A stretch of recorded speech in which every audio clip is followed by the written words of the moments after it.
He had been in the system for 6 months already and had even managed to draw a few high-level cards. But even now, he was considered a loser. This time, he was offered a transfer.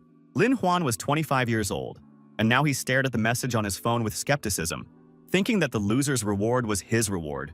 Nothing new. Even though he hadn't managed to prove himself, the offer to move to another world was somewhat intriguing. After all, he didn't really have anything to lose.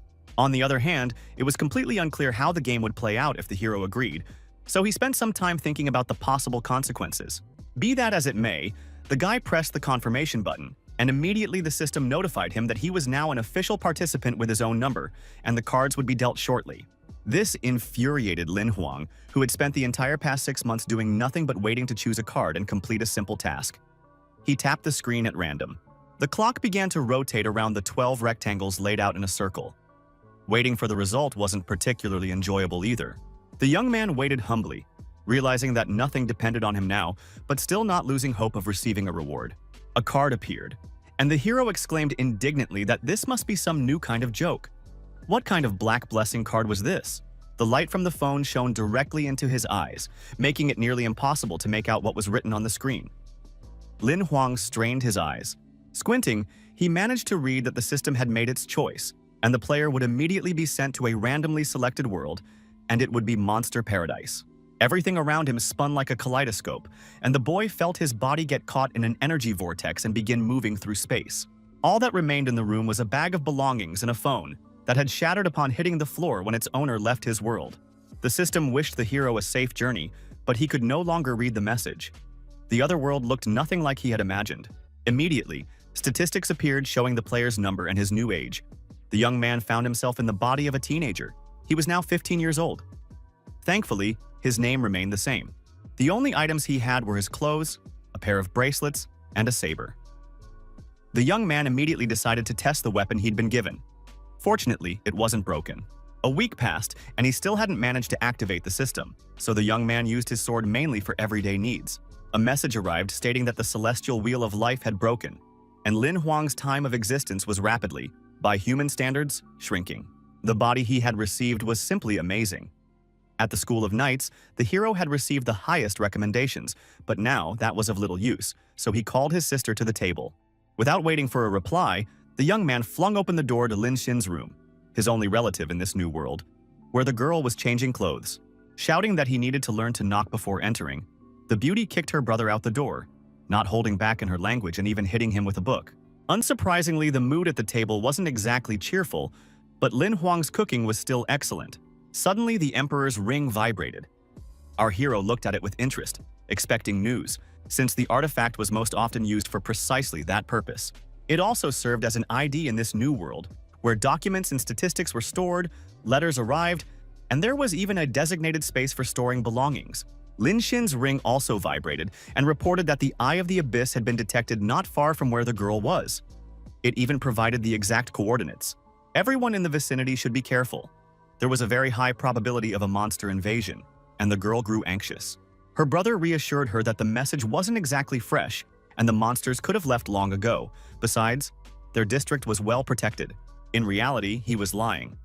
The district's population was no more than 10,000 people, and everyone took care of their own safety here. There had been precedents. The hero sat down at the computer to check the information. If powerful monsters appeared, there would be no help coming, and the city would be doomed. Lin Xin said she would do her homework. The eye turned out not to be that strong. The knights were conducting a sweep. Killing monsters could prolong his life, but he hadn't fought in this body yet. His sister promised to wash the dishes later. The hero decided to go outside the city tomorrow and kill a couple of monsters left over from the sweep, but he was still afraid of dying. Having calmed down, he went to clear the table himself when suddenly a heart-wrenching scream rang out from Lin Xin's room. Lin Huang rushed down the hallway. He realized that a monster had appeared in their apartment, or that something even worse had happened. The girl kept screaming and calling for his help, so the hero kicked the door down to avoid fiddling with the handle and lock. Lin Xing had cowered in a corner, while some kind of green ghoul with glowing red eyes was trying to break into the room. It had practically crawled through the window, leaving scratches on the table and trails of dark, thick energy around its claws. Lin Huang grabbed the first thing that came to hand. It was his sister's school backpack. He ordered her to hold on to it while he figured out what to do about the vampire. As a diversion, he slammed the backpack into the monster's face, then scooped his sister into his arms and headed for the exit. He ordered Lin Xin to hide, while he decided to lure the monster out onto the street. Vampires were the weakest iron rank monsters, so it shouldn't be too much of a problem. In reality, things were far from that simple. But the hero couldn't let his sister get hurt. She was all he had left in this world. As expected, the vampire ran quite briskly after its potential victim. Lin Huang could barely keep up. There were literally just a couple of meters left before the exit of the building, but for some reason the bloodsucker stopped. The hero had to shout a couple of insults to lure him out. With a terrifying growl, the vampire lunged at Lin Huang. A flash of light erupted, as if from an explosion, perhaps from contact with the stairwell door. Our hero ran down the hallway again, realizing that the monster intended to catch up to him and destroy him. There was no time to waste. The monster left marks on the walls as it continued to growl. It turned out to be far stronger than anyone could have imagined. In the closet, covering her mouth with her hands to keep from screaming, Lin Xin trembled with fear, continuing to mentally beg her brother to come to her aid. He pulled out a pistol and took aim. Several shots rang out almost simultaneously, but the bullets seemed to hang in the air, and the enemy wasn't seriously injured. It only grew even angrier. The monster began to transform, releasing some kind of spikes from its body. It was clear that this process was far from pleasant. This frightened Lin Huang a little. He remembered that vampires could do something like this for self-defense, using the energy of blood. The young man broke into a run. He realized he could very well die. The monster's level was definitely not iron, but at least bronze. On its spider-like legs, the vampire quickly caught up to the young man, and he had to smash through a window to escape. The flight wasn't long. He even managed to land on his feet, but he had to figure out a way to make the monster leave. There was no point in even thinking about defeating it now. When the vampire attacked, it used a lot of energy. It was very powerful. The hero dodged, but sensed that something was off about the enemy. The realization came fairly quickly. Due to the transformation, the monster's strength and speed had diminished, and they were decreasing with every passing second. Suddenly, the bloodsucker turned around, revealing a huge wound on his chest. Now everything was crystal clear. The monster had fled from the knights who were hunting him. With a wound like that, it wouldn't last long, so he could try using the pistol again.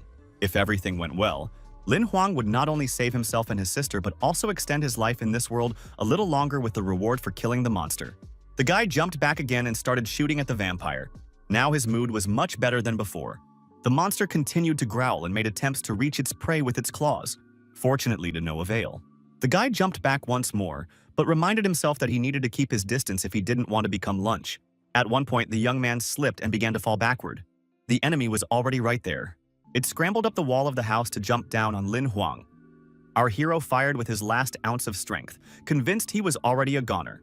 The young man fired a few more shots at random. It was a waste of ammunition because their trajectory didn't even come close to the target. But to die like this, confirming his reputation as a loser, was too much to bear, so the young man started shooting at the enemy again. This time, the bullets hit the vampire and even wounded him. The monster, suffering from the pain, decided against attacking. The bullets struck the unprotected body one after another, allowing Lin Huang to get back on his feet. As the monster simply collapsed downward, it smashed through the asphalt, and all that was visible now were its hideous spider-like claws. Our hero was glad the job was done, but the vampire leaped out of the hole in the ground in a single bound and was now preparing for a new attack. And yet it was seriously wounded, including from Lin Huang's shots, so he had to strike first and simply finish off this creature. The young man convinced himself that what stood before him was merely prey that needed to be finished off. He gathered his strength to complete what he had started. Suddenly, the vampire collapsed face first. Now all that remained was to finish him off with a shot to the back of the head, and the young man took aim. With the hope that it would die, our hero pulled the trigger. He was extremely pleased that everything had turned out so well. The job was done, and now he had to get home as soon as possible to make sure his sister was okay. A message appeared stating that the system had finally been activated. Lin Huang was congratulated on successfully completing his first mission. He was, to put it mildly, surprised. The young man couldn't believe he'd actually achieved any success in the game and opened the information window. He had indeed received a reward for the kill. Not only that, but the monster was of a higher level, so the young man received a level up and was also able to choose a new card. In response to the hero's surprised exclamation, he was told that everything was absolutely correct. Those were the rules of the game. And a strange monster appeared, quite cute looking. Lin Huang cursed in surprise. This seemed rude to the speaker, who asked him to communicate with his assistant in a more polite manner in the future. Then the creature got down to business, noting that in addition to gold, Lin Huang also had a special card for killing a monster. Looking in the indicated direction, the young man froze. Before him was his personal card with his name and stats. And those stats were utterly disheartening. Combat power and combat skills were completely absent. The game remained cruel and unfair. Meanwhile, the stats of the monster he had defeated were far higher. The vampire belonged to the 3rd combat level, green copper, and also possessed the skills of rebirth and blood magic. Our hero asked his assistant how to evaluate cards in this world. The assistant replied that white ones were common, green ones rare, blue ones legendary, and purple and orange ones divine. But Lin Huang only had loser cards. He slapped his hand and asked why he couldn't draw a rare monster card. Couldn't he just choose one himself? The assistant hit the guy on the head with something heavy, saying that he was actually quite lucky. Hadn't he looked in the mirror in a while? The young man nodded and began to shed tears, saying that he knew it himself. He was a loser with a terrible reputation. This reaction puzzled the assistant, but he was even more puzzled by the suspicious sounds nearby. It seemed someone had come here and was now slowly approaching. The assistant vanished, and the guy froze in place. The vampire's ashes hadn't even cooled yet when a female knight arrived at the scene of the battle. She was very pretty and smiled as she fixed her hair, then asked who had killed the vampire. The beauty's name was Lilan, and she explained that she had received a warning about danger. It had been reported that a monster had appeared here. Lin Huang explained, flustered, that this was indeed the case. His sister must have called since the vampire had attacked them right at home. He glanced at the knight. It was strange to realize that the association's famous silver hunter, Lilan, turned out to be a girl. She wasn't about to back down and reminded him that she wanted an answer to her question, which she still hadn't heard. The hunter stepped on the monster's corpse and declared that she would ask it another way. Did our hero kill this vampire? He shouldn't try to be evasive. Lin Huang replied that it might be so. The monster was already partially rotting, so what happened could be called an accident. Li Lan noticed that the guy's life wheel was broken. Besides, he hadn't even reached the iron rank yet. It was hard to believe that someone with such stats could kill a vampire. It must have been sheer luck, so the knight asked for details. Lin Huang started to tell her something, but then immediately remembered his sister. After all, they had been together at the very beginning. He rushed home to check if everything was okay with Lin Xing, shouting to the hunter that he would share the details later, which upset her. The young man's sister was safe and sound, which couldn't be said for the building that had long been their home. Smoke was billowing from it. The girl looked at the surviving wall. In her funny pajamas, she looked like a little girl. Now all that was left was to cry. They would have to pay off the mortgage on this apartment for another 32 years. Just then, Lin Huang came running up. He was trying to catch his breath but still called out to his sister. She rushed toward him with open arms, screaming that she'd been terrified and had been sure Lin Huang was dead. The hero tried to comfort his sister. Lilan appeared. After assessing the destruction, she realized she had even more questions for the boy. He had managed to kill a monster of at least 3rd-rank copper all by himself. Lin Xin explained with delight and pride that her brother was the best student at the Night Academy. He asked her sheepishly not to spread the word about it, especially now. The little girl immediately changed the subject and asked Lilan who she was and why she had come to them. The girl explained that she was a silver hunter and had come in response to a distress signal. While the hunter was scanning, Lin Xin exclaimed that she couldn't believe she was seeing this famous person with her own eyes. The little girl asked what kind of equipment it was. It turned out to be a gold-tier item that could record and document damage, and the association would pay the boys compensation. Upon hearing this, Lin Xin was thrilled. Such a device meant that Lilan was fabulously wealthy, and our hero fell into despair. Noticing that the girl had mentioned the life crystal with admiration, the hunter burst out laughing, declaring that she had plenty of them. Lilan asked the little girl to close her eyes. Since she had called the heroine Big Sister, she would receive a small gift. The silver hunter gave Lin Xing a 3-year-old life crystal, a true treasure. Our hero thought that his sister wasn't as simple as she seemed. Meanwhile, the knight noted that since the vampire was dead, there was no need to dwell on the matter. Lin Huang simply asked what exactly she needed to know. The girl explained that even she would have a hard time defeating such a monster.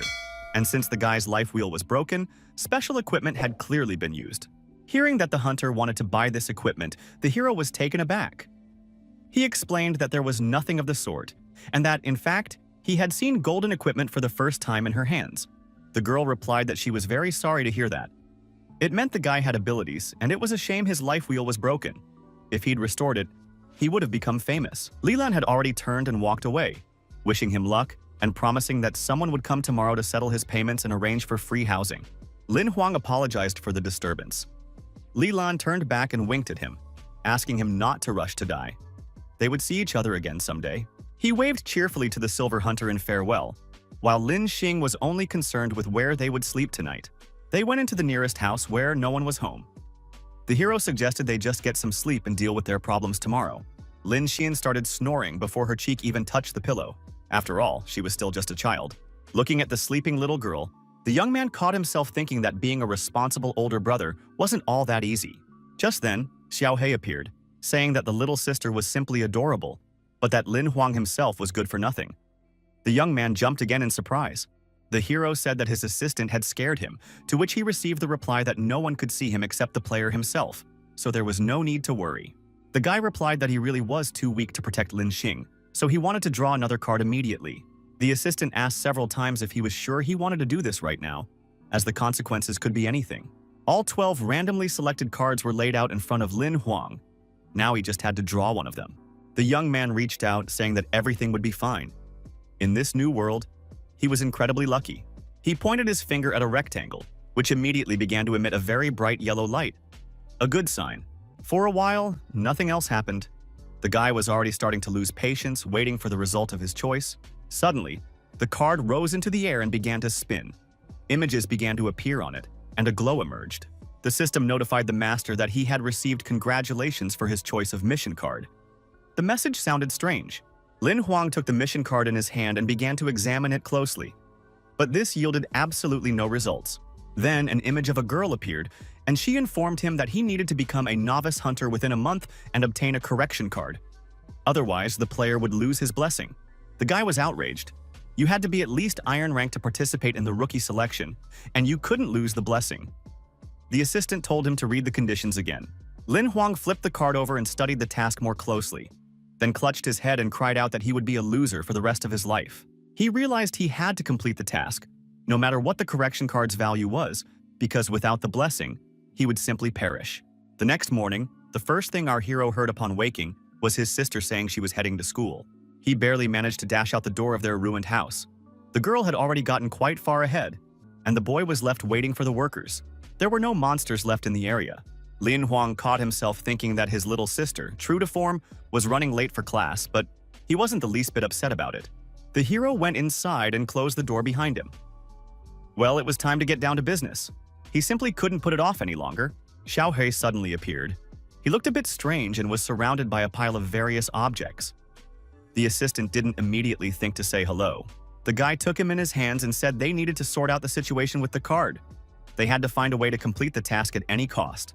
The little monster continued to lick himself, realizing that the chances of passing the selection were slim. Fate had played a cruel joke on the guy, since at least an iron rank was required.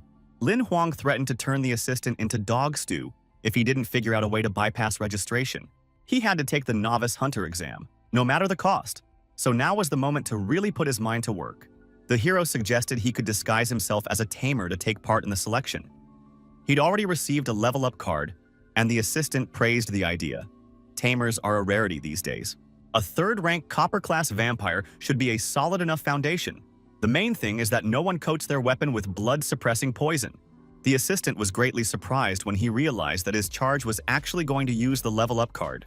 Lin Huang explained that he understood how wasteful this was, but he had no other options, so he asked for details on how to summon a monster using the card. Upon hearing that he had to present the card and then crush it for the monster to appear, the young man asked if anyone besides himself would see the card.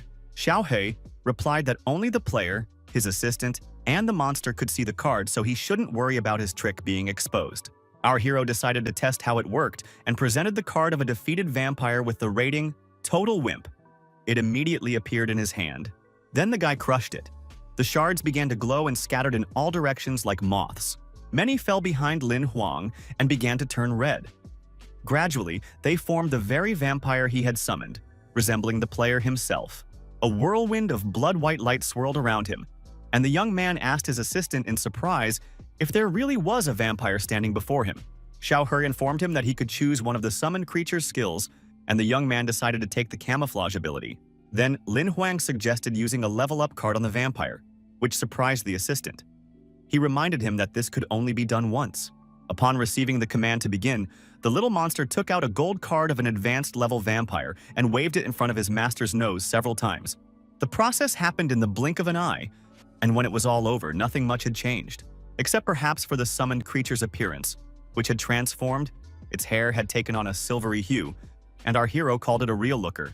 After taking another look at the color of its hair, the young man announced that he had already come up with a name for the monster. It would be called Bai. Apparently, the system approved this choice, and a process of recording information began around the vampire's head. The card in Lin Huang's hand began to glow again.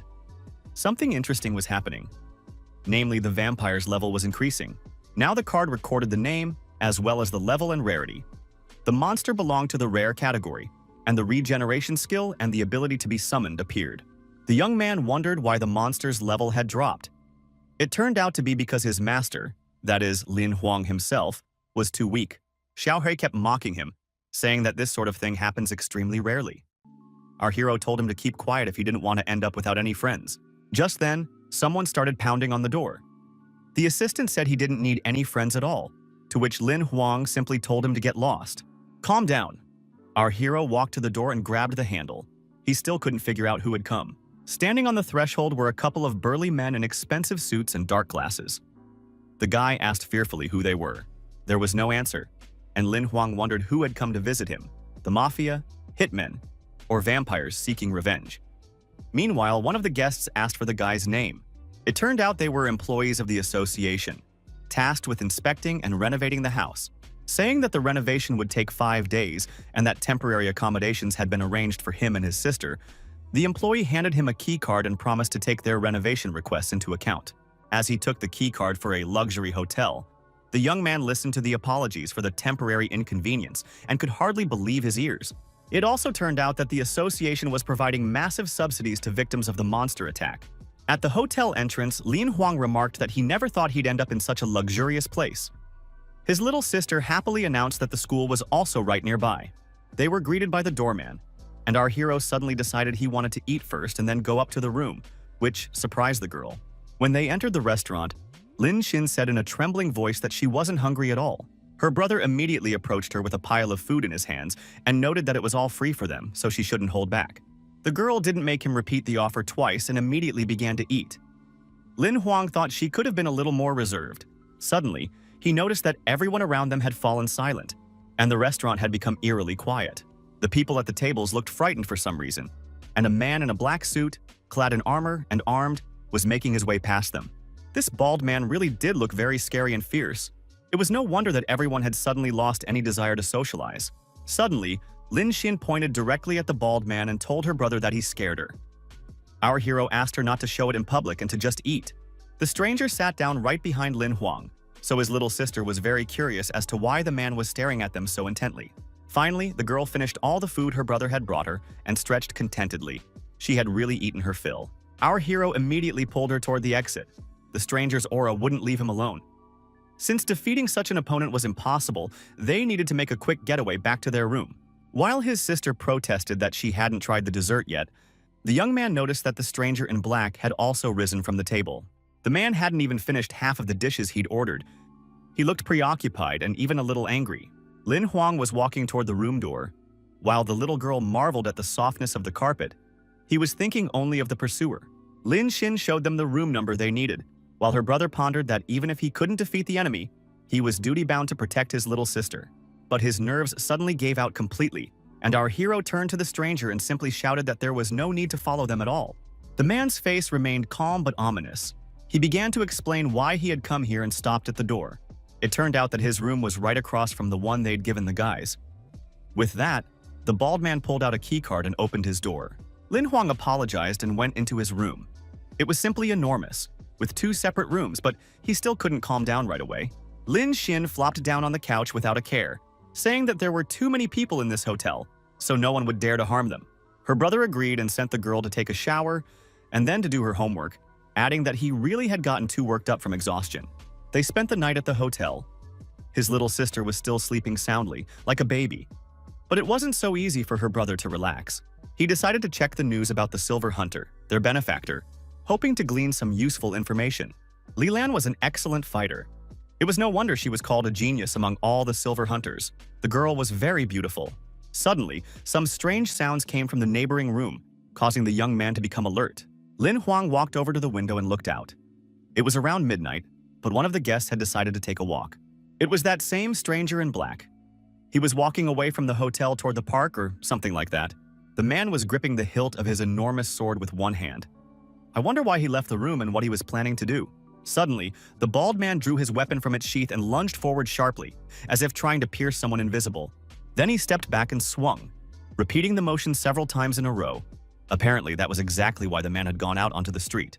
Lin Huang realized that this man was a skilled warrior and needed to train to stay in shape, which was exactly what the young man had been lacking. The hero decided to watch the training for a while, hoping to pick up at least something since there were only 18 styles of swordplay. Watching the well-honed, masterful movements, the young man caught himself thinking that staying at this hotel was a real gift for him. The next morning, a huge eagle flew up to the window of our hero's room. It worked for the delivery service. Lin Xin peeked out from the bathroom. She was just brushing her teeth and needed to find out if her brother had ordered anything. A mountain of packages towered over Lin Huan. He replied that everything was fine and reminded his sister that it was time to get dressed for school. The girl tried to find out what her brother had bought, but he just brushed her off, saying he was preparing for his hunter's exam and hurried to show her the door. Finally left alone, the boy breathed a sigh of relief. He had spent practically everything he had on this gear. He really wanted to believe that such expenses would pay off. At the very least, he couldn't decide which box to unpack first. There were quite a few of them. One small box contained armor-piercing bullets. The young man sincerely hoped they might save a life. He had also ordered binoculars and a canteen. But his main weapon was a special sword, the weapon he handled best. A long blade made of black steel and well-balanced. Taking the sword in his hands, Lin Huang tried to recall all the techniques of the 18th style. He was confident he could execute them perfectly. He lunged forward in a flash, then swung from right to left and executed a few more attacking moves. Everything went perfectly. Immediately, a system message appeared stating that the player had received a new fragment of the sword map, which surprised him somewhat. The guy didn't quite understand what was going on, so the assistant explained that for every achievement, you could get a map fragment, and eventually they would all combine into an additional skill. Lin Huang was delighted that, if he worked hard enough, he could quickly collect all the fragments, but Xiaohei asked him to keep his expectations in check. It wasn't that simple. Simply practicing the moves wouldn't be enough to get 100%. Practical application in battle and good effectiveness were required, not just perfect technique. It turns out you have to move exactly like the man with the scars to get a fragment, and that goes for every single one of them. This further strengthened the hero's resolve to learn the necessary techniques and finally add a combat skill to his repertoire. The assistant announced that he was going to sleep. For about 8 hours, the young man diligently practiced the moves of the 18th combat technique, without stopping for a single minute. After 9 hours, he simply collapsed onto the floor, completely exhausted, and could only groan. Every muscle in his body ached. The system reported that the technique was about 20% mastered. Our hero could barely breathe, let alone say anything about it. Meanwhile, Lin Xin returned from school. The hotel manager, Ding Zhu, came in with her. He had intended to greet the guests but decided to come back later if the young man was busy. The young man invited the manager to sit down and offered him some tea, noting that he had just been training a bit and was perfectly capable of chatting. He just needed to catch his breath. Lin Huang thanked the staff and management for their hospitality. The accommodations were simply amazing. Ding Zhu asked him to contact him immediately if he needed anything. His sister remarked that the manager was quite modest yet understanding. The tea he'd offered helped the guy recover. The girl also added that the association had rewarded them for killing the monster and had passed something on to them. They needed to see what it was. Lin Huang was delighted. Since they'd managed to destroy the green copper vampire, they might have been given something truly useful. The box looked impressive and opened with the young man's fingerprints. There was clearly something valuable inside. It turned out to be the latest weapon, one of the association's newest developments. The Black Eagle pistol, capable of switching between sniper mode and full auto fire. This black steel weapon was far superior to green copper level guns. It was exactly what she needed for hunting. Lin Xin once again appreciated the capabilities of the association. The problem was that mechanical weapons required energy. Until a player reached the black steel rank, they couldn't use the pistol. She needed to level up faster. Her little sister started to worry that the hunter selection process seemed like a dangerous venture. Sure, her big brother was strong, but anything could happen. Lin Huang reassured the girl. saying that since he had promised to take care of her, he would do everything to be by her side, so she shouldn't worry. The conversation ended with the kids agreeing that Lin Xin should do her homework, while the young man would train a little more. The boy picked up his sword. After the tea prepared by the manager, he felt completely rested and rejuvenated.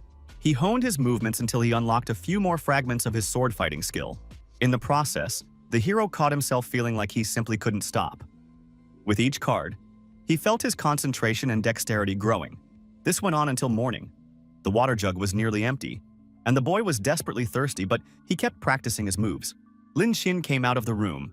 She realized her brother had been training all night and was very surprised. Lin Huang replied that he was close to his goal. There was very little left. The girl snorted and said she was going to class. Meanwhile, her brother kept swinging his sword, now with maximum precision. The system sent a notification that another fragment of the new skills map had been obtained. At this rate, the plan would indeed be successful. The notifications came with a distinctive sound, making Lin Huang jump every time. But now the Wild Sword of Nature skill was getting closer, and that was inspiring. All 300 fragments must be assembled together. This would unlock the corresponding option in this world's game system. When the signal sounded for the 300th time, the boy gained the ability to merge the fragments into a single whole. He was literally beaming with joy.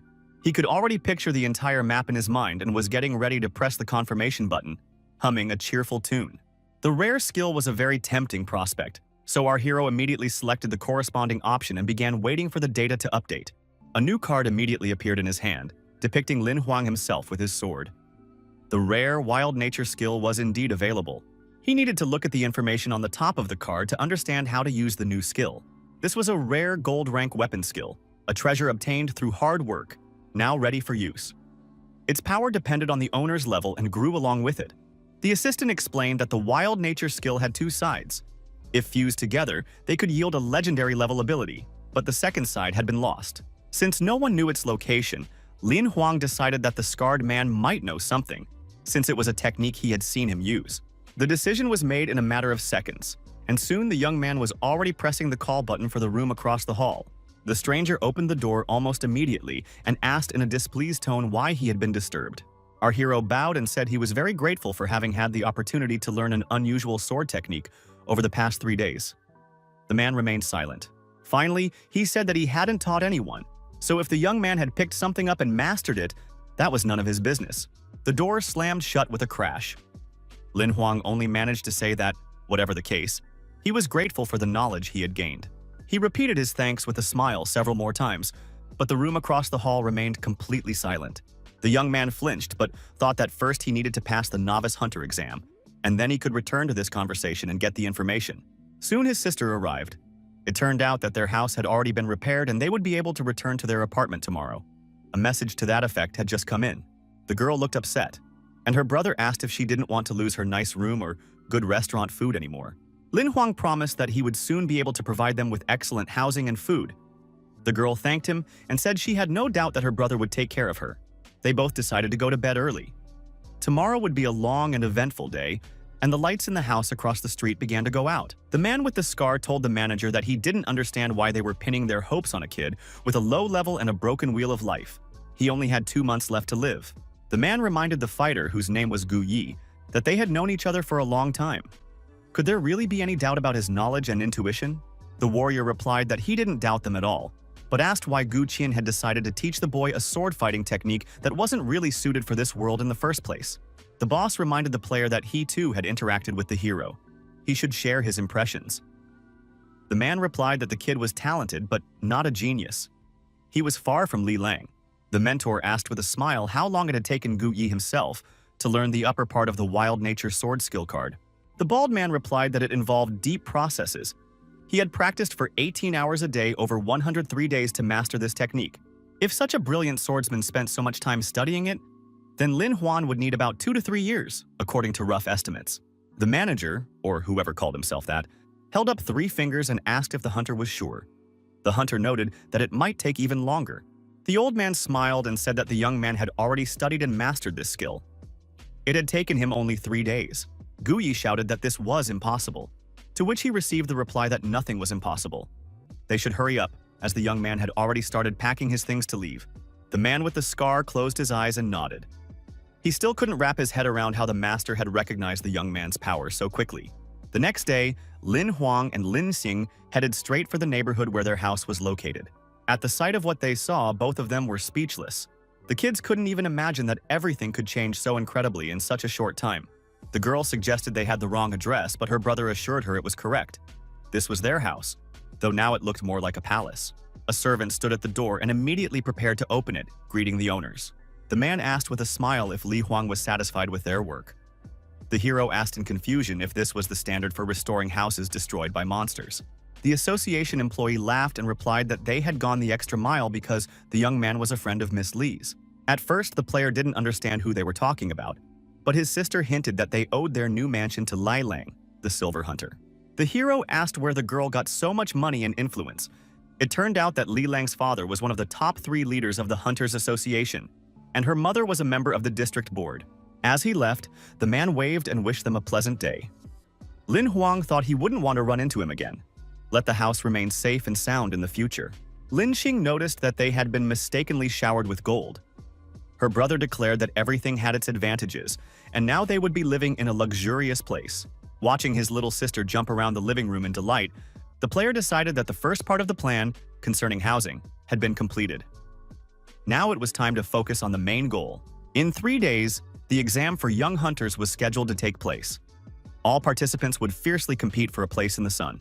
Lin Huang decided he simply had to be the best among them, or at the very least, not lose face, despite the broken wheel of life. But first, he had to overcome his own fear, a fear of heights that had tormented our hero for almost his entire life in the previous world. He had to take a short journey on a monster that was a cross between a lion and an eagle. It was often used for such tasks. The first few seconds were terrifying, but then the sensation of flight and freedom allowed the young man to relax and rein in his emotions. Quite quickly, this low-level monster transported the young man to his destination. It turned out that everything had been planned out. The speed was simply incredible, and by the end of the flight, Lin Huang was extremely inspired. He had done a great job. The city turned out to be quite large and crowded. He needed to find the registration office as soon as possible and report his success. Our hero thought of his sister. He had left her all his savings, so she would have to live on her own for a while. But she was more worried about her brother than herself. Just then, a guy with a suitcase appeared and shouted that he was looking for company to register for the exam. Yin Yihong was surprised that Lin Huang had decided to try his hand at it without even reaching the Black Steel rank. The guy was amazed by such knowledge. The new acquaintance suggested following the flow of people. There were both newcomers heading for their assignments and locals who had finished their missions. Lin Huang noticed that Yin Yi Hang knew his way around well. He replied that he had dreamed of joining the association his whole life and had learned everything there was to know about it. A beautiful woman came out to meet the guys, offering to escort them to the exam registration area. It was very kind and unexpected. When they entered the building, their jaws dropped in surprise. It should be noted that such a reaction was entirely justified. There were so many people wanting to join the ranks of the new recruits that the line didn't fit in the lobby and wound in a spiral. Lin Huang asked what to do next, and his companion replied that there would be an interview before the exam, where they would explain all the necessary details and rules for participation. He wanted to share rumors about what kind of test had been prepared this year, but a red-haired woman shouted that the hall must be quiet. The beauty's name was Yi Yu. She announced that everyone currently in the hall could proceed, while those who were late would automatically be disqualified from the exam. Yin Yi muttered in astonishment that their examiner would be the witch Yi Yu, and our hero asked what she meant by witch. The examiner announced that she would now explain the rules of the test. If anyone was inattentive or noisy, they had only themselves to blame. The exam site is 330 kilometers from the given coordinates in the Golden Flame Desert. It will take about 15 days to reach the final destination. The girl pointed out the coordinates on the map of the area, noting that they were not allowed to bring water or food with them. Such were the rules of the exam. Noticing that Lin Huang had marked the areas with monsters but hadn't written down the coordinates of the water sources, Yi Yin Yi was surprised. But the boy replied that he feared the monsters more than he feared thirst. Yi Yu continued to describe the route. They had to cross the Divine Snow Mountain Range. If they didn't, the exam wouldn't count. Equipment couldn't be used, but a gold-tier artifact was installed at the summit that could be utilized. The group shared their impressions in horror. The woman announced that the newcomers' gear would be inspected by specialists. All items above the Black Steel level would be confiscated, along with other listed items. Everyone will be issued communication devices in case of an emergency. Using them will save them, but the exam will be failed. With these words, the witch ordered Lin Huan to wait. For a while, she just looked at him with a smile, and the guy decided that because of his low rank and broken wheel of life, they would simply weed him out right now. A second later, Yi Yu allowed the player to continue on his way. He thanked her and thought that, in some ways, the new world wasn't so bad after all. Before stepping into the portal, our hero caught himself feeling once again that this was simply unbelievable. He was about to be transported to the map. Behind Yin Yi's back, Yi declared that this new spatial equipment was worth more than the best weapon. Lin Huang suggested naming the witch Doraemon. Before inspecting the inventory, the newbies were told that some functions of the Imperial Ring would be restricted and tested, especially the distress signal. Everyone was horrified.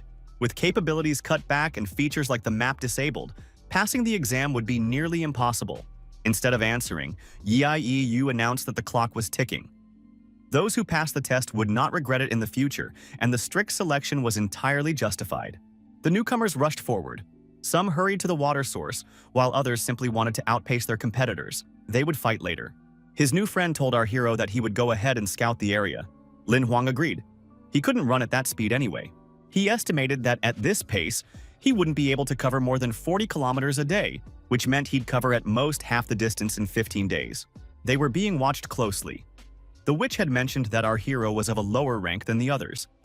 She had thought he might have a special gift or skill, but she hadn't seen anything of the sort. At the same time, the woman was certain that the young man was capable of surprising everyone and suggested waiting a little while to confirm her hunch. The desert looked exactly as a desert should look. Lin Huang was completely alone, clearly lagging behind the others. The assistant wasn't in a hurry to encourage the young man either, complaining that he wouldn't achieve much at a snail's pace. The hero waved him off, saying he was different from the other test subjects. In a couple of days, Snow Mountain would be in sight. Xiaohei reminded him that they needed to cover about 100 kilometers a day. Lin Huang could only count on himself. He carefully reviewed his notes to formulate a plan. The system's functions were limited, but the assistant could still be quite useful. The hero requested information on the Golden Flame Desert, specifically the monster Shatu. The enormous monsters lived in groups, so Lin Huang decided that by killing them, he would level up his skill to collect map fragments. Besides, he could move faster on a Shatu. Xiaohei shouted that this was madness and that a single player couldn't handle the Shatu. But the guy calmly asked, "Who said I'm alone?" The Shatu tribe's camp looked quite settled and civilized. Even at night, they kept a fire burning and posted sentries. However, the two-headed monster wasn't particularly vigilant. It was practically asleep sitting by the fire. Everything changed when a fairly large rock flew straight into the monster's forehead. It clearly hadn't expected that. Both heads turned to look at the dark shadow at the edge of the dune. It was Lin Huang, but the Shatu couldn't really make out human features. The monster raised its club and stood up. It was certain it could defeat the insolent intruder with a single blow and saw no point in waking the others. Soon, the weapon crashed down where the young man had been standing just a moment ago. Fortunately, the hero's speed allowed him to dodge it easily. As he leapt aside, the young man caught the repulsive stench emanating from the giant. The young man scrambled up the dune, shouting that fresh, juicy meat was right there. He was trying to lure the giant out of the camp. The giant roared and charged after him, holding his club above his head. The monster was not so much hungry as it was angry. In the next second, something whizzed past the monster's neck, and the menacing roar ceased instantly. Bai, the summoned vampire, stood completely calm. He had severed both of the Shatu's heads with a single swing of his blade. Lin Huang was extremely pleased. His summoned green copper-level monster could now do all the dirty work, while the hero himself remained safe. He approached Bai and thanked him for working cleanly and efficiently. In response, the vampire merely grunted. He wasn't one for small talk. Suddenly, a system notification appeared.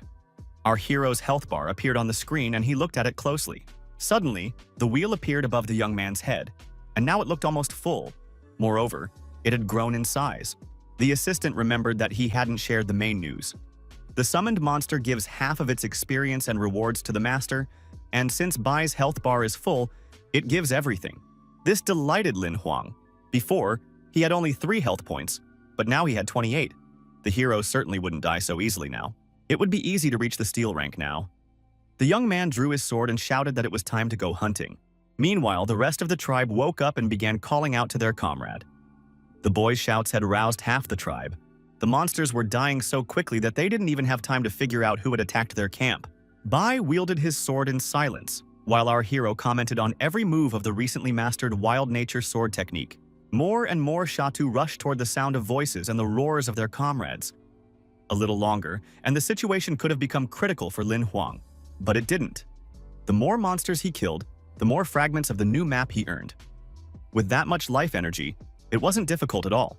Bai's victims also counted toward the summoner, and with every passing minute, he felt stronger and stronger. Soon, all 152 cells of the Wheel of Life were filled. The assistant reported that a new, gray level for new energy would be activated, and the guy agreed. The new level of cells added at least 10 years to his life. Just a couple of days ago, our hero couldn't even have dreamed of this. He took out his gun and started shooting, goading Bai to fight even more aggressively. He needed to make the most of the situation. All the Shatu had been destroyed, and Lin Huang slowed down a bit, but then a terrifying roar came from behind him. The young man asked his assistant if someone had actually managed to survive. The assistant replied only that someone had gotten into serious trouble. The heart-wrenching sound was so loud that the other players gathered around the campfire to rest heard it. They recognized the Shatu's voice, but the roar was so loud that it clearly belonged to a monster in a berserk state, and the group grew alarmed. Yin Yihong knew that other monsters could attack the Shata, meaning a bloody massacre was nearby. The player hoped his friend was far away from here right now. He didn't know that Lin Huang was right in the thick of it. Not only that, but he'd started the fight. And now our hero was beginning to regret it. He stared at the monster that had appeared, a good 10 meters tall, and panicked. His assistant wished him luck, noting that one giant Shatu was better than a bunch of small ones. It was the leader of the green copper level tribe, and it was charging straight at those who had destroyed its kin. Bai didn't wait long, and in the very next moment the monster was one head shorter, but that didn't stop it. The monster's hide proved so tough that the vampire couldn't deal enough damage to it. Lin Huang began to grind his teeth in anger. He hadn't expected to get involved in such a venture at all. The leader of the horde continued to advance on the player, intending to punish him for his audacity and for all his kin. The guy pulled out his gun and took aim. The giant had excellent health and strength stats. If he wasn't stopped, everyone was doomed. The hero decided to shoot for the eyes to hit the most vulnerable spots. This gave them a chance to survive. Shatu didn't suffer much from this attack. He could simply close his eyes and avoid the damage. Besides, it wasn't easy to aim properly, especially with the constant barrage of blows from massive fists and clubs that he had to dodge. The young man fired a couple more shots and tried to run to the side, ordering Bai to attack from behind. The monster held out his palm against the pistol, and thus stopped the bullets. His skin was indeed armored, but the tribal chief didn't yet know that a vampire, roughly his equal in power, was already flying at him from behind. The attack failed. The giant simply kicked the flame-engulfed opponent aside with a flick of his foot. Lin Huang kept shouting something about needing a new attack, but he looked a little flustered and glanced back at Shatu. The very next second, he completely forgot about Bai and charged straight at our hero, choosing him as his new target.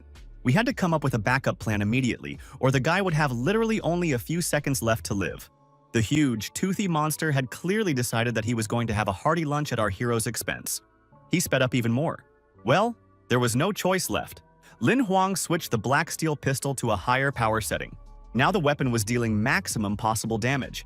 The guy wished his opponent a quick death and opened fire. This time, the effectiveness was excellent. The system displayed a corresponding message about the new stats. The chief of the Shatu tribe, a massive berserker, collapsed to the ground. The assistant praised our hero for a job well done. Bai said nothing, but it was clear he was impressed too. The young man noticed that Xiaohei ran away very quickly whenever things got dangerous. He replied that he wasn't very useful in combat and didn't want to be a burden. A notification appeared about the slaying of a higher-level monster. For this, the hero received a Shatu map. It was a full set, and Lin Huang was overjoyed. It seemed that luck had finally turned in his favor. The Shatu's stats were simply superb. Although the game classified it as trash, the most important thing was that it could now be summoned. The hero took the card in his hand and explained that Bai wouldn't have been able to defeat this monster because of its special ability. So everything had worked out perfectly. The assistant started explaining something about muscle mass and increased health stats, after which he was told off for being too boring. After destroying the Shatu tribe and its leader, our hero now had 3 summonable monsters, a decent combat unit. Xiaohei explained that this wasn't quite the case. No matter how many cards a player had, they could only summon monsters one at a time. Lin Huang sighed heavily and said goodbye to Bai, thanking the vampire for a job well done. The chief of the Shatu tribe took his place, huge and fearsome, and the hero decided to name him Tyrant. The assistant asked if the player wanted to use the summoned creature as a mount. The young man replied that the card was too rare to be used that way. The young man sent this monster to rest as well, deciding that an ordinary Shatu would be far better suited for the task. This creature looked far more suitable for carrying a couple of people, and Xiaohei praised the young man for his quick thinking. The Shatu walked through the desert, while the assistant explained that monsters of the same type, but of a higher rank, could absorb lower rank cards and thus become stronger. The hero replied that he could do that later, after strengthening the tyrant. But for now, he would simply use the Shatu for transportation, protection, and hunting. He gave the command to speed up, and the beast raced across the dune no worse than any racehorse. Lin Huang was in high spirits. On his own, he wouldn't have made it even a tenth of the way through the desert. Everything was simply wonderful until the Shatu stumbled. After all, it was quite bulky and clumsy. But that wasn't the issue. A taut chain was hidden in the sand. The boy landed in the sand and began to wonder who could have set this up. Then someone asked if the boy wasn't afraid of dying right there in the middle of the desert. This came as a complete surprise to the player. It was 3 candidates taking the exam. They laughed at the kid who had dared to embark on this adventure, even though he was lower in rank. Shatu growled, and our hero replied that he hadn't expected to meet people here. He thought the reason for the fall was some strange monster. The guys laughed, saying he'd fallen into a trap, though they added it wasn't on purpose, and introduced themselves as cousins, Zhuo Kuikong and Shuji. Immediately identifying the leader, Lin Huang announced that he would ask them to make way, as he needed to continue his exciting journey. Zhuo Kuikong suggested they team up. The Shatu wouldn't be able to climb the snowy mountain, and they could help him with that. The group's leader invited Lin Huang to join them with open arms, but the young man replied that he didn't like teamwork, preferring solitude. Then one of the players snidely remarked that he shouldn't turn down the offer. They needed his Shatu, and if he didn't join voluntarily, he'd be killed, and no one would even notice. Our hero recalled that the Kui Kang family was of the gold rank, and moreover had connections. It was no surprise that they could afford to behave this way. The squad leader said he really didn't want to do this, but the young man had wasted too much of their time and had to pay for it. Nothing personal. The rest of the players, who had been hiding in the shadows, immediately stepped forward. They intended to teach Lin Huang a lesson, but they didn't yet fully understand who they were dealing with. As soon as the command to attack was given, the thugs rushed forward. Shatu didn't hesitate either and let out a terrifying roar, stomping his feet. The players landed several blows but missed their target. The monster simply vanished so quickly that no one even noticed. In reality, his master had shattered the card, intending to summon someone far more formidable. But the attackers couldn't have known that either. Hearing that the leader had ordered an attack on the summoner, the young man summoned by and remarked with a smile that it was unlikely anyone would succeed. Just a few sword strikes stopped the first of the guys who had dared to pounce on Lin Huang. The others rushed to their cousin's aid. Now they were far more frightened, for they realized the hero had summoned a completely different creature. Noticing this panic, Lin Huang decided to surprise his enemies even more. He cancelled the buy card and summoned the tyrant. The players ran even faster. The new monster appeared right behind them, and its sheer size was literally mind-boggling. The guys couldn't believe that our hero had the ability to summon 3 monsters. It was something out of this world. Tyrant didn't wait long for the right moment and, in just a couple of moves, scattered all of his master's enemies in different directions. As he struggled unsuccessfully to get up, Xiuji hurled a torrent of curses at the young man. The others still couldn't believe that a player who hadn't even reached the Black Steel rank could pull off something like this. The summoned monster growled menacingly behind its master's back, and Lin Huang asked if anyone else wanted to teach him a lesson. Holding his shield in front of him, Zhuo Kuikong suggested they settle this amicably. He was absolutely terrified. The squad leader understood that the monster summoned by our hero was at least green copper rank. They wouldn't stand a chance against it under any circumstances. Then the young man asked Tyrant to tone it down a bit. He wanted to hear what these people had to offer. Zhuo Kuikong apologized for the misunderstanding, while his cousin hissed angrily that if Lin Huang killed them, he would be blacklisted and fail the exam. The squad leader brushed off this inappropriate comment. He understood that the situation had reached a stalemate for them. He offered the young man compensation in the form of his family's protection and some equipment, but was refused. Our hero pointed his finger at Shuji and said that all he needed was some of the scoundrel's gear as compensation for the damage and to recover. The player was outraged, yelling that a useless summoner wasn't worth a penny without his monsters, and that he wouldn't give him a thing. Before the guy could finish speaking, Tyrant's massive hand darted toward the target at his master's command. The shuriken he threw at Lin Huang missed its mark, but our hero grabbed his gun and fired several shots. The bullet hit the scoundrel in the shoulder and he screamed in pain. Our hero simply said that he shouldn't be underestimated. Shuji raised his hand and began begging his cousin to save him. But it was clear from his face that his chances of success were slim. Zuo Kuei-kang pretended not to hear a thing, though it was clear that this was far from the truth. Meanwhile, Lin Huang moved right up to the enemy and told him he had 3 seconds to follow his order. Pointing his gun at the player, the guy suggested that he say his last words before dying. The thug's eyes widened in fear, but he kept repeating that our hero simply wouldn't dare kill him, or else he'd lose everything. The young man asked what he would lose. The chance to earn a hunter's qualification was important to him, but not that important. He reminded him of what he was capable of despite his low rank, and noted that other companies would go to great lengths to recruit a player like him, and the association itself would be interested and wouldn't change its decisions so easily. He was simply too valuable an asset. So, having nearly killed both cousins, the likelihood that Lin Huan would be punished was very low. They would simply turn a blind eye, pretending not to notice. Shuji began begging for mercy. The hero pointed the gun at the enemy and calmly told him to count to 3, or whatever he wanted to do. The squad leader screamed in terror that he was willing to do anything if his cousin's life was spared. Now he was truly terrified. Zuo Kuei-kang begged, promising every possible favor. Shuji shouted that he had 4 black steel rank items in his inventory and told him to take them all. The young man thought hard. More than anything, he just wanted to pull the trigger right now. But if he killed one of the players, his cousin's family might seek revenge and cause trouble. Besides, killing people wasn't exactly a pleasant activity. Just then, Lin Huang spotted a familiar figure nearby. A voice timidly begged to be saved. It was Yin Yihong, who had emerged from behind a dune.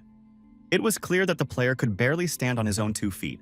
Seeing how far he'd walked across the sand on his own 2 feet, it became clear why the guy was begging for help. Soon he was sitting by the fire our hero had built, recounting what had happened on the way here and expressing surprise that Lin Huang turned out to be a summoner. Turning a juicy piece of meat on a skewer, the guy asked why his friend was here alone. He thought he had gone with a group of other newbies. Yinwei explained that they had set up camp and were getting ready to sleep. But enraged Shadis had come running, and the newbies had scattered in terror. The tyrant was drooling. He was hungry. The guy cut off a mouth-watering piece of meat, saying he was very grateful to his savior. They'd had every chance of dying. He explained that he had obtained the pork using black steel rank devices. It turned out juicy. Lin Huang thought his friend's culinary skills were surprisingly good. At that, Yin Yi's eyes lit up. He declared that he dreamed of becoming a food hunter and chef. It was his life's main goal.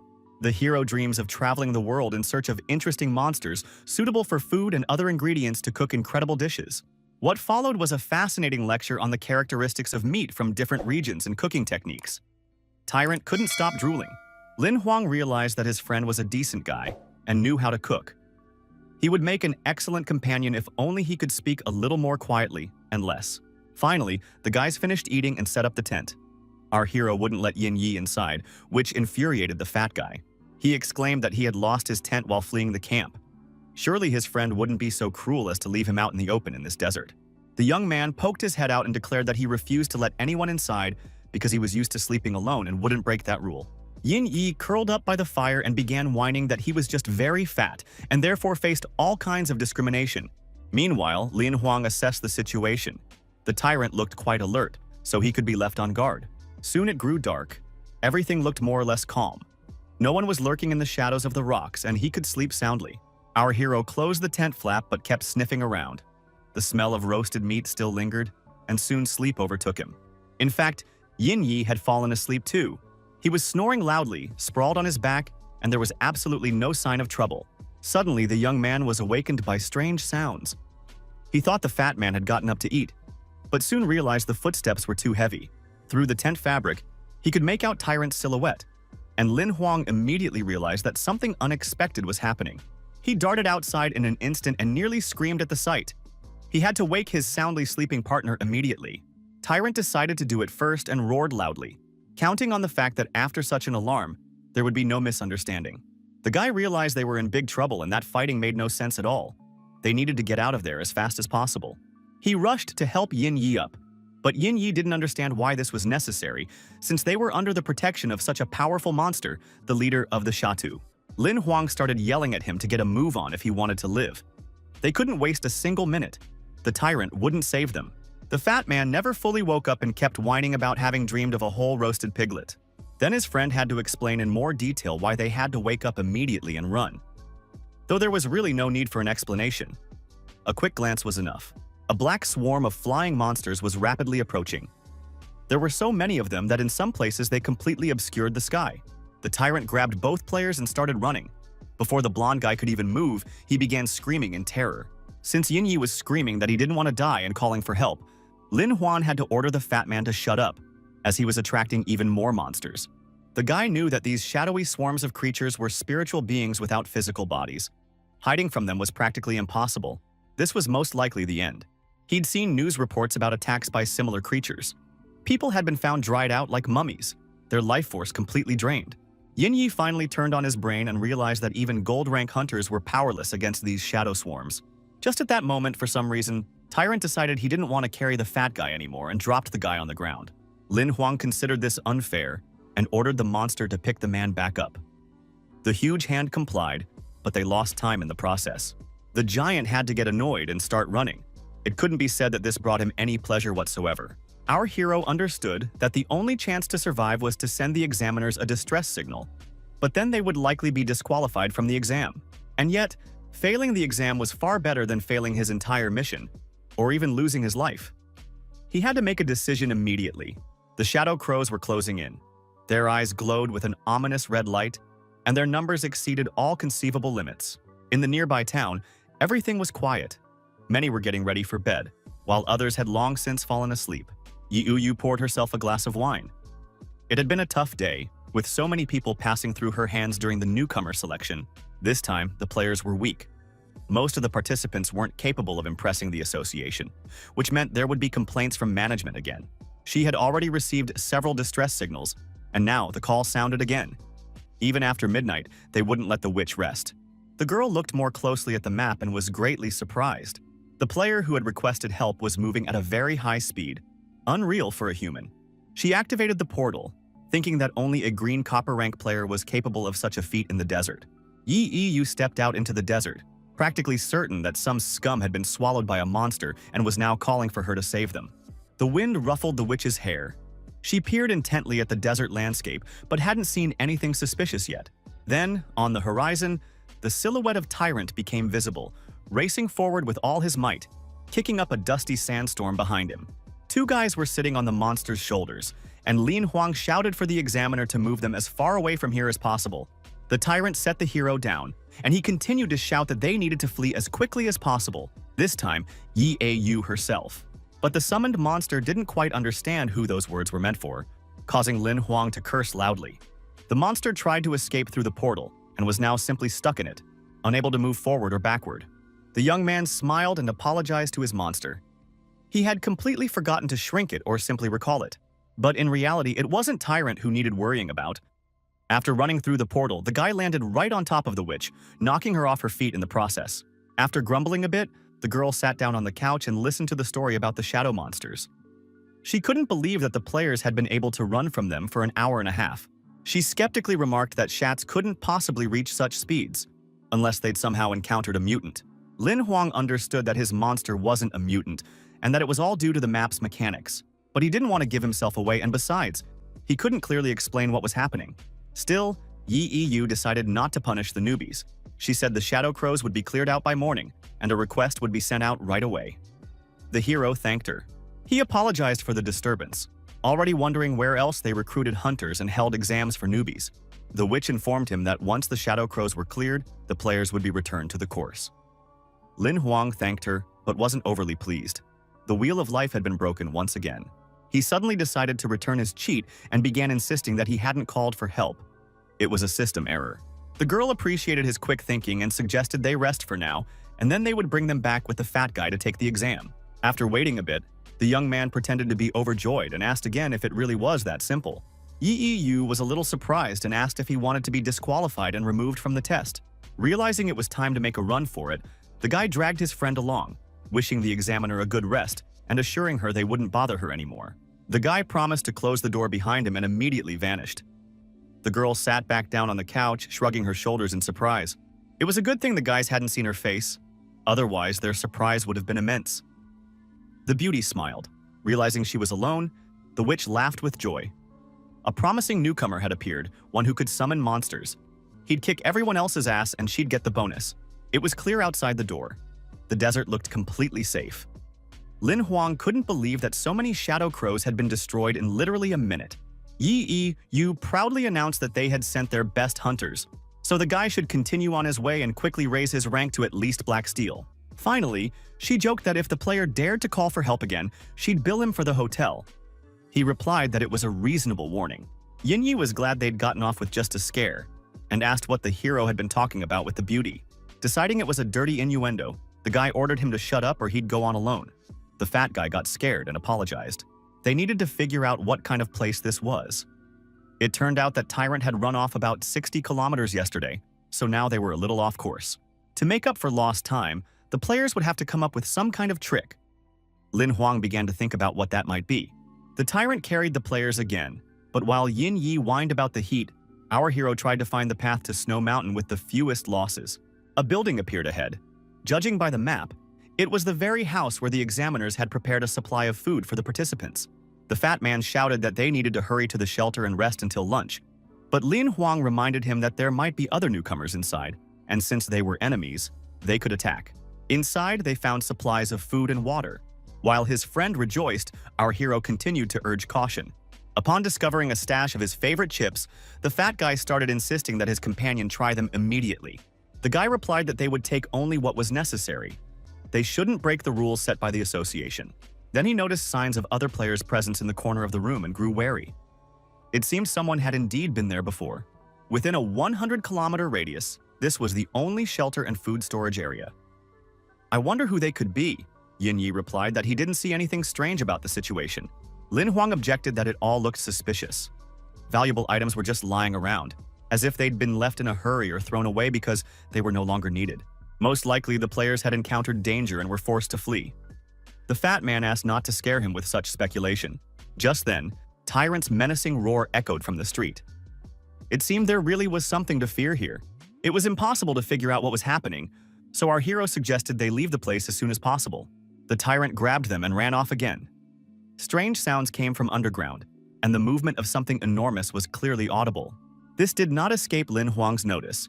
He realized that this creature had begun to pursue them, and the fat man panicked even more. Now the sand was rising in waves, as if a huge snake were slithering beneath it. The gentleman ordered Tyrant to be careful and run even faster. It didn't help. A second later, the monster began to sink into the sand, and the people nearly fell off his shoulders from the jolt. The Shatu chieftain's fist struck the ground, as if summoning whoever was there to come out. It was a rash decision. A huge sandworm rose halfway to its full height, baring all its terrifying teeth. The giant lost his balance and began to topple to the side. He looked utterly tiny compared to his pursuer. Yin Yi and Lin Huang screamed in fear in unison. The boys had never encountered anything like this before. It was a demonic monster, not typical of the Golden Flame Desert, and the boys were on a safe route. How could the deathworm have appeared here? Our hero quickly pulled himself together and opened fire on the monster, even though he knew the damage would be like a mosquito bite to it. But the guy aimed for the sensitive mucous membranes inside its mouth, hoping to scare the monster off. The plan didn't work. The worm just got angry and rose even higher out of the sand. They had to come up with a different tactic. The Tyrant rushed to flee again. The players panicked. They didn't want to die, but their speed was still insufficient. Suddenly, Lin Huang had a brainwave. He suddenly became serious and calm, ordering the summoned monster to stop and not move. The fat man kept wailing, and his partner ordered him to shut up and stay still too.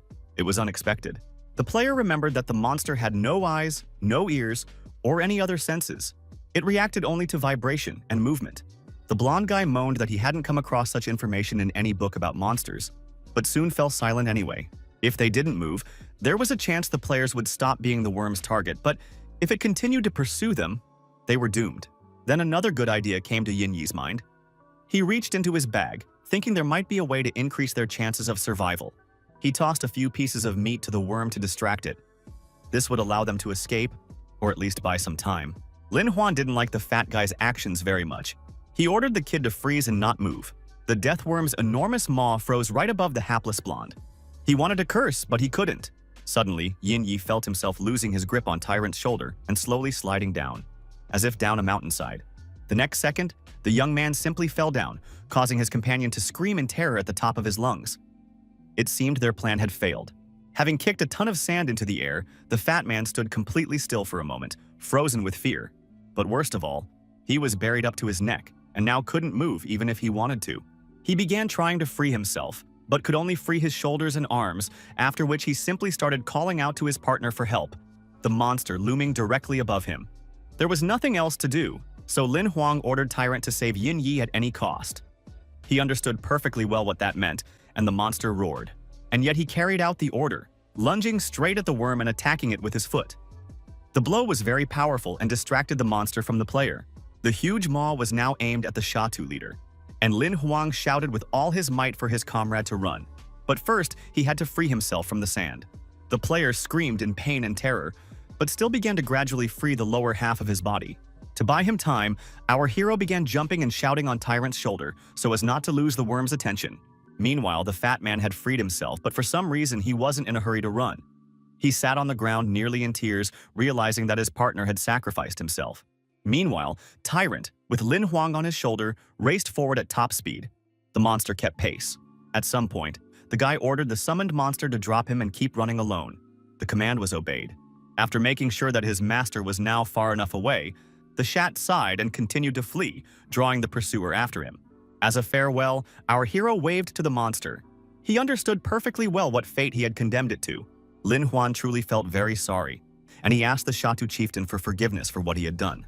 He had no choice but to use Tyrant as bait for the monster. The chase ended, and the giant stopped. His legs were already in the death worm's enormous maw. The monster let out its final roar, and drops of blood spattered. The summoned monster began to vanish instantly. It was clear that it no longer felt pain, only relief.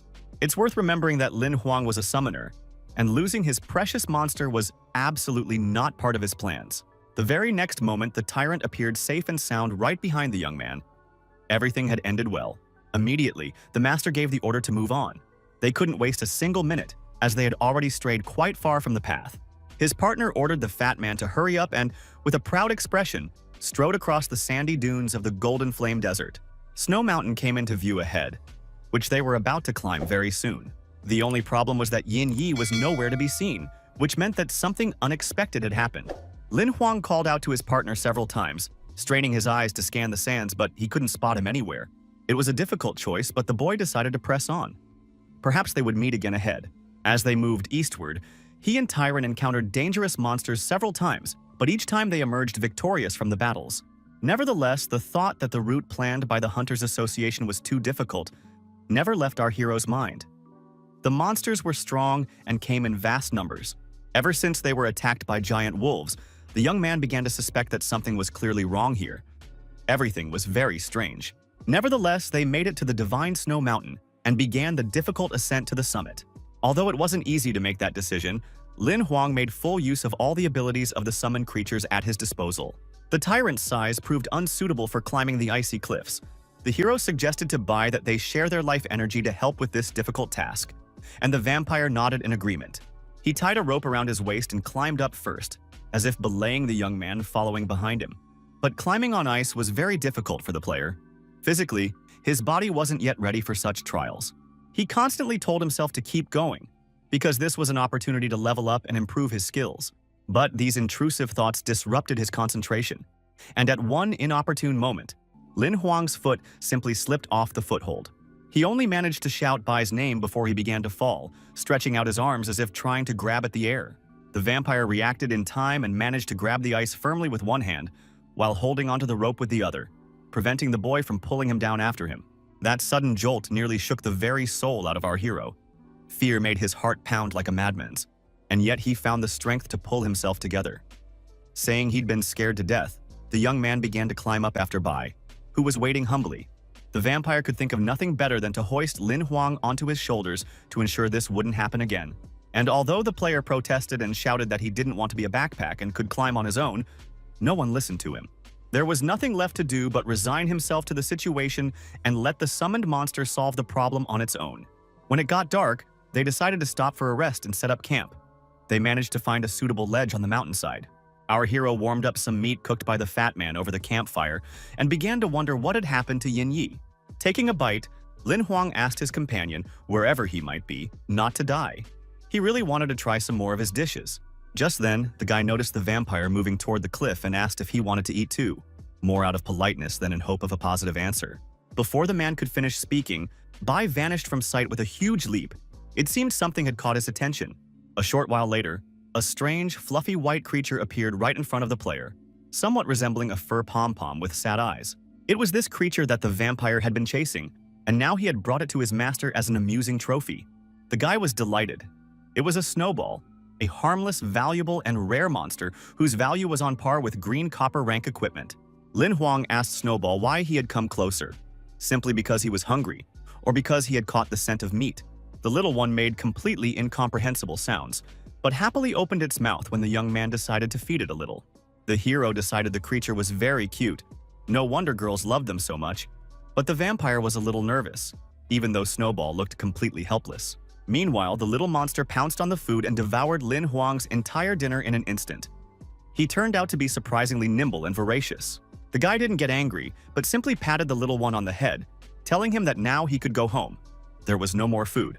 Snowball kept begging and even tried a bite of Lin Huang's pant leg, as if it might be edible. Then the monster started dragging the young man aside, as if intending to show him something or give him something. The vampire grew even more wary. The little one was hopping up and down and kept squeaking playfully. Now the young man was very curious to see what it was all about. The little white fluffy ball jumped off the cliff, and our hero told Bai he wasn't busy, so he'd go check it out. Catching up to the little one wasn't so easy. He was making his way through the snow quite nimbly with huge leaps. A snow tunnel appeared ahead, and Lin Huang shouted for Snowball to be careful. If he got buried, it would be hard to dig himself out. The monster didn't listen and went even deeper, after which he completely disappeared from view. The young man hesitated for a long time before deciding to follow him further. Suddenly, it dawned on him that this was a passage leading somewhere deeper, and the white ball knew this path well, which was why it acted without fear. And so it turned out. After taking a few more steps forward, the player discovered a portal. Whether to step through it or not, that was the main question. Beyond the passage, which looked like an icy wall, there was clearly something interesting, and curiosity got the better of him. Lin Huang suggested to Bai that they go see what was there. He was the first to step into the portal. The vampire remained cautious and stayed on high alert, ready to react immediately in case of danger. It was so cold on the other side of the wall that our hero felt as if he had dived into an icy pool. A blinding light reflecting off the snow and ice struck his eyes. The young man shielded his eyes and raised his hand. When he decided to open them again and see what lay ahead, he was very surprised. Lin Huang was completely unprepared for this. A snowy mountain landscape unfolded before him, bearing no resemblance to the mountain that the novices were supposed to conquer. It was completely unclear what kind of place this was, but the strangest thing was that Bai hadn't followed his master. It was completely unclear why. Lin Huang muttered in surprise that this couldn't be possible, but Snowball suddenly spoke up and explained that only humans could enter here, not monsters. The hero was very surprised that Snowflake was able to speak human language, but Snowflake didn't think it was anything special. The young man explained that the creature's voice didn't quite match its appearance, which was what struck him as odd. Snowball said that if that was the reason, it would be very easy to fix so as not to embarrass the guest of this world. He began spinning rapidly around his axis, whipping up a veritable snowstorm. It grew bigger and bigger. Lin Huang realized that not only was the air current growing, but so was the monster inside it. Soon, a white, fluffy giant with horns on its head appeared and announced that it had decided to reveal its true form to avoid any cognitive dissonance. The boy exclaimed in fear that he hadn't expected to see a snow and ice giant. Now he had to practically shout to be heard. The hero understood very well that such a creature was of an advanced level and very powerful. If it wanted to, the monster could kill him in 3 seconds. He kept looking up in confusion and muttering something incoherent about himself and Snowball. Finally, the giant couldn't take it anymore and asked him not to panic. He wasn't here to harm Lin Huang. It turned out the monster could read minds. The horned creature explained that he had brought the young man here in the hope of asking for his help and receiving it. This surprised our hero even more. He didn't understand how he could help such a huge and powerful creature. It was easier to ask directly, which is what Lin Huang did, after which he looked questioningly at the monster, waiting for an answer. The monster stretched out its enormous hand, and currents of air swirled around the young man once more, as if inviting him to climb up. In the blink of an eye, the boy was standing on the giant's palm, and Snowball asked him to come with him to a certain place. On the way, the giant said he wanted to tell a long story, so the man should be patient and listen carefully. The player understood perfectly well that he didn't really have a choice, Since he was already here, he would have to listen.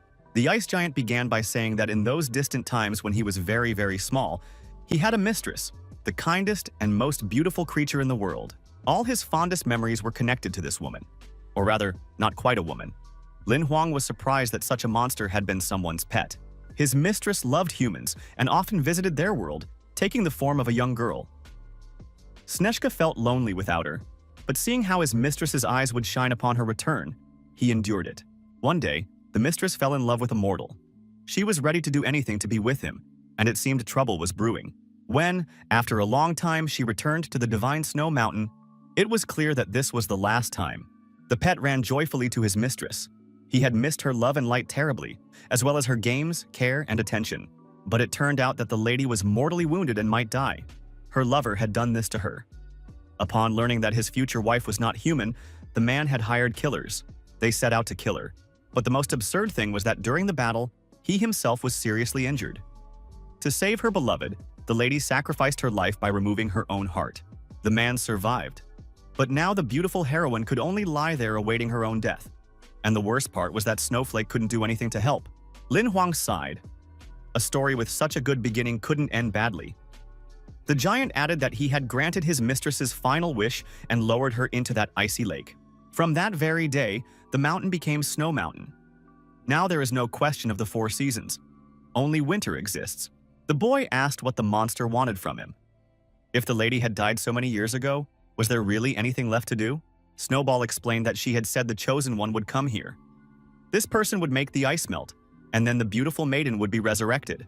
When asked if he really considered him the chosen one, the giant shook his head. He had already brought 3 guys here, but to no avail. The young man asked if the monster brought everyone here indiscriminately, and was told that in thousands of years, only 4 young men with kind hearts had come along, and he had risked trusting them. Realizing that he was the 4th, our hero was moved and asked what he must do to melt the ice. The giant replied that a single drop of blood would suffice. He would let the hero go in peace regardless of the outcome, but if it failed, he would erase his memory of this place. It all seemed extremely simple to Lin Huan, so there was no reason to refuse Snow, who had been dreaming of resurrecting his mistress for so long. Turning to the invisible girl, the player dripped blood onto the ice, saying that he truly hoped she would be reborn. The drop shattered into tiny spatters, as if a beautiful red flower had bloomed on the snow. The young man asked what to do next, and was advised to simply wait and see if it worked. They sat by the frozen lake for about an hour, but absolutely nothing happened. There wasn't even a hint of movement. Finally, Lin Huang apologized and said that it seemed there was nothing more he could do. The attempt had failed. Immediately after these words, the monster leaped up and stood to its full height. The ice on the lake cracked and began to melt. It all happened so fast that the boy didn't even realize how the water and the beautiful green shore had appeared. The snow was receding, and the plants were coming back to life as well. The hero cried out in fright, not even expecting that his blood was so nourishing that it had given new life to so many flowers. Snowball cried out that he could see his mistress, and a stunningly beautiful girl slowly rose from the water. Staring at her, Lin Huang blushed and seemed to have completely forgotten how to breathe. The lady approached her pet. She called him the Ice King and added that she had missed him very much. The girl thanked the monster for guarding her all this time, and then her chosen one, after which she introduced herself as Xiu Luo. The hero replied, somewhat embarrassed, that there was no need for thanks. She could just call him Lin Huang. An awkward pause ensued, and the young man apologized for his rudeness, but still ventured to ask if the beauty was a monster. The monster roared that this was unacceptable, but his mistress simply replied that she was of the race of gods who lived 3,000 years ago. The young man only remembered the invasion of the gods 800 years ago. The beauty explained that these self-proclaimed gods were merely servants who had received the pitiful remnants of the blood of the gods to whom she belonged. But they were not weak either. She realized the hero didn't believe her, and decided to demonstrate to him the true power of the divine race to which she belonged. Streams of energy began to approach Lin Huan. He had absolutely no idea what to do, whether to try to defend himself or just wait. He began to feel something strange, and then suddenly realized that his broken life wheel was fully functional and restored. The goddess smiled and said she had noticed the hero's little problem and decided to help him out a bit. When asked if divine power was truly that great, the beauty replied that it was far greater. She had a particularly valuable gift for Lin Huang. When the energy surges subsided and the system notifications stopped flashing, the young man read that he had received the full Wild Nature Sword skill card. Unbelievable. It was a very valuable and rare skill. No one had managed to obtain it in its entirety for many years, and the hero appreciated the goddess's magnificent gift. Suddenly, the beauty giggled and remarked that although the player was mortal, he wasn't as simple as he seemed. This puzzled him a little. Finally, the Ice King placed Lin Huang on his palm and promised to return him to where they had met. The young man was extremely pleased. Setting him down on the ground, Snowball said that as soon as our hero left these lands, he and the lady would also leave as far away from here as possible. The goddess explained, somewhat sadly, that she intended to return to her own world and had no plans to let humans in there anymore. She asked the young man to take care of himself and be careful. He would encounter many more monsters on the divine snow mountain. The beauty warned that the Golden Flame Desert had now become particularly dangerous, because exceptionally powerful monsters had awakened underground. They all serve the super monster, which is why all these swarms of creatures are by no means random. We need to stay on our guard. Lin Huang wanted to ask why this had happened and what people should do now, but the goddess chose to remain silent. As a farewell, the boy waved his hand. He was sure he would meet these two again. They parted as friends. When the goddess disappeared, our hero was on the verge of tears. At the very least, he really hoped he would see her again at least once. The divine snow mountain remained just as cold and forbidding as it had been before the player left it. After passing through the barrier, Lin Huang continued to feel the deadly cold, and dawn was approaching. At the entrance, he saw a vampire with a pile of snow already piled up on his head. Don't tell me Bai had been waiting here all night. The guy felt full of energy and announced that they should move on immediately. He was confident he could climb the rock face, and so it turned out. Now the hero could move on his own. He had become much stronger after restoring his life wheel, reaching the black steel rank. They had climbed almost to the very top and were set to make it just in the nick of time before the exam's allotted time ran out. Suddenly, they heard some strange sounds, like the quacking of ducks and the croaking of frogs at the same time. Bai grew wary. Around the bend appeared several geese that looked quite good-natured. They were slowly striding toward our heroes. Lin Huang hadn't expected to see geese, or swans, in the snowy mountains. He didn't know much about local birds, but he still understood that they had no business being there. Nevertheless, the hero suggested to Bai that they take a couple with them. If they roasted them over a fire, they would turn out quite tasty. Suddenly, one of the geese opened its beak, and it became clear that these weren't exactly ordinary creatures, and they certainly didn't feed on grass. Inside was a row of razor-sharp teeth. The monsters immediately began to attack, and the guy had no choice but to run for his life, urging the vampire to hurry up. While Bai scrambled up the sheer cliff, dragging the player behind him on a rope, the player fired back at his pursuers, though there were simply too many of them. The entrance to a cave came into view, and the vampire thought it would make a good enough hiding place. He climbed in himself and began pulling in Huan, who kept firing his pistols non-stop. With one final tug, Bai finally dragged his master inside. The man hit his back hard and stopped shooting. Suddenly, the monster geese let out frightened cries and began scattering in all directions, ceasing their attack on our heroes. It turned out they had been frightened by a huge black sparrow, at least a green copper rank. Now they could relax a little. The bird targeted one of its smaller kin, but it was clear that this was nothing more than an appetizer for it. At first, the player was frightened.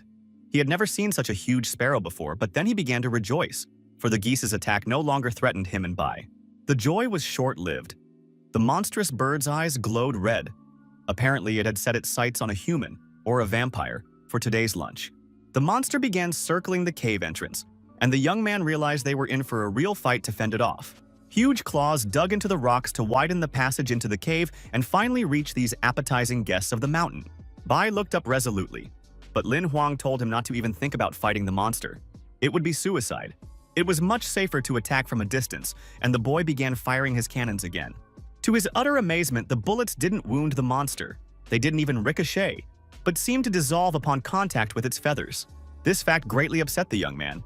He realized he might very well die, practically right after finishing the exam. Bai muttered something, and this gave Lin Huang pause for thought. Perhaps things weren't so bad after all. While the huge monster kept pounding against the rocks, trying to get at our hero, he managed to come up with a decent plan. He warned Bai that they had to act very quickly and that he should distract the monster's attention the moment he gave the signal. When the monster tried to peer into the cave again, the guy shouted that now was the time. The vampire enveloped the creature in streams of his energy, preventing it from simply flying away and escaping death. Lin Huang rushed forward with all his might to carry out his plan as quickly as possible. He raced like the wind. He had to aim very carefully, because the only vulnerable spot on this giant sparrow with steel feathers and iron bones was its eye. and that eye looked fearfully at the man approaching it. The monster seemed to have realized that the final moments of its life had arrived. The next moment, several explosions thundered, and the sparrow let out its death cry. That was the end of its story. The claws clinging to the rocks loosened, and the monster began to fall slowly downward. Now it no longer made much sense. Lin Huang watched it fall, realizing he had used his last 3 bullets, all of which had gone into the bird. Apparently, the sparrow was finally dead, having crashed into the rocks far below. Immediately, an alert sounded. The system reported that a monster superior to our hero in many stats, and of a higher rank, had been destroyed. As a reward, the hero received a map fragment. It meant that instead of one map, there would be a double map. The assistant explained that rewards are usually distributed randomly, so what happened could be considered a lucky coincidence. A double card meant that everyone the player defeated within the next hour would grant double experience points and loot. Xiao He remarked that finding a suitable monster wouldn't be so easy. "Man, what bad luck!" The guy brushed it off, saying he wasn't in the mood for jokes. Suddenly, the Emperor's ring vibrated, signaling that the trial was coming to an end. Lin Huang snapped out of it. They'd wasted too much time and needed to finish the climb as soon as possible so they wouldn't be late. They climbed upward quite briskly, but with every new ledge, another one appeared higher up the slope. Looking ahead, the young man decided he had practically no chance of finishing the trial on time. Then a voice from the shadows declared that for losers, life always seems too unfair and difficult. A young man appeared, dressed in shades of blue and light blue. Even his hair shimmered with those colors. It was strange that neither the hero himself nor Bai had sensed his presence nearby. Lin Huang asked who he was, to which he received the reply that he was a test participant just like the player himself. He stepped closer and asked why the young man had killed his black sparrow. Our hero was surprised. He realized that his new acquaintance was also a summoner. He had to explain that it was self-defense. If the monster hadn't attacked them, it would have remained safe and sound. The stranger snorted and replied that he had sent his pet out to hunt for food. If it had decided that their party would make good prey, then so be it. Now the young man was going to avenge the killing of his summoned monster with the help of his colleague, who was of a higher level. He had already raised the corresponding card, but at the last moment he crumpled it up, declaring that he would definitely take revenge, but not now, later. Bai and his master looked at the idiot with some apprehension. It was strange that he had changed his mind about fighting now. It could very well be a trick. With a green copper rank bird perched on his head, the player praised the vampire's skills but noted that Lin Huang himself was still too weak, which was why his monsters couldn't reach their full potential. He promised once again to take revenge, but since he had to finish the exam, time was running out. With those words, the summoner ordered the bird to fly away, which finally infuriated our hero, but in turn gave him a brilliant idea on how to finish conquering the summit. More precisely, his vampire, who continued to look down on the gentleman a bit, was starting to drive him crazy. And yet, the spread wings of the enormous bird reminded Lin Huang that Bai could fly too. He immediately pulled a chain from his inventory and chained himself to the summoned monster. The creature clearly didn't like it, but disobeying the order was out of the question. Bai spread his demonic wings and rose into the air, carrying his master with him. The young man was breathless with excitement. First, there was hope that they would make it in time, and second, an incredible sight unfolded below. Skyscrapers came into view. It seemed our hero had indeed arrived at the right district, whose coordinates were marked on the map as the final destination. Landing on the roof in front of the examiner, Lin Huang thanked Bai. The girl greeted the player and remarked that she never would have thought he'd arrive first. Yi Yu congratulated him on passing the exam and added that as soon as everyone had finished the test, he could register as a reserve hunter. What he heard greatly surprised our hero. He hadn't expected to be first, let alone to be hired by the association so quickly. The girl didn't understand why Lin Huang was puzzled, and he explained that he was sure the player on the bird with the face of a rich fool would beat him to it. He clarified that the bird was a blood-red dragon. Yi Yu reported that the guy's name was Bai Yang, but he didn't count. Then why was this person among the newcomers? He isn't taking the test, but simply completing a quest, apparently. The beauty explained that the player was passing the trials, but he didn't need an exam. This was a special case. Bai Yang had confirmed his title as a bronze hunter and had insisted on taking the test himself. This information wasn't particularly important, but it still piqued Lin Huang's interest. He hadn't known that was possible. A short while later, the young man checked his inventory and decided to sell some of the loot from the trial. 3.5 million was added to his account, mostly for that very crystal. The guy almost burst into tears. For the first time in his life, he felt like a rich man. As they parted ways, Yahello explained that the hero should stay in this city for a few days to wait for registration and make the most of his time. The gun shop didn't have the right ammunition. The clerk noted that it was too expensive and sent him to his colleague Jung on the other side of town. The young man stepped out onto the street. This place was larger than the town where he lived, but he couldn't find the rare equipment he was looking for. It seemed he would have to track down that salesman. He had to wander around quite a bit, but the time spent was worth it. As soon as Lin Huang found Zhang's shop, he realized his search had not been in vain. Inside, there was an incredible amount of interesting stuff, though he had to call out to the shopkeeper a few times. Finally, a small, hunched-over old man appeared and told him to quickly grab what he needed, pay, and get out. Our hero explained what he had come for. He doubted the shop would have the right ammunition, but Zhang just asked how much he needed. The guy replied that he needed 3,000 rounds and 300 explosive rounds. The shopkeeper chuckled, saying the hero must be rich. Soon, a beautiful and rather heavy box appeared. It became clear that Zhang wasn't just joking around. The total came to 135,000, and the old man asked for payment right away. Lin Huang agreed and mentioned that he'd come back a little later to place another order. Zhang narrowed his eyes slyly and remarked that he already had enough. But if the young man was interested in other rare items, that wouldn't be a problem either. He should just let him know. The young man thanked him and promised to come back next time. He hadn't expected the seller to be this kind of person at all. Suddenly, a terrifying alarm sounded. When asked what was going on, the old man explained that this was how the association sounded the alarm in case of danger. Saying goodbye, Lin Huang hurried to the exit, saying he'd be back soon but couldn't continue the conversation right now. The salesman merely watched him go with a keen gaze. It was clear that figuring out this new customer wouldn't be so simple. The huge white church trembled as if it were about to collapse. Its silhouette against the blue sky looked very ominous. Lin Huang began to make his way through the crowd. The exam wasn't over yet, so the city was full of residents and players. Yi Yu was trying to calm the crowd. A super monster had appeared in the desert, summoning waves of smaller monsters. Many players were in trouble, but measures were being taken. Our hero immediately realized that what the goddess had warned about had happened. For everyone's safety, they were asked to wait out the threat in the city. One of the guys shouted that he didn't want to stay here and just wait. He could be useful. Lin Huang appreciated his courage. The examiner explained that for berserker monsters, active both on the ground and in the air, guys like him were just lunch. The association was saving them by not sending them out into the desert. The girl asked which of them wanted to die first. There was no answer, but our hero did have a few thoughts. The association sent a special task force to mop up the area. As soon as the main monster was destroyed, the rest would die too. Lin Huang thought it would be great if everything turned out to be that simple. In that case, there would be no need to worry. Then Bai Yang appeared, saying that another super powerful monster could very well be lurking behind the first one, in which case the squad's strength wouldn't be enough. He added that he wasn't going to sit here like an idiot and wait to die, while Yahello reassured everyone that everything would be fine by tomorrow.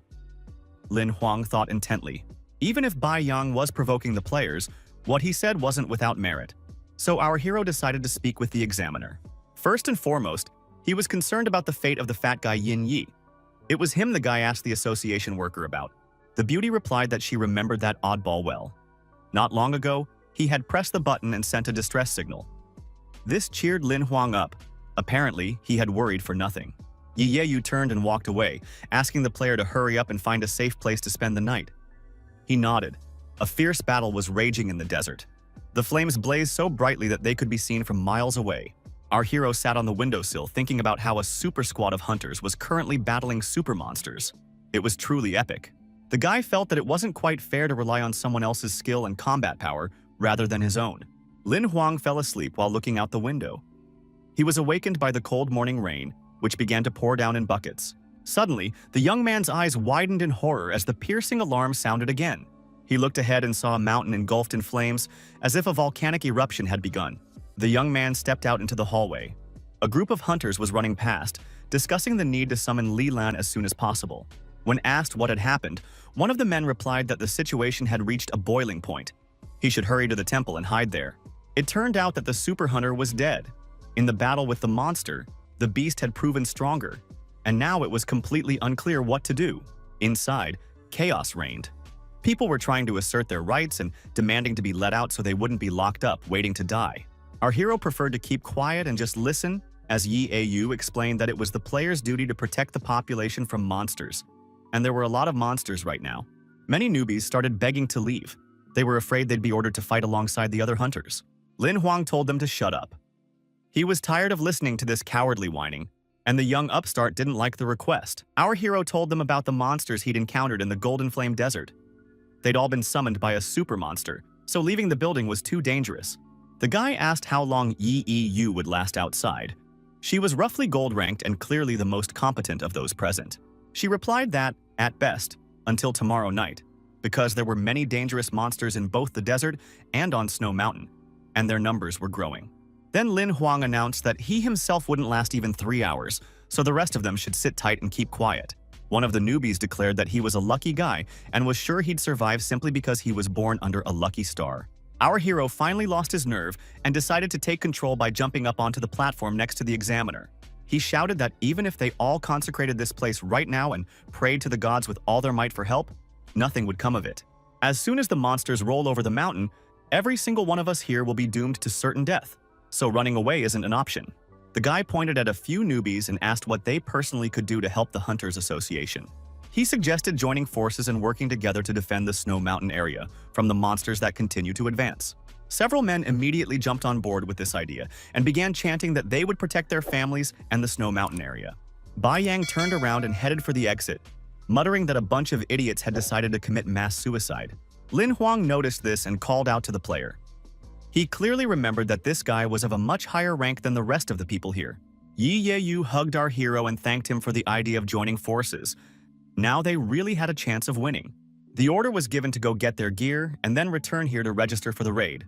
Lin Huang was about to jump down from the platform to go and get ready as well, so he warned the examiner about it. She asked the young man to wait a moment. It seemed things were far from as simple as they might appear at first glance. The young man looked questioningly at Yahello. It seemed he was about to hear some truly important information. The hunter explained that she could transport no more than 50 people at a time, so her first priority was to send away those under the age of 20. Lin Huang was outraged. After all, she had supported his idea to fight, but it turned out that was only to calm people down. Soon this place would turn into hell and no one would survive. The beauty shouted the last sentence so loudly that it became clear she herself could no longer control her emotions from the horror. Yahello explained that the association had mobilized all its resources to hold back the monsters, but even that would last for 10 hours at best. After that, the monsters would destroy both this place and everyone who didn't manage to teleport in time.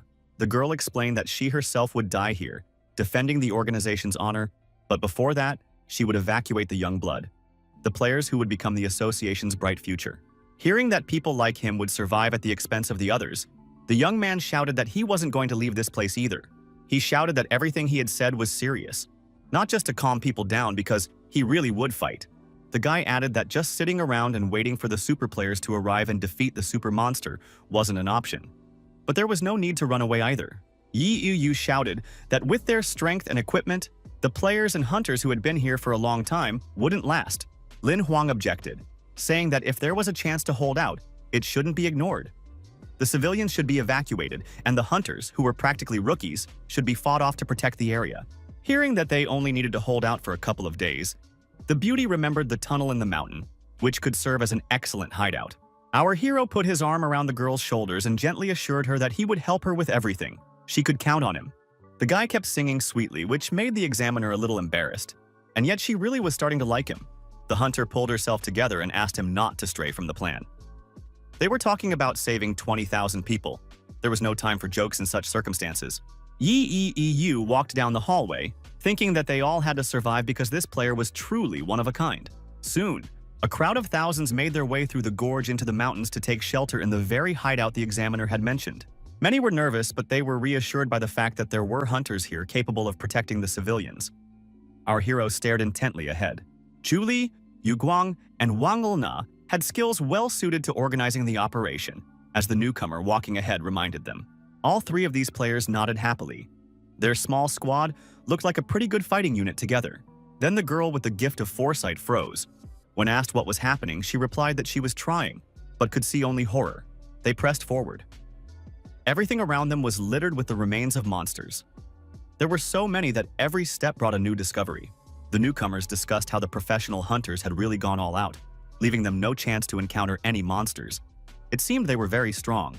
Lin Huang asked the guys not to be too careless.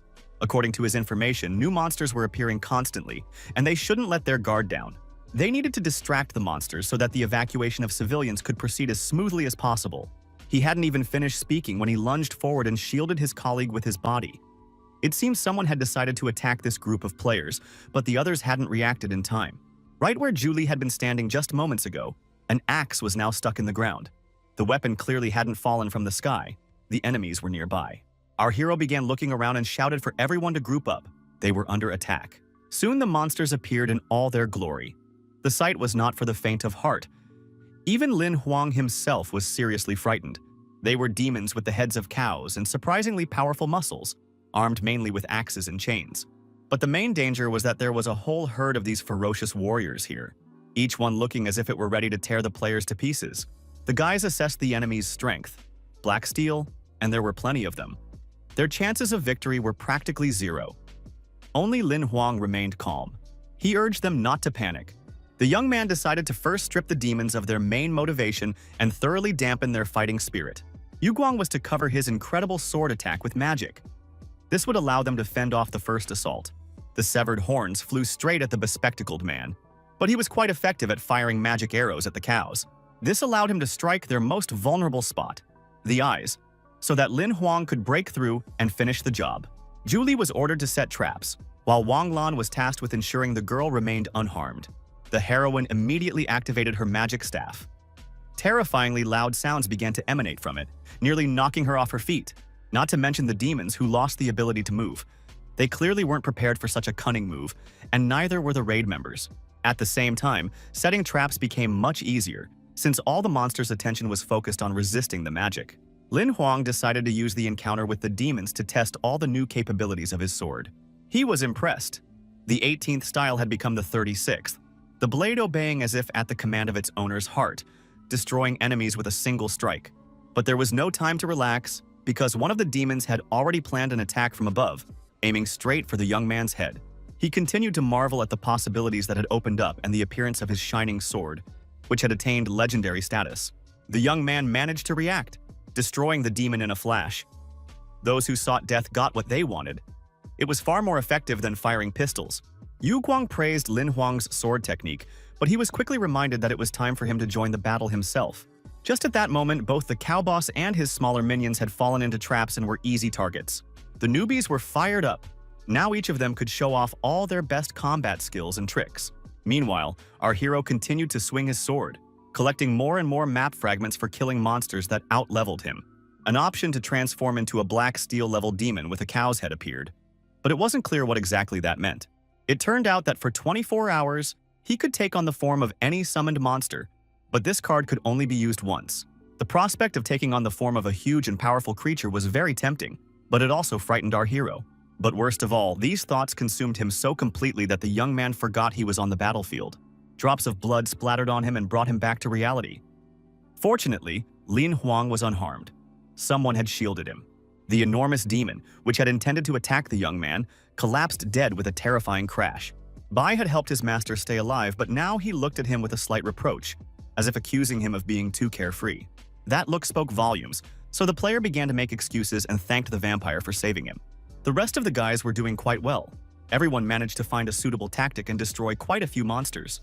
The monsters were much stronger and faster, and at first this frightened the players, but as things went on, they got the hang of it.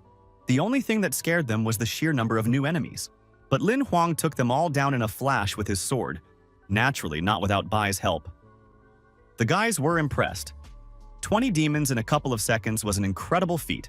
The hero noted that this wasn't the time to relax. They needed to head toward the pass into the mountain range. The players agreed. Now they even wanted to face the monsters to improve their skills. Suddenly, the Imperial ring vibrated. The signal came from Yahello, which meant it was something extremely important. The girl asked somewhat anxiously about the squad's whereabouts.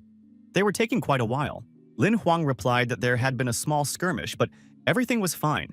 They should arrive at the location in 2 hours. The others were surprised by his manner of speaking to the examiner. His smile did nothing to reassure Yahello. She remained tense and informed them that they had only 1 hour to arrive. The monster invasion was gaining new momentum, and if they didn't make it in time, they were guaranteed to die. The situation at the entrance to the gorge was extremely tense. Too many monsters and demons were appearing, and even the best hunters couldn't neutralize them all in time.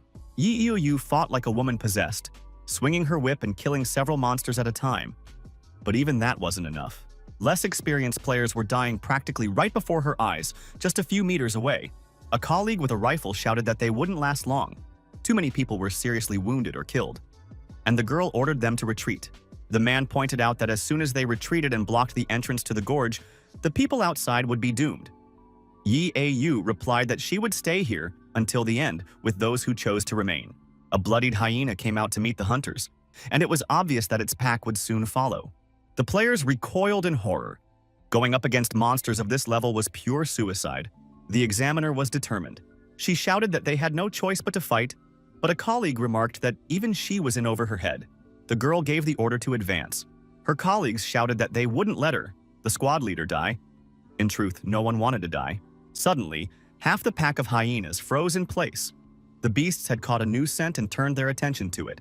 When Yahello looked in the right direction, she was overcome with incredible joy. Now there was a chance to escape. It was Lin Huang with Tyrant. The young man had not only survived but had also arrived in time to come to their aid. Our hero immediately rushed into the attack, but the bloodthirsty hyena clamped down on his sword with such force that there was no way to free the blade and fight. The hero shouted for Yu Guang and Wang Lan to tend to the wounded, while he and Zhu Li would deal with the monsters. The others agreed. The player had already managed to retrieve his sword and was now chopping down the hyenas like cabbage, while his comrade and Tyrant covered the leader from the attacks of the other beasts. The third-level black steel hyenas seemed like an excellent opportunity for our hero to improve his sword-fighting technique. He mentally ordered the pack leader to come closer. In this battle, only one of the two was destined to survive. The beast seemed to have heard his thoughts and lunged into the attack, making an incredible leap. The man did not frighten it at all. Lin Huang was a little surprised. He noticed that the hyena's rank was gradually changing, randomly rising and falling. The enormous monster pounced on our hero and pinned him to the ground with its clawed paw, intending to have a hearty meal. The guy remained calm. The only thing that bothered him in this situation was the huge hyena's foul breath. His partner wanted to help the boss, but another monster attacked him. There was absolutely no room for distraction. Zhu Li dealt with the small hyena fairly quickly. He was already quite confident in taking down these creatures, but he was still worried about Lin Huang. Yahello kept a cool head. She suggested that the player deal with the smaller hyenas first, and only then take on the pack leader. Our hero had already freed himself and continued fighting the blood hyena. Tyrant was also actively helping to destroy the enemies. The pack leader was not only strong and fast, but also intelligent enough to retreat at the most opportune moment. Lin Huang noticed that intelligence wouldn't save the monster from certain death. As a summoner, he had studied monster psychology well. He played a card, and a bright blue glow instantly destroyed several hyenas. It seemed the right skill had been activated. The young man summoned Bai again, and now the fiery whirlwind killed one hyena after another in literally a matter of seconds. The vampire and the main monster also took a hit, but the blood hyena was a very strong opponent, so it didn't die right away.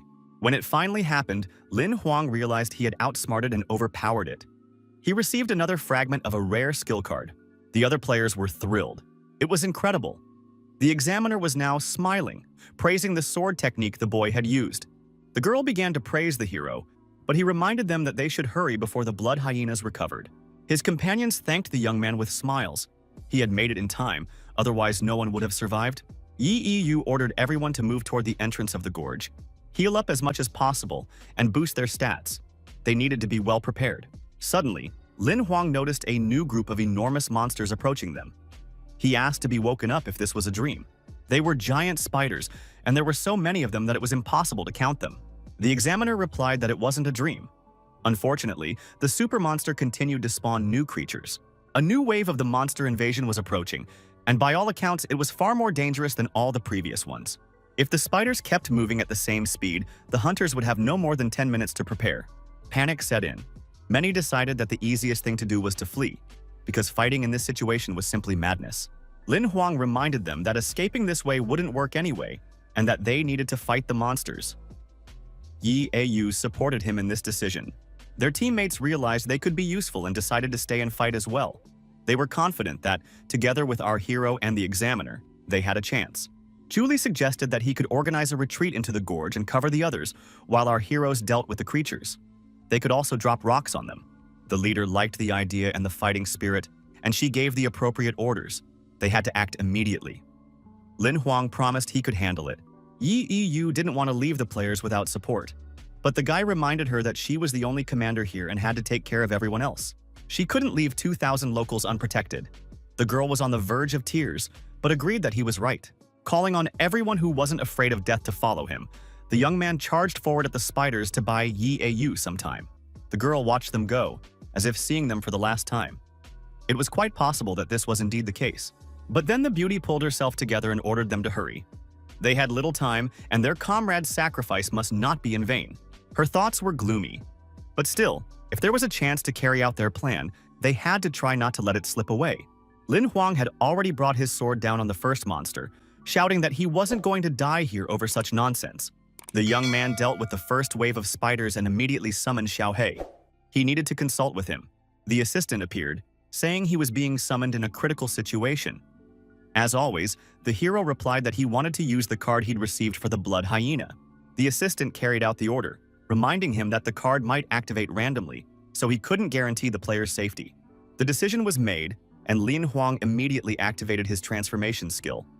Everything around him was flooded with green light. It turned out to be the skill of invisible snow walking, one of the rare rank gold-level skills of the hyena. The card proved very useful, allowing the young man to move through space at incredible speed as he killed the spiders one after another. This was enough to thin their ranks considerably. Now the young man with his sword was particularly effective. His companions didn't understand who our hero was talking to, but they couldn't help but notice that his movement speed had become simply fantastic. Soon the skill's power waned because his energy was running out. He needed to replenish it urgently, and the spiders began their assault. Lin Huang realized he had to switch to a different skill and turned to Xiaohei for help again. Xiaohei reminded him that it was possible to feed one skill with the life force of another, but he had to choose which one to sacrifice. The assistant read out the entire list of stats that could be disabled to free up some energy. A decision had to be made immediately. The guy shouted that it didn't matter what to reduce. The main thing was to strengthen the sword, because killing spiders had to be as efficient as possible. Then, Xiaohei announced that he would reduce the connection. It wouldn't be critical in this situation and would free up a lot of life energy. Now Lin Huang would be able to survive this difficult situation. The main thing was that a new wave of creatures didn't arrive. The hero was the only barrier standing in the spider's way. The battle lasted an incredibly long time, and yet our hero prevailed. By the next morning, all the spiders had been killed. Yi Yu and the others had managed to block the gorge with hyena corpses and rocks, and were now calling the players and our hero over to them to recover. The guy was truly exhausted and very tired. He didn't listen to Zhu Li's praise and just wanted to rest until new monsters appeared. He thought of his sister and silently promised her that he wouldn't let the monsters destroy the city. Suddenly, the imperial rings vibrated violently. Judging by the signs, there was no good news to be expected. Moreover, the signal reached all players at the same time. It seemed something was happening on a nationwide scale. It was reported that several areas of District 7 had been overrun by berserker monsters. 3 cities had been destroyed, and there were many casualties, but the hunters had managed to stabilize the situation. The players' relatives and families were there while they were exploring the mountainous area here. Everyone was worried, but as fate would have it, Yi Yu and Lin Huang, along with the others, ended up here. They must destroy the super monster. It became clear who the monster's main target would be. Both heroes realized this quite clearly, almost simultaneously. The fortification they had built was quite substantial, and could well hold off a new wave of the monster invasion. The only question was whether the players could hold out here until the super hunters arrived. According to preliminary estimates, they would arrive by evening. Yi Yu angrily declared that she had not feared death since the moment she became a hunter. But she was terrified by the thought of civilian casualties. We cannot allow the deaths of 20,000 residents. Our hero's hand gently rested beside the girl's. He confidently stated that she was already a gold rank player, so no monsters should be a problem. The beauty realized the guy was right. All they could and must do was not lose their fighting spirit and keep fighting. They needed to pull themselves together and protect those who needed protection. Lin Huang thought he'd gone a bit too far and felt embarrassed.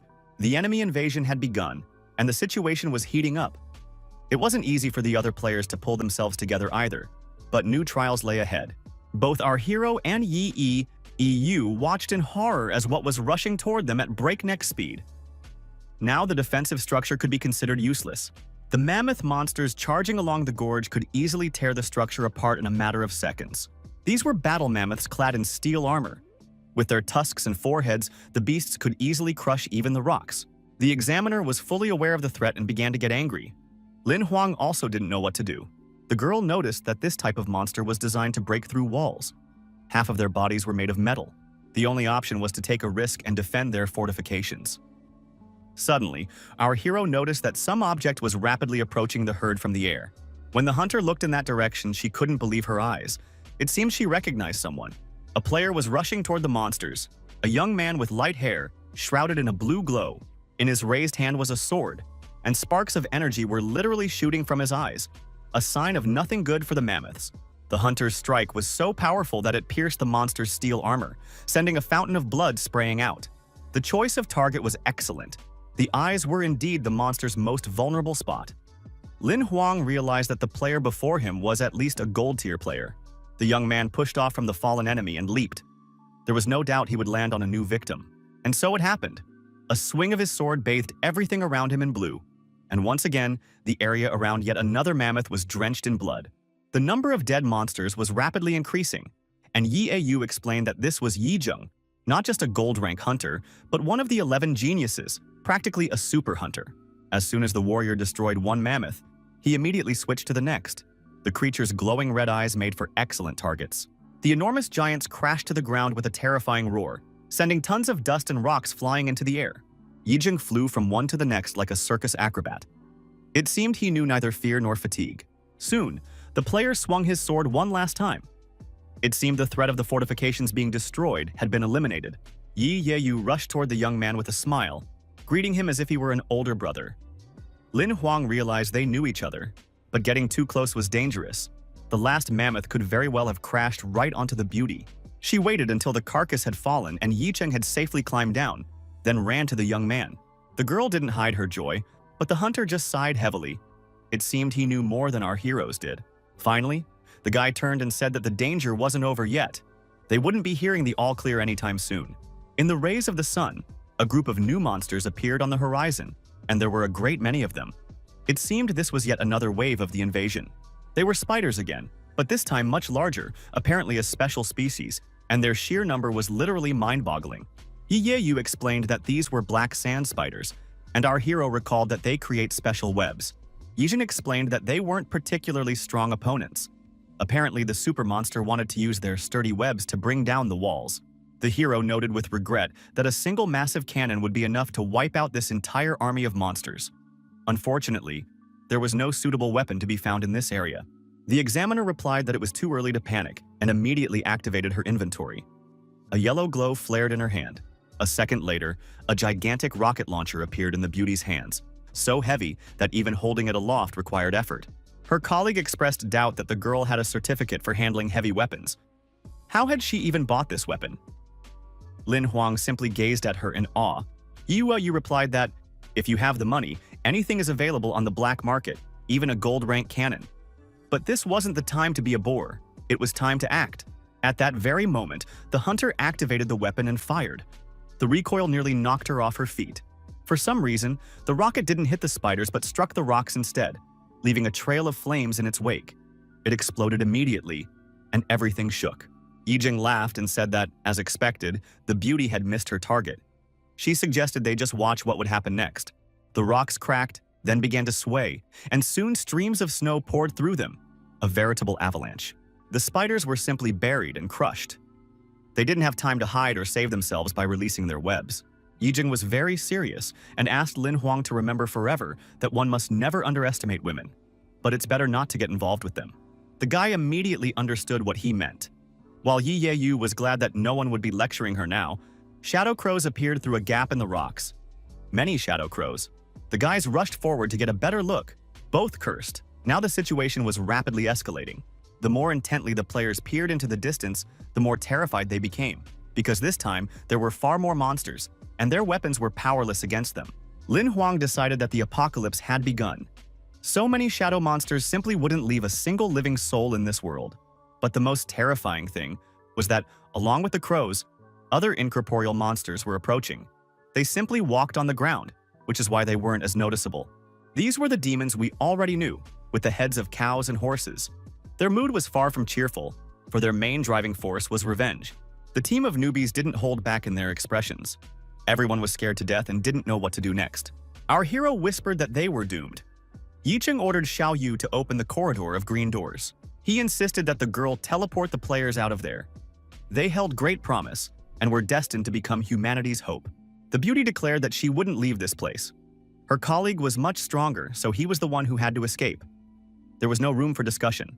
It turned out the players were brother and sister, which is why they were arguing so fiercely, caring for each other. Meanwhile, Lin Huang summoned his assistant, who asked what his last words would be. He reported that he had defeated many monsters of a higher level than his own, and asked how many cards had been collected. It turned out to be over 1,000. The young man wanted to use them all, but that was impossible. So he decided to activate them one at a time at random, until he found one that was truly worthwhile. The young man suddenly realized that even if he found one, he might not be high enough level to use it. The thought of that was unbearable. And yet, Lin Huang announced that since all roads lead to death, he intended to take the risk and activate all the cards at once. The assistant carried out the order, and now a whole wheel of glowing yellow rectangles had unfolded around him. When a single one froze briefly in the center, the player decided to choose that very one. He shouted that it didn't matter what card it turned out to be. The assistant must use it immediately. A message appeared stating that the owner had played all 1,245 of his cards, and a single small unidentified card appeared. All other unplayed rewards were reduced to 0. The card began to approach the young man's forehead, and a fireball appeared around it, constantly growing larger. Soon, the entire player was engulfed in flames. Fueled by his life force, the ball grew larger and larger. The players couldn't see a thing. The blinding light was agonizingly bright, as if it were capable of destroying all life. But in reality, its target was the shadow monsters and demons. They all froze in place, staring at this ball, which was larger than the sun. Very quickly, the searing flame reached them, sweeping away everything in its path in a flash. The land demons were the first to perish in the torrent of light, followed by the shadow crows. They crumbled to ashes. The players screamed in horror as the light touched their skin, but they still managed to open their eyes. The glowing sphere began to gradually shrink, but it still shone just as brightly, the last monsters disappearing in its rays. Yu was still expecting death. She squeezed her eyes shut tightly and clenched her teeth, but with every passing second, she realized she was still alive. Finally, the beauty risked opening one eye, because it had become surprisingly quiet around her, and she hadn't felt any pain. It was all over. Then the girl's eyes widened. She looked toward the center of this radiant apocalypse. Now there was only our hero, who was so exhausted that he had to lean his hand against the ground. The examiner called out to Lin Huan. Following her, the other players began to repeat the boy's name. They were very grateful to the young man for saving them and admired his strength. Our hero paid no attention to the crowd's enthusiastic shouts. All he cared about was the chance to use that incredible card once more. His thoughts were interrupted by Yahello's passionate embrace. She didn't hide her emotions, which thoroughly embarrassed the player. Yicheng asked if Lin Huang had really just used a divine spell. Lin Huang hesitated, not knowing how to explain what had happened. His sister asked the hunter not to jump to conclusions. He shouldn't look down on anyone capable of surprising him, just as no one doubted Yicheng's strength. For a while, both were silent. The pause was quite tense, but family ties had done their work. The beauty laughed, and the young man noticed that she had changed lately. Lin Huang was puzzled. Suddenly, out of the corner of his eye, he noticed movement among the rocks. A strange energy was emanating from that spot. Yahello also looked in that direction, sensing the strong, dark aura of a creature among the rocks. There could be no mistake. Yicheng sighed. Their main enemy had finally revealed itself. It was that very super monster that sent forth monsters. The hooded demon snarled maliciously that he never would have thought he'd encounter a true descendant of the gods in a place like this. Lin Huang was stunned. For a moment, he didn't even realize they were talking about him. His girlfriend had warned him to be careful. Their enemy was treacherous. The super monster's presence was sapping the player's vitality. It had become hard to breathe. Why had the super hunter been gone so long? The villain smiled, saying it didn't matter how strong the super hunter was. No one could compare to him. Humans were pathetic losers. He looked at Lin Huang and the brother and sister, who had assumed fighting stances, and declared that he could give these kids a chance. If they handed over our hero to him, he would spare the lives of everyone present. It was a simply magnificent deal. Let them agree. For a while, the enemy stood there watching the players, waiting to see what decision they would make. The people remained silent. Then, he reminded them that trading one person for the lives of 20,000 others was a very tempting offer. Yahello didn't know what to do. Her brother explained that if Lin Huang, the heir to the divine race, were eaten by the demon would gain all the power of the gods and merge it with its own. The super monster added that when the super hunter arrived, they would have to deal with the clones that would soon appear. And it wasn't certain that this would be pleasant entertainment. He also remarked that 20,000 people wouldn't be enough to satisfy his appetite and licked his lips greedily. The players froze in horror. Xiaohe appeared and told the master that the offer was too tempting to refuse. The young man asked if he had a chance of defeating the monster. The assistant replied that with his combat skills, such a confrontation was tantamount to certain death. There was nothing to even think about. Suddenly, Yahello quietly said that she agreed. The girl's voice was breaking and trembling badly. Her brother tried to stop her, but the hunter repeated that she was willing to trade one person's life for 20,000 others. This shocked Lin Huang so much that he simply opened his mouth and couldn't utter a sound. Xiaohe said goodbye and vanished. The girl asked for a moment alone with the boy since he was doomed anyway. The monster agreed, because he wouldn't let her pull any tricks right under his nose. The examiner asked her brother to go with her as a cover. He couldn't figure out what the girl had in mind, but agreed. They took each other's hands and headed toward Lin Huan, accompanied by the disapproving and frightened glances of the other students. When the girl approached our hero, she simply stared at him for a moment, hesitating to speak. Her brother was also in no hurry to break the silence, and the three of them simply looked at each other, the tension palpable. Finally, Yahello decided to take the young man's hand, almost exactly as he had done for her recently during a difficult moment. She said they hadn't known each other for very long, but from the very beginning, our hero's courage, strength, and character had filled her with admiration. Both guys froze. Was she really about to confess her feelings right now? It was very unexpected. The beauty added that she wasn't sure if they would ever have the chance to meet again, so she wanted to confess her feelings. She was happy that he had come into her life. Yu immediately apologized for her persistence and added something else about recent events. Her brother and Lin Huang were surprised. There was something suspicious in her voice. A portal was already glowing behind them, and with a wave of her hand, the girl pointed the players in the right direction. Both began to fall backward. The young people shouted. They finally understood what the hunter had in mind and had no intention of submitting to her will. She smiled gently and announced that she was leaving the future of all humanity in their hands. The teleportation was about to begin, but the super monster had no intention of letting its prey slip through its fingers so easily. It cursed and immediately began casting a spell. Black lightning shot from him toward the players. Lin Huang and Yi Zheng saw it, but could do nothing. This dark energy shattered the portal. An explosion roared, and it was only by a miracle that the boys remained unharmed. Then everything was engulfed in pink smoke. It looked very ominous, but there was no way to understand what was happening. Then a bolt of lightning pierced Yahello's chest. The girl's eyes flew open as she realized these might be her final moments. Her brother screamed. He couldn't let her die so foolishly, sacrificing herself without saving anyone. And yet, while the beauty was still alive, she cursed and began to fall onto her back, realizing what a foolish position she had found herself in. Her plan had failed. The examiner collapsed onto her back and remained completely motionless for a moment. Both players rushed to her. Yixing called out to his sister, and she whispered his name. It seemed the blow wasn't fatal, at least not yet. Yahello sighed loudly and apologized for still being too weak to handle a problem of this kind. Lin Huang was furious. Tongues of flame appeared around his body once more. The boy's sole desire was to kill the super monster. He called the girl stupid and ungrateful. They had treated her with respect, and in return, they were met with an attempt to deceive them. Shouting that the punishment for such an act was death, the monster began to transform. Its skull literally cracked and split in half. A huge snake slithered out and hissed that everyone here would die now. Its patience had run out. The monster was incredibly large, simply gigantic. People looked like ants next to it.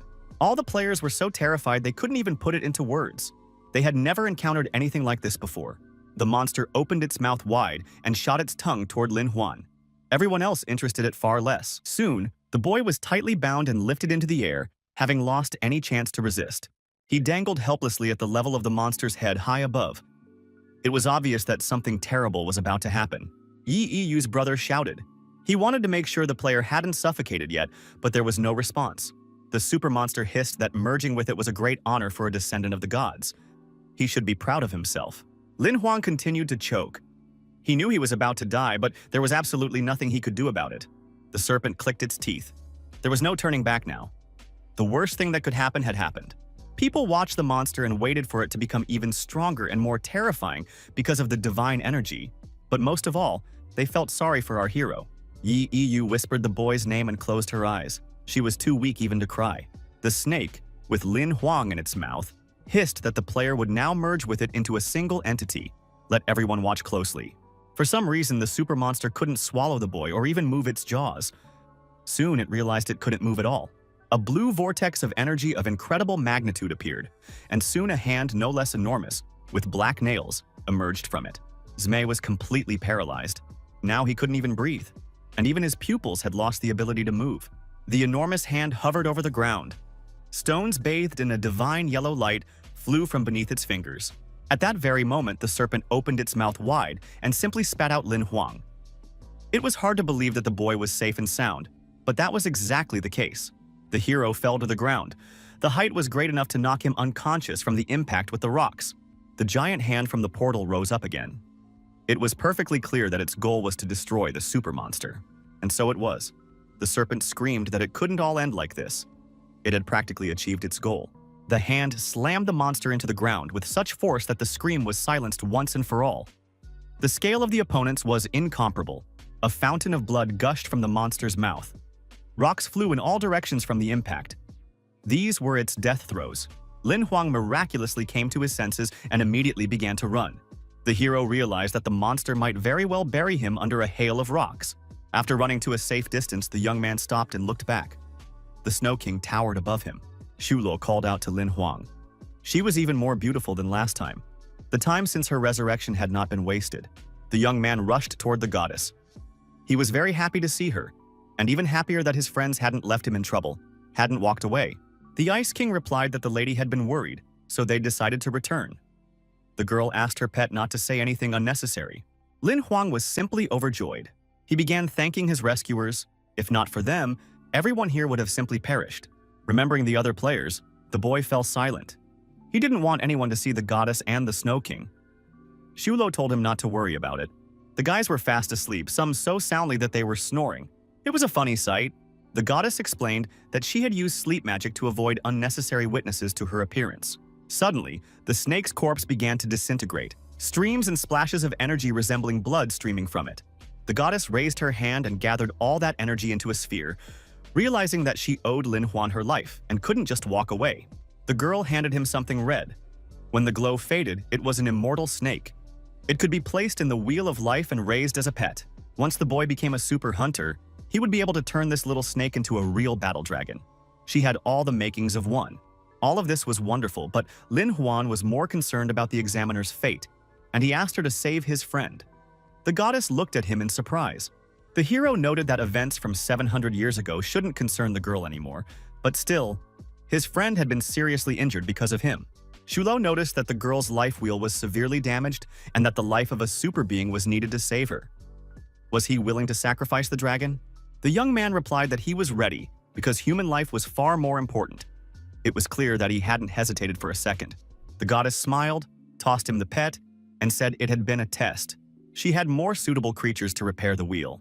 The Snow King raised his enormous palms toward Yahello, and streams of energy began to envelop the beauty. The enormous monster seemed to be preparing her for the goddess's arrival, and she hurried to fulfill her promise. Shulo knelt down beside the hunter and began to work with her hands, healing her. A blue glow appeared. A firebird with something in its beak appeared out of nowhere. It began to approach, clearly taking part in what was happening. The goddess beckoned this magical creature with her hand, completely focused on the process. The bird seemed to dissolve above Yahello. A pleasant, warm glow enveloped the girl, and color began to return to her face. Now the girl was lying right in the middle of some kind of spell circle. The fiery bird's wings had become her own. It was all over, and Lin Huang asked if everything was okay. Shulo replied that the beauty would be fine once she woke up. The young man laughed happily and said that he would definitely find a way to repay her for her help someday.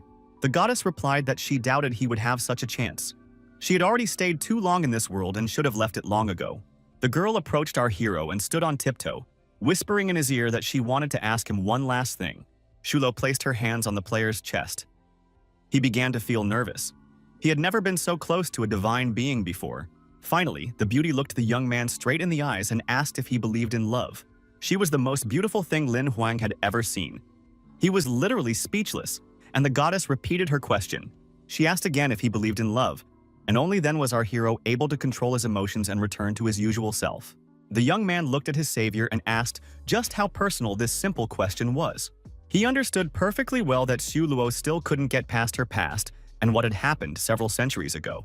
Lin Huang took a deep breath and uttered just one word. That word was love, and it was spoken with particular tenderness. The young man said that regardless of whether one believes in love or not, it happens. The goddess's eyes widened even further. The hero added that true love is so precious that it cannot be earned, cannot be undone, and cannot be denied. Love cannot disappear just because someone betrayed you. Even if the one you love betrayed you, it does not negate its existence. Lin Huang replied that one must embrace one's feelings, whether love or hate. They make you more beautiful and stronger. The young man replied that in his eyes, the goddess shone like the sun, just as any other girl would shine in the rays of love. At that, Xu Luo's expression changed. With a suspicious tone, she asked what Mr. Lin meant. He didn't answer. The goddess stepped back slightly, adjusting her hair, and said that his words had given her pause for thought. Xu Lin replied that there was nothing to regret and that now she owed him another favor. The hero laughed and replied that he was the one who should be thanking her, not the other way around. The Snow King appeared and announced that the preparations were complete. This man had come here to help them but had been attacked by monsters, and he was holding a player in his hand. The goddess announced that she had altered the memories of everyone present, so that this man would be regarded as the savior. Lin Huang realized this was done for safety's sake, so that people wouldn't conclude he, the heir to the gods, was the cause of all the disasters. The goddess began to leave. She repeated several times that she was leaving and that Mr. Lin should take care of himself.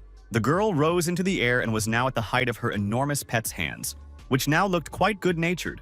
Our hero looked at Xu Luo one last time and said goodbye to her. To be honest, he was on the verge of tears.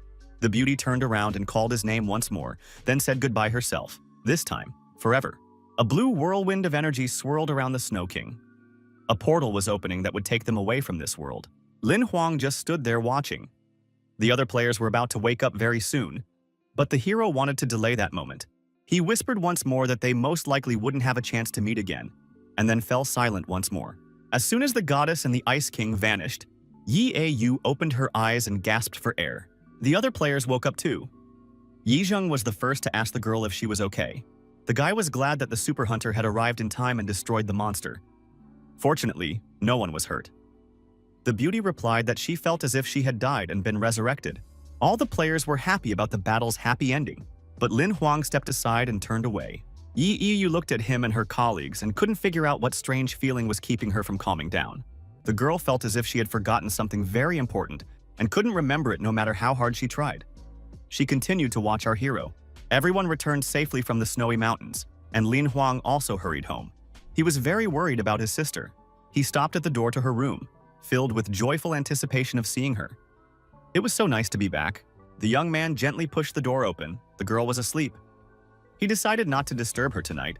She would wake up early for school anyway. Completely calm and happy, the young man collapsed onto the bed. He hadn't felt such bliss in a long time. Xiaohei appeared immediately, saying he hadn't expected to see the hero alive. The hero replied that he wouldn't be himself if it had turned out any other way. Smiling, Lin Huang reminded him that he had completed his hunter registration by the deadline. Where was the promised reward? The assistant snorted and said he'd hoped the hero would switch to serving someone else, but since that wasn't the case, here was the card. It turned out to be an excellent card that restored the owner's body and Wheel of Fortune, healing any damage, though only once, and could very well save a life. And although Xiaohei claimed that it might come in handy at a critical moment, the young man replied that he had other plans for the card. The assistant tried to explain that with this card, one could recover from any damage. Wasn't it a shame to waste it on something else? The young man replied that Xiaoluo had already improved his Wheel of Fortune and physical condition, so there was no need to worry about that. The buy card had appeared in his hands. Lin Huang decided to increase the vampire's resistance to sepsis so that he would be much more effective in future battles. As a summoner, you need to invest not so much in yourself as in your monsters. Xiaohei confirmed that there was some sense to this. Then our hero used the buy card he'd received as a reward without a moment's hesitation. He really wanted to level up the monster. Shards of energy began to fall on the vampire. It was clear that he was pleasantly surprised and perhaps even grateful. Immediately, his wings glowed with renewed strength. and his physique seemed to become slightly more robust. It appeared the plan had worked. The assistant was very curious to see how the effect would play out. He had never encountered such a technique before. He was about to remind him that the vampire needed to be released before falling asleep. But Lin Huang didn't hear him. He was snoring. In the morning, Lin Xin discovered that her brother had returned and screamed with joy so loudly that she scared the neighbor's cat. Breakfast was ready, but the girl paid no attention to the food. She hugged Lin Huang and told him how worried she had been. Suddenly, a suspiciously familiar voice announced that he hadn't expected them to be related. Yi Zheng had appeared out of nowhere. He smiled sweetly. It turned out our hero was on a video call, which terrified the sister, and she slipped out of the frame. The girl ran off to her room, screaming that she should have been warned that the famous heartthrob from the top 11 hunters could see her. Yi Zheng smiled and suggested they continue the conversation, asking if the hero was sure he wanted to take the 6-armed sorceress Trichonis as his life force monster. Lin Huang replied that he had studied the data on many monsters and only this one perfectly suited his needs. Her stats and skills were simply ideal. The hunter confirmed that her abilities would help with both swordplay and other weapons, but Trichonis was dangerous and not recommended as a life force monster. Our hero thought long and hard, but the monster was simply perfect for him to improve his stats. Yi Zheng suggested watching a few videos showing the 6-armed sorceress's attacks before making a decision. Just then, Lin Huan's sister called out to her, saying she was ready and heading to class. The girl was no longer in her pajamas. Not only that, she was dressed as if for a fashion show, wearing her best clothes.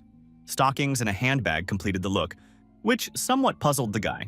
The beauty turned to Yi Zheng and said she was glad to meet him, and really hoped they would meet in person soon. The brother was literally floored and gasped. Out of anger, the beauty smacked her brother on the head with her handbag and strode toward the door. Lin Huang complained that girls these days weren't nearly as modest. Just then, the hunter cleared his throat and said that Yi Yeyu had asked him to pass on her regards to the young man, since they'd started talking about girls. Lin Huang wondered why the examiner hadn't called herself, while Yi Zheng said he was busy, told him to watch the video, and that they'd talk later. The call ended, and our hero pondered for a while longer what Yi Yeyu could be so busy with that she hadn't contacted him personally. He'd even lost his appetite. Since that was the case, there was nothing left to do but watch the 6-armed sorceress in action, so the guy hit play. What he saw was so horrific that it was impossible to believe the association would recommend such videos. It wasn't just a battle on the screen, it showed horrific injuries and even the deaths of many players. Trichonis held a ball in each hand and wielded them with the efficiency of a meat grinder. The hunters were practically powerless. Lin Huang stared spellbound at the monster, striking at completely unpredictable spots at incredible speed. The 6-armed sorceress took down an entire squad of 6 hunters in less than a minute. The monster's face was hidden by hair, and it was impossible to tell what Trichonis looked like, but she was clearly no fairy. Then the monster turned, revealing a sinister, satisfied smile. It was a true spawn of hell. Lin Huang tensed up. Now he was no longer sure of his choice. Defeating such an opponent was a very difficult task. After some time, the young man found himself in a town called Tiranora, which definitely deserved our attention. The guy walked down the street, still undecided on which path to take. Heading into the Forgotten Forest to kill Trichonis would be good for leveling up, but very dangerous. Ahead of him appeared a magical tower for a spaceship, a structure of incredible beauty. He needed to go to the Forgotten Forest to obtain a special crystal to activate a skill. This could be done on the ship, and Tiranora was just the right place. Suddenly, a gust of wind hit the young man in the face. Taken by surprise, the hero shielded his face with his hand and winced. A huge ship appeared completely out of nowhere and immediately hovered over the tower. The sight was simply magnificent. Soon the ship began to descend to dock and open the entrance for passengers to board. A stream of people began moving up the stairs. Against the backdrop of the ship, they looked like specks of dust on an old dresser. Lin Huang was also boarding. An incredible journey lay ahead of him, one that would help him become not only strong but also successful. Once on board, the young man found the right deck and walked down the corridor in search of his cabin. Inside, with a blissful look on his face, he immediately collapsed onto the bed. It seemed everything had gone smoothly, which was a relief. The spaceship had 11 decks with designated areas for rest and dining. The journey would make him feel like a wealthy man. The cream of society had gathered on the top floor. Our hero thought that someday he'd find himself there too. The news was reporting on the events at Snow Mountain. The super player who had defeated the monster and his team had become true stars. Now, literally everyone was talking about them. But the funniest thing was that it was Zhu Li. Lin Huang was happy for his friends, but the next news item surprised him. It was reported that Bai Yang had refused to help his colleagues and had even mocked them. The eldest son of the famous family in its 16th generation had disappointed everyone and was now refusing to comment on the situation. Bai Yang himself wasn't too bothered by it, but a whole wave of condemnation and angry reproaches had erupted online. Our hero was a little surprised. It turns out that even a rich daddy's boy isn't immune to cyberbullying. Suddenly, an image of a crying Yin Yi Hang popped up, screaming that he hadn't expected his buddy to survive. This frightened Lin Huang. He tried to explain what had happened and that he hadn't intended to abandon the fat guy, but the latter had his own version of events. The blonde man cried that he had been looking for him everywhere. Instructor Yi had given him the hero's contact information, but he never got in touch. The young man smiled and said he'd been a bit busy with the incident in the snow mountains, so he'd simply forgotten. The fat guy sobbed that he'd missed him, that he'd thought about him every day, and had even erected a monument. Eventually, Lin Huan got fed up and just told Yin Yi Hang to get lost. The blonde man said sadly that Yi Yeyu had said the guy had chosen the six-armed goddess as his life force monster and asked if that was true. Our hero replied that he was already aboard the magic crystal spaceship and planned to be in the Forgotten Forest as early as tomorrow. The fat man reminded him that this was the strongest monster of the black steel rank, one even the copper hunters couldn't handle. But Lin Huang replied that he'd seen the videos but decided to give it a try. The blonde guy got even more upset. It seemed to him that his friend was acting too rudely and arrogantly, even though he had put himself in danger. Yin Yi Hang noted that it was the examiner who had told him to warn the hero about the danger, and he was surprised again as to why the girl hadn't done it herself. It turned out that at first the heroine had asked her brother, but he hadn't been able to talk Lin Huang out of it, and she decided she wouldn't be able to do it herself either, so she sent the fat guy. Suddenly, there was a deafeningly loud noise and the young man cried out in surprise. He ended the call, promising to call back later, and jumped up from his seat to find out what had happened. The other passengers also rushed into the corridor screaming. The entire ship was shaking, and many feared they were under attack. An announcement came over the intercom stating that the ship had been attacked by monster birds. For everyone's safety, they were asked to return to their cabins. Almost everyone obeyed the order immediately. But Lin Huang was exactly the kind of person who would never do that. A huge flock was approaching the ship, and it was rocking violently in the air, so staying on deck would indeed be very dangerous. Looking at these countless monsters, our hero thought that the birds were constantly chasing him, no matter where he went. These were dangerous monsters with a wingspan of up to 2 meters and sharp claws capable of lifting even large livestock. The sparrows always attacked in groups. The passengers were terrified. The wind sparrows fed on human brains.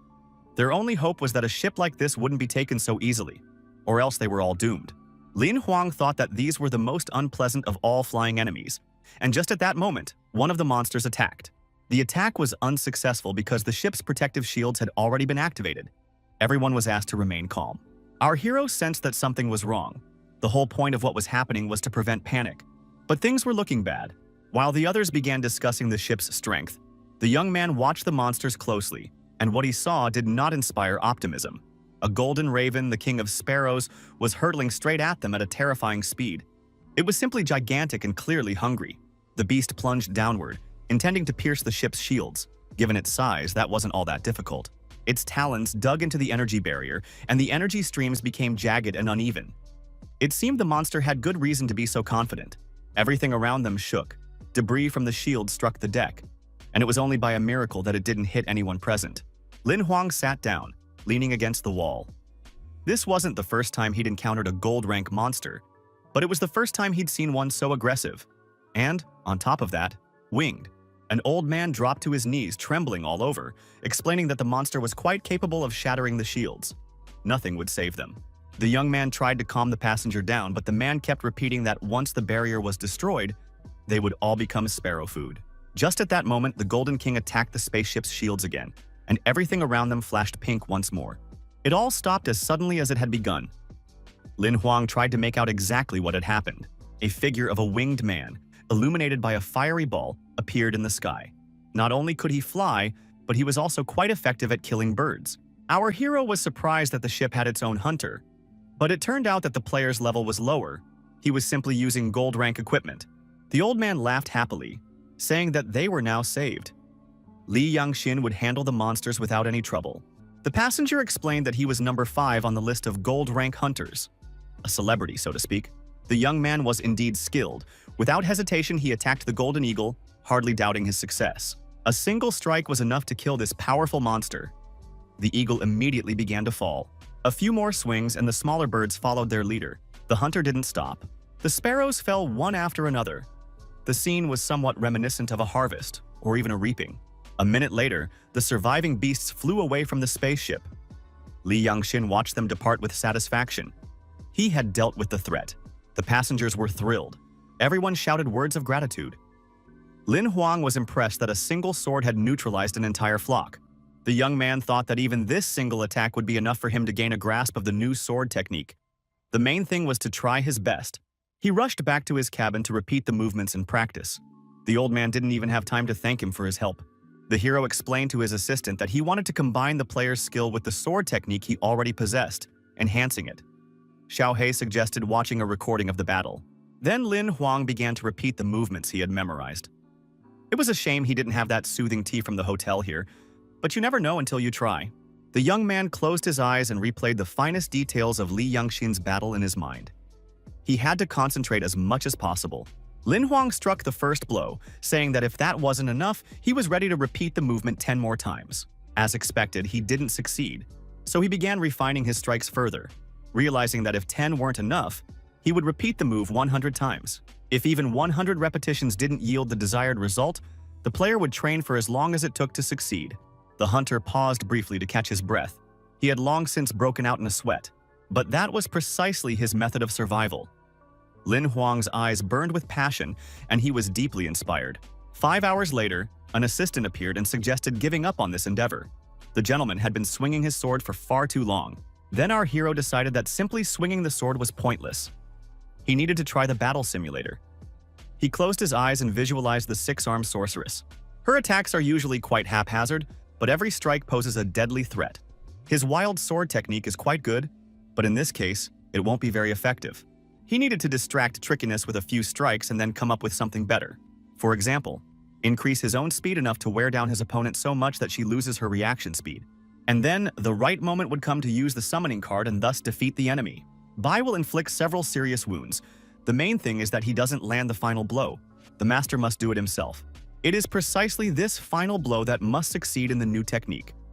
The young man decided to focus as much as possible and execute it. To release his pent-up emotions, the young man let out a victorious battle cry. It was quite impressive. Then came the strike that nearly took Xiao Hei's life. If, of course, it's even possible to take the life of a magical assistant. The little monster managed to fly off to the side just in time, and the sword fell to the floor, leaving behind quite significant traces of the player's power. Lin Huang beamed. He had succeeded, and the system had issued the first fragment of a new sword technique. The boy immediately asked Xiao He if he would receive the card after collecting all the fragments. An affirmative answer followed, and the decision was made to continue training. Soon the ship arrived at its final destination and docked at an equally magnificent tower.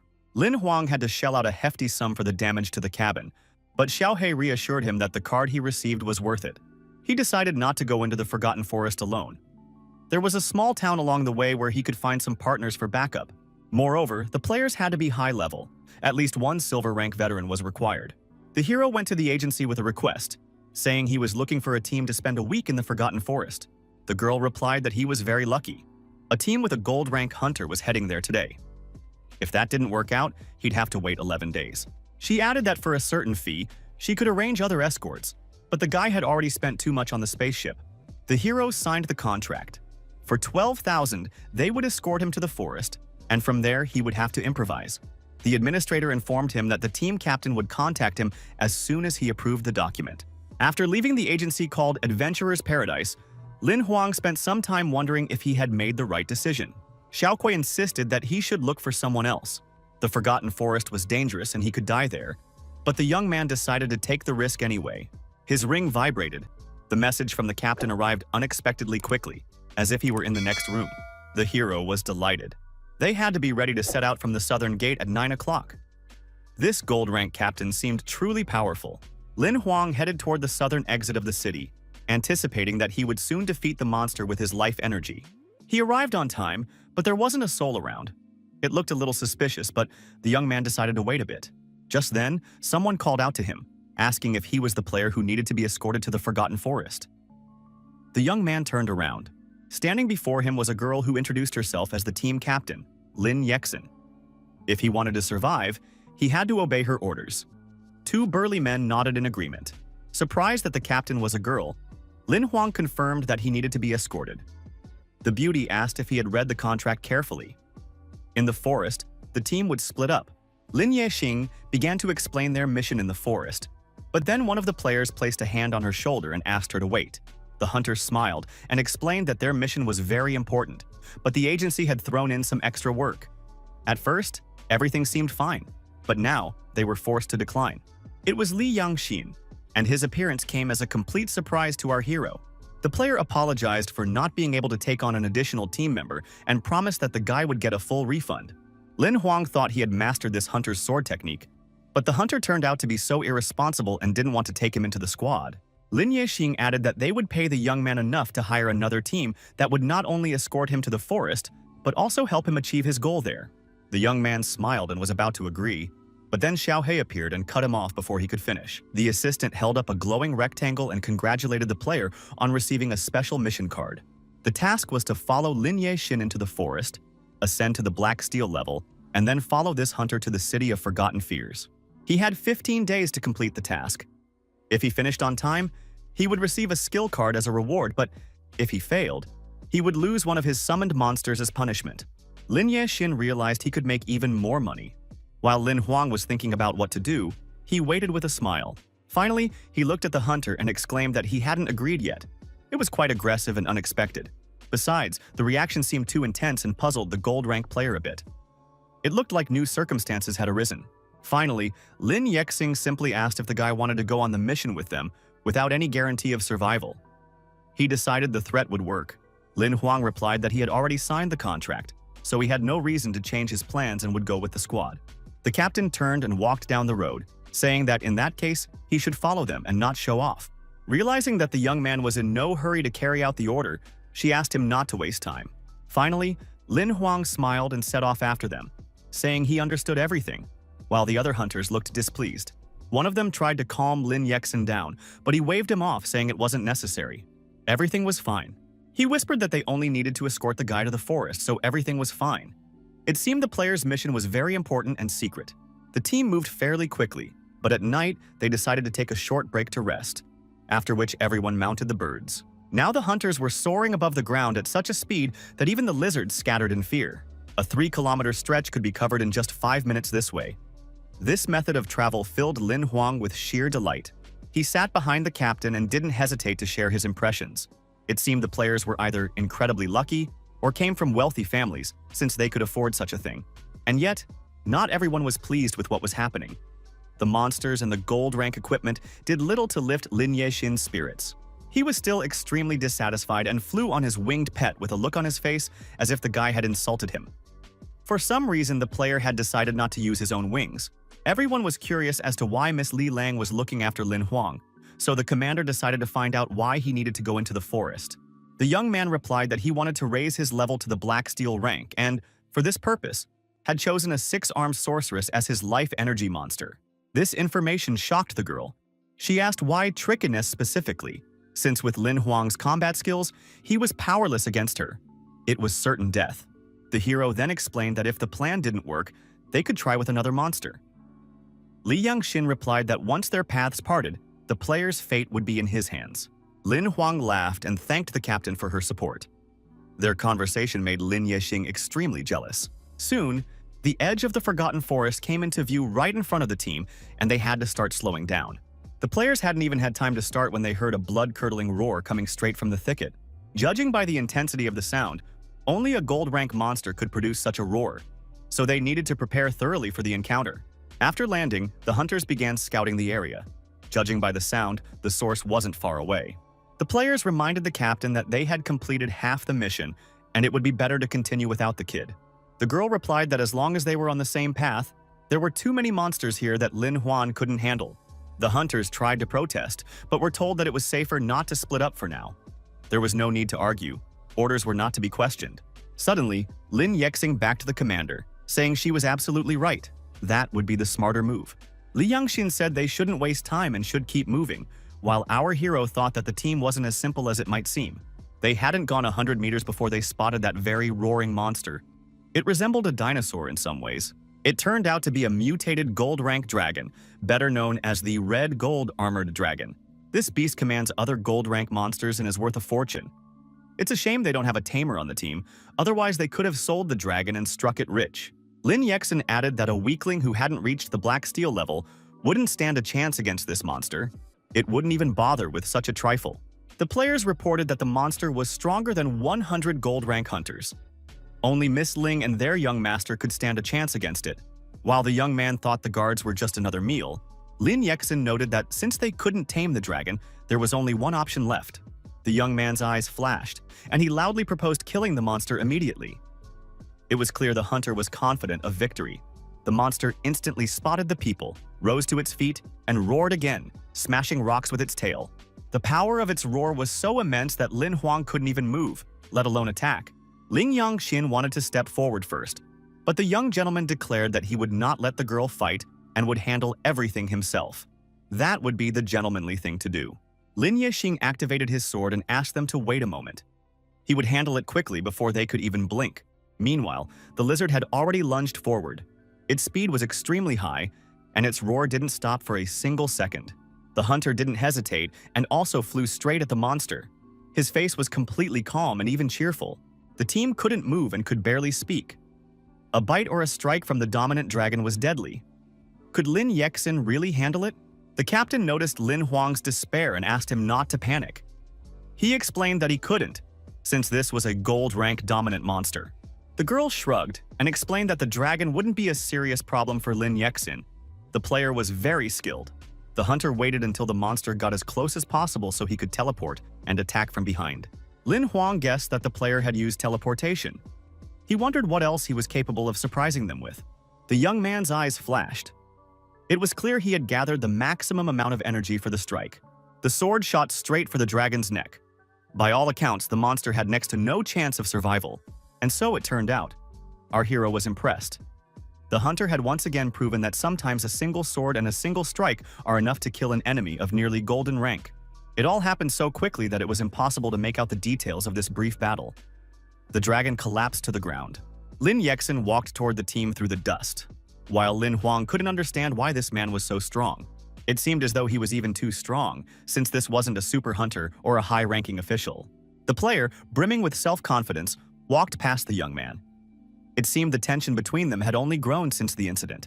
Lin Yexin realized that the young man's legs were still numb and advised him to take a couple of steps forward. His attitude infuriated Lin Huang to no end. Looking at the defeated monster, the guy thought sadly that he still couldn't take down a dragon, and that was a real shame. And yet he didn't give up hope of someday obtaining the dragon's card and adding the monster to his collection of summoned creatures. Suddenly, the system announced that drops of blood from the mutated dragon had landed on the hero, and now he could form a card fragment. He was offered the chance to merge the monster's souls to obtain the dragon, and the young man found the idea tempting. He waved his hand at the others to move ahead. He'd catch up with them soon. He needed to use the restroom. The captain was a little worried. It was dangerous here, but Lin Yexin reassured the girl with a smile that he would go first.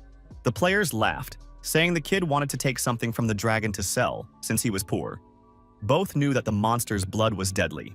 Meanwhile, Lin Huang stepped closer and asked Xiaohei what needed to be done to trigger the absorption. The assistant explained that he needed to touch the corpse and allow its soul to merge with the snake given by the goddess. The hero raised his hand but didn't place it on the monster's skin. A faint glow appeared immediately. Apparently, everything was correct. The young man felt the immortal magical soul of the dragon, or rather, the serpent they were about to become, grow stronger. Meanwhile, the defeated monster began to crumble into fragments, and a whirlwind of energy swirled above it. These particles swirled into a spiral and rushed toward the young man in several streams. Lin Huang screamed in pain. The fusion of the dragon's soul and the mystical creature bestowed upon him was taking place, and the sensation was far from pleasant. But the reward turned out to be beyond praise. A card depicting a young dragon materialized before Lin Huang. The young man couldn't believe his eyes. He rejoiced like a child. The card was blue, meaning it was a monster of the legendary rank. It was an immortal young dragon with stunning stats that could be easily leveled up. It was a powerful creature that, moreover, grew stronger thanks to dragon blood and had the potential to reach its full potential. The monster was very powerful and rare and could well grow to become a king and then a god. This information stunned our hero. The boy recalled the goddess's words that this dragon would rise above all other creatures. It seemed there was truth to that. The assistant suggested creating the skill right away, otherwise he would go to sleep. Lin Huang shouted that he would do it immediately. Our hero really wanted to win enhanced regeneration for his pet, but the randomizer assigned absolute protection, or rather, invulnerability, to the card. Xiaohei muttered something about how if you're unlucky in everything, but it was clear the player was just overreacting. He was actually pleased. In close combat, such stats would be very useful, so there was no need to joke around here. Lin Huang set off to catch up with the squad. It was just a pity that he wouldn't be able to summon the little dragon until he reached the Black Steel rank. It turned out the players had advanced quite far, and the young man had to shout to call them over. The commander asked them not to stray from the group anymore. This was a dangerous place, and Lin Yexin continued to be tormented by jealousy. At that point, the hero decided to ask Miss Lin whether the black and red dragon was a carrier of the dragon lineage, of dragon blood. The girl explained that no, but after being killed, this type of monster could mutate and eventually even turn into a super monster. This meant that if such a dragon appeared again, it could have enhanced characteristics and become a blood dragon. At this point, Lin Yexin pushed Lin Huang aside, saying that he knew a lot about this, and that even demigods barely managed to handle monsters of this type. The player added that the association didn't share this information widely, and our hero realized that the monster was very rare, practically unique. Finally, they reached the clearing where the young man had to part ways with the rest of the group. The six-armed sorceress was about 3 kilometers from this spot. The young man was already ready to say goodbye and leave when the team captain tugged at his shirt. The girl asked him not to rush things. There could be up to 3 life energy monsters, so he should assess his strength wisely. Lin Huang laughed, saying he knew. They could choose someone else if this one proved too much for him, after which he wished the players luck on their mission, even though he didn't know what it was. Lin Yangxin smiled and thanked him. It seemed she liked how the young man was riling up his teammates. Our hero was pleased. It was the girl's first smile. She seemed rather cold, but she was clearly a kind person. Well then, the time had come to fulfill the reason the player had ventured into this forgotten forest. There was no putting it off any longer. The guy summoned Bai and told him that now they were going to hunt the 6-armed sorceress. They needed to hurry. A grove of withered trees appeared ahead. Lightning constantly flashed above them. It seemed this was the monster's lair. Trichonis was an immortal being, so after victory, her energy would pass into the hunter's wheel of life. But the monster was particularly powerful at night. Observing her behavior, our hero decided not to take any risks and to postpone the battle until morning. Besides, there were now 2 6-armed creatures nearby. He could have defeated one of them alone, but against 2, he stood no chance. The hero asked the vampire to scout the area to see if there were any other monsters nearby. Something happened, and both guys took off without waiting to be attacked, caught off guard. Lin Huang decided to check his stats. To level up, he still needed to kill 2 monsters, a difficult task. Suddenly, Bai grew alert and placed a hand on the young man's shoulder, urging him not to make too much noise. It seemed there was something interesting nearby. What he saw really made the guy tense up. They'd stumbled upon a rare type of this monster, a true rarity. It was a mutated 6-armed sorceress. Her dress was purple and she was busy casting a spell. The hero knew that killing 2 at once was practically impossible, but if he killed this one, he could earn more points. It was a great opportunity. He immediately ordered the vampire to begin, making sure not to deviate from the original plan. These monsters had no voices, so they couldn't call for help. One had to be distracted while Lin Huang dealt with the second. The 6-armed monster noticed she was under attack and turned to face the danger. The vampire was rushing straight at her. The monster's weak spot was its mask, but Bai couldn't get close enough to strike. His opponent was faster. Then the vampire decided to use ranged attacks, since he could send flames forward from his wings. Flaming projectiles rained down on Trichonis, but she managed to block most of them with her hands. Thinking that he could now attack unnoticed, Lin Huang rushed forward. His chances of success were quite high. His target was the 6-armed sorceress in a purple dress, who was still completely unaware of anything. Unfortunately, the monster turned around at literally the last moment. The player cursed. His plan had failed. His opponent reacted very quickly, and she was much stronger than her friend in red. Realizing that Trichonis had combined physical and magical attacks, the young man was quite frightened. He looked flustered. A whirlwind of energy crashed into the grove. Everything around them glowed with the blue energy of the mutated monster. The attack was so powerful that Lin Huan barely managed to stay on his feet, though he didn't sustain any serious injuries. Bai looked at the gentleman, waiting for orders. The man shouted for him to deal with his prey and not pay him any attention. The young man drew both pistols and started firing. But the six-armed sorceress was faster than the bullets. In response, the monster attacked with its spikes. The guy barely managed to jump aside before it pinned him to the ground. If this kept up, he really wouldn't make it out of this mess alive. Well, it was time to adjust the plan. A new volley of spikes flew at the young man. It seemed as though one of them had pierced right through his chest. Fortunately, that wasn't the case. Our hero used his stealthy gait and moved far away just in time. Now he was behind Trickiness. Meanwhile, Bai was holding his own quite well. His wings glowed yellow and served him well in the hunt. The six-armed woman in red was securely bound by streams of vampire energy. She could no longer move. Lin Huang appeared right in front of her, preparing to deliver the final blow with his sword. He was certain he had won this round. It turned out he wasn't the only one capable of moving at superhuman speed. A monster in purple appeared right behind the hero. Neither the young man nor Bai had expected this at all, and now they were frantically trying to figure out what to do. The system announced that when the master's life was in 100% danger, the rescue plan would activate, allowing him to use any monster card. This time, the transformation function was available. Trickness's claws were already inflicting wounds, and the game asked if Lin Huang wanted to take advantage of the offer.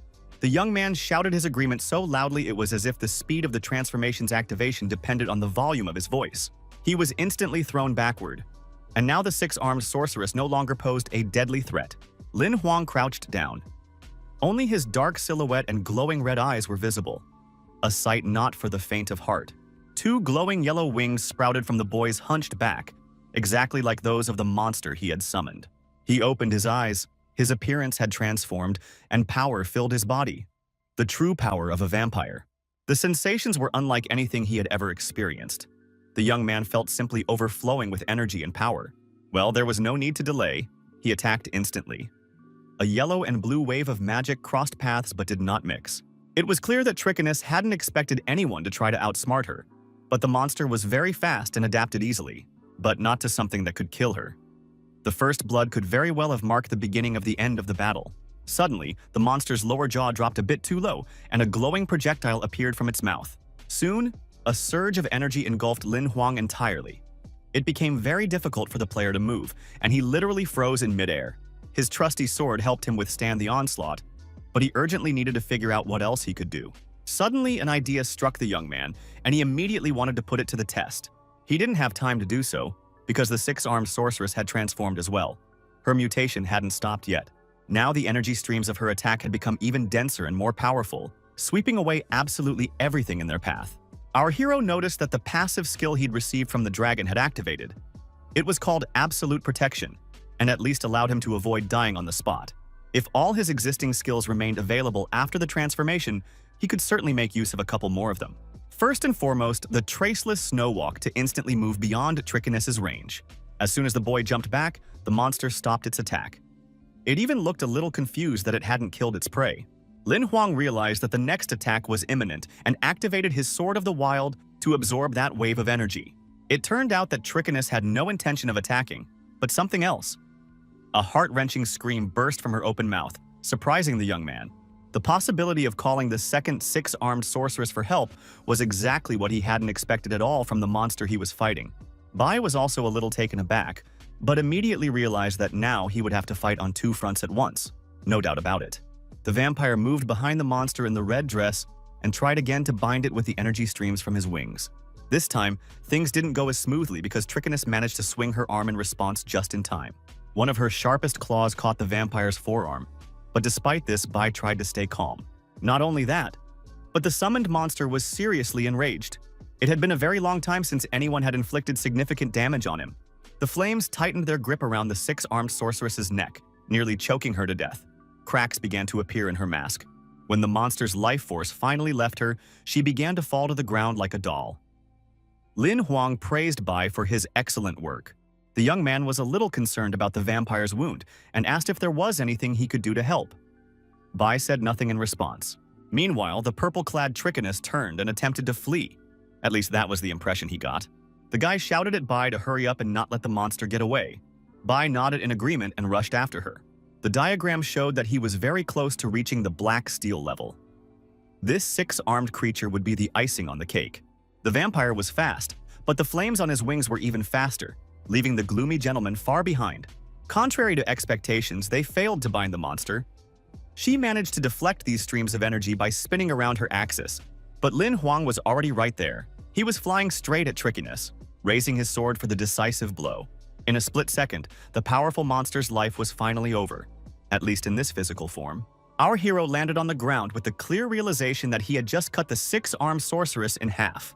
Her mask became completely still. Energy was leaving her body through the gash, and her eyes lost their evil glint. Finally, Trickiness collapsed to the ground, and the young man stepped aside. He needed to return to his true form. A notification appeared stating that Lin Huang's body had strengthened its life wheel and absorbed a new type of energy. Global changes began, associated with reaching a new level and mastering the newly acquired life force. A glowing sphere slowly rose from the monster's chest. It swayed in the air for a moment, then moved toward our hero. He realized that this was the very life force itself. The system was analyzing the cards and all his stats. Soon, a new card materialized, and Lin Huang reached out to take it and examine it more closely. It was the Trickiness card, but whereas the energy indicators had previously been at 10%, they now reached 20%. Apparently the power of the Violet mutation. There were no more doubts, and our hero activated this amazing card without hesitation. Trickiness's skills were practically at the gold rank, meaning he had made 80% progress, and the young man had significantly improved his stats using her skills. Now the monster of his life energy was a six-armed sorceress, and the corresponding abilities had appeared. But the best part was that he could now summon two monsters at once, so Bai would have much less work to do. Well, now it was time to comb through the Forgotten Forest. Besides, it wouldn't hurt to find the players who had accompanied the guy here and complete the quest. But first, he needed some solid advice. An assistant with foam on his head appeared. He was about to take a shower and go to bed, so he was grumbling discontentedly. It turned out that Lin Huang wanted Xiaohei to take a look at his first summon after leveling up. The young man chose an immortal dragon, which was now supposed to be a little stronger as well. Our hero gently stroked the black monster. He had expected it to remain red, but this wasn't bad either. So the hero decided to name it Hei Tang. The young man raised his finger. There was very little left before this creature's historical rank would rise to legendary. He ordered Xiao He to use the upgrade card, but his assistant wasn't thrilled with the idea and advised him to think it over. Lin Huang didn't understand what the problem was since he had such a card. It turned out that rare monsters required not one, but two. But even if the necessary cards were collected, it was better not to use them right away. This information came as a surprise to the hero. It turned out that after reaching the legendary level, Lin Huang would have too little personal energy to control such monsters. He would first need to raise his rank. The player pulled out his pistol and declared that, in that case, he would make the most of the opportunity to level up in the Forgotten Forest. He fired a shot and ordered Bai and Heitan to follow him deep into the thicket. There was plenty of work ahead of them. Their first prey was a white eagle with a purple eye, or rather a whole flock of them. They didn't have to search long for monsters. Next, Lin Huan and his summoned creatures encountered feathered wolves, which were no trouble to deal with. Map fragments quickly piled up. After collecting a whole map, the boy was delighted. Such speed-boosting skills could very well come in handy in the future. This monster granted additional points to strength and also activated the Blood Hunt skill. It wasn't rare and belonged to the copper rank. The young man decided to acquire one of the monster's skills. The system randomly selected Blood Hunt, which gave him greater ability to track prey by scent. Well, he had to try it out to see how it worked, so the player immediately decided to continue clearing the forest. 7 days later, Lin Huang had noticeably improved his stats and those of the monsters he summoned. In the evening, he was roasting meat over a campfire, getting ready for bed. Xiaohei appeared and the guy invited him to join the meal, but the assistant was more interested in what kind of activity he had been up to. The life cycle had shortened again. It turned out that by using life energy, just like a magic crystal, one could raise their level. The communication level had now peaked and plateaued at 70%, so he had to make sure it didn't drop again. When Hei Tang and Bai kill monsters, their energy also flows into the player's wheel, so there's a chance to rise to the 3rd steel rank. Lin Huang reminded him that he would soon need to track down Li Yangxin and the others, and then return.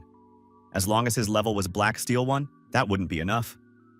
Xiaohei praised the idea. Nevertheless, the assistant decided to show the player the current stats to wrap up the hunt. The young man was satisfied.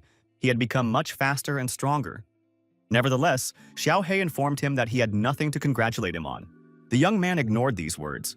He turned his attention to the meat and asked for the statistics on the collected cards and fragments as well. There were plenty of those too. Suddenly, The assistant stopped reading the stats and announced in surprise that a new mission had also been received. It turned out that the previous mission had been revised.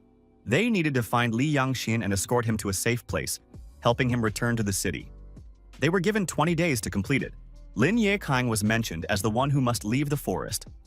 In case of failure, 2 summoned creatures would be confiscated, and in case of success, a special map would be received. Our hero announced that he was refusing this mission. At his level, venturing deep into the forest was too dangerous. The assistant reminded him that refusal was not an option. He could admit defeat, but then the punishment would be activated. The young man didn't want to hear that. Then, Xiaohei narrowed his eyes and asked if the gentleman agreed to have a historical level card taken away. This angered the hero even more, but the assistant reminded him that the mission could not be cancelled, though he could count on his support in carrying it out. Xiaohei pointed out the location where the squad captain's imperial ring had last been detected. From there on, he would have to search on his own. The young man made his way into the depths of the forest, reflecting on the fact that everyone has their own path, but monsters that simply cannot be defeated might stand in his way. Suddenly, he came upon a large rock with strange marks on it. He wondered if they had anything to do with the girl he was looking for.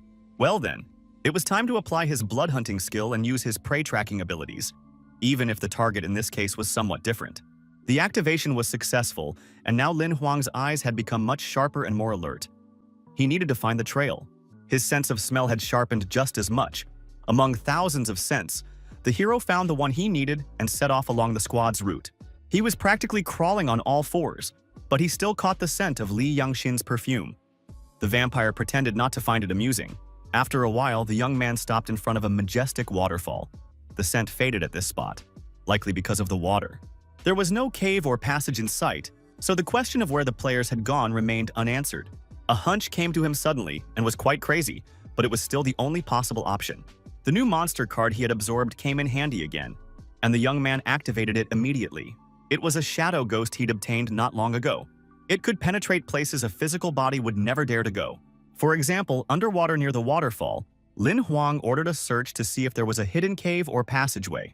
He explained to Bai that the only reason the scent had disappeared was because it had gone deeper. An hour and a half had passed, but the shadow spirit still hadn't resurfaced. This meant it had found some path and was following it forward. But the guy started to get nervous. The shadow couldn't have drowned or been attacked by another monster, and besides, it was immortal, so why hadn't it returned? A few minutes later, the ghost's head appeared above the water, and the player immediately stopped shouting. He was interested in the information he had obtained. The problem was that the shadow couldn't speak, so it simply listened to the man's questions. Finally, the player realized that the team was supposed to use diving gear, but he didn't have any. Although, come to think of it, he could find a way out of the situation by using special skills. And that's exactly what the young man decided to do. He used the transformation card again and calmly dove in. All that was needed now was to follow the shadow ghost. As expected, there was a cave underwater. For some reason, the summoned monster wasn't in a hurry to go inside. But Lin Huan himself became very curious to explore this place, and he rushed inside. Being in the body of an immortal creature turned out to be very convenient. There was no need to worry about breathing or anything like that. And the player swam forward like a fish. Soon he managed to reach the surface. It was a small chamber with an opening to the outside in the ceiling. Our hero decided to remain in the form of an immortal being for the time being. This would help him move forward under any circumstances. Lin Huang looked around carefully but saw no signs of Lin Yexin's team members. After a good 100 meters, the guy suddenly saw one of the group members, a blonde man. Judging by the looks of it, he was dead. A grimace of pain and horror was frozen on the player's face. Judging by the look, his death had been very quick, but not sudden. The guard was lying face down toward the water, which meant he had been killed while trying to make his way back from here. The wound on his back was large and looked like a burn, and a puncture wound all at once. There was no way to tell how it had happened. Lin Huang hadn't received any reports that the mission had failed or been revised. At the very least, the team captain was still alive. The guy moved on, but another surprise awaited him there. One so shocking that his eyes involuntarily popped out of his head. It was a huge purple jellyfish with countless eyes and venomous tentacles. That was how the player from the team had been killed. But worst of all was that the monster's aura left no doubt. Standing before Lin Huang was a super monster. Our hero clutched his head. Another super monster was just too much. I wonder if its appearance was connected to the previous one in the Snow Mountains. Bloodstains appeared nearby. Since there were no other people or corpses, he had to keep searching as he moved forward. The young man guessed that the players had been wounded but had managed to escape from the jellyfish. The cave turned out to be more dangerous than he'd expected, and moving forward blindly was risky, so Lin Huang activated Blood Hunt again. He hadn't even finished casting the skill when one of the tentacles lunged at him, opening its hideous maw. This was bad. His presence had been detected, and now, just to survive, he would have to put in a lot of effort. To hide, the young man squeezed into a small crevice in the rocks. He hoped the cover would help him weather the attack, but the tentacle rushed after him. Fortunately, it had no eyes, so the player managed to avoid taking damage. But to say he was scared would be an understatement. If it weren't for his shadow ghost form, the guy would have clearly been in trouble. But as it was, he managed to get his bearings in time and the cover came in handy just in time. He decided to leave this place as soon as possible and return to his normal state later. It's easy to provoke a super monster. Death wouldn't be long in coming, and that wasn't part of our hero's plans. The young man ran forward, making sure to mark where the bloodstains were. That way, it would be easier to find the team. Soon, two figures appeared ahead. The players were helping each other walk, but it wasn't clear which of them was injured, the captain or Lin Yexin. It turned out the young man was the one who had been injured. He had been poisoned by a jellyfish's tentacles and told his girlfriend that he wouldn't last much longer, even though she was trying to help. Lin Huang decided that if he showed up right then, it would be hard to explain everything, so he decided to wait a bit and watch. Lin Yangxin was extremely worried and kept asking how to save her partner. They didn't have an antidote. The player said that a blood exchange might help, but the captain didn't understand what exactly he meant. Lin Yexing explained that they needed a sample of her blood to replace the poison, so they could make it to the city.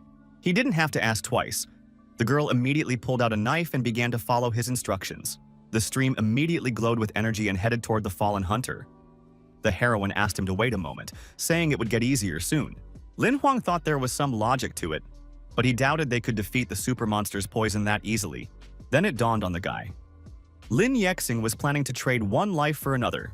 He had tricked the captain. Lin Yangxin began to feel her strength waning and warned the player that she was going to stop the blood transfer. He agreed, but it was clear that this was just a diversion to lull her into a false sense of security. A knife appeared in Lin Yexin's hand. When our hero saw this, he wanted to intervene immediately. But he was too late. The scoundrel had already plunged the blade right under the beauty's ribs, and she gasped in pain and surprise. Li Yangxin whispered that this couldn't be happening. Her partner called her stupid. How could she not understand that he could only survive by killing her? There wasn't enough blood. The captain began to fall, and the scoundrel prepared to strike one more blow.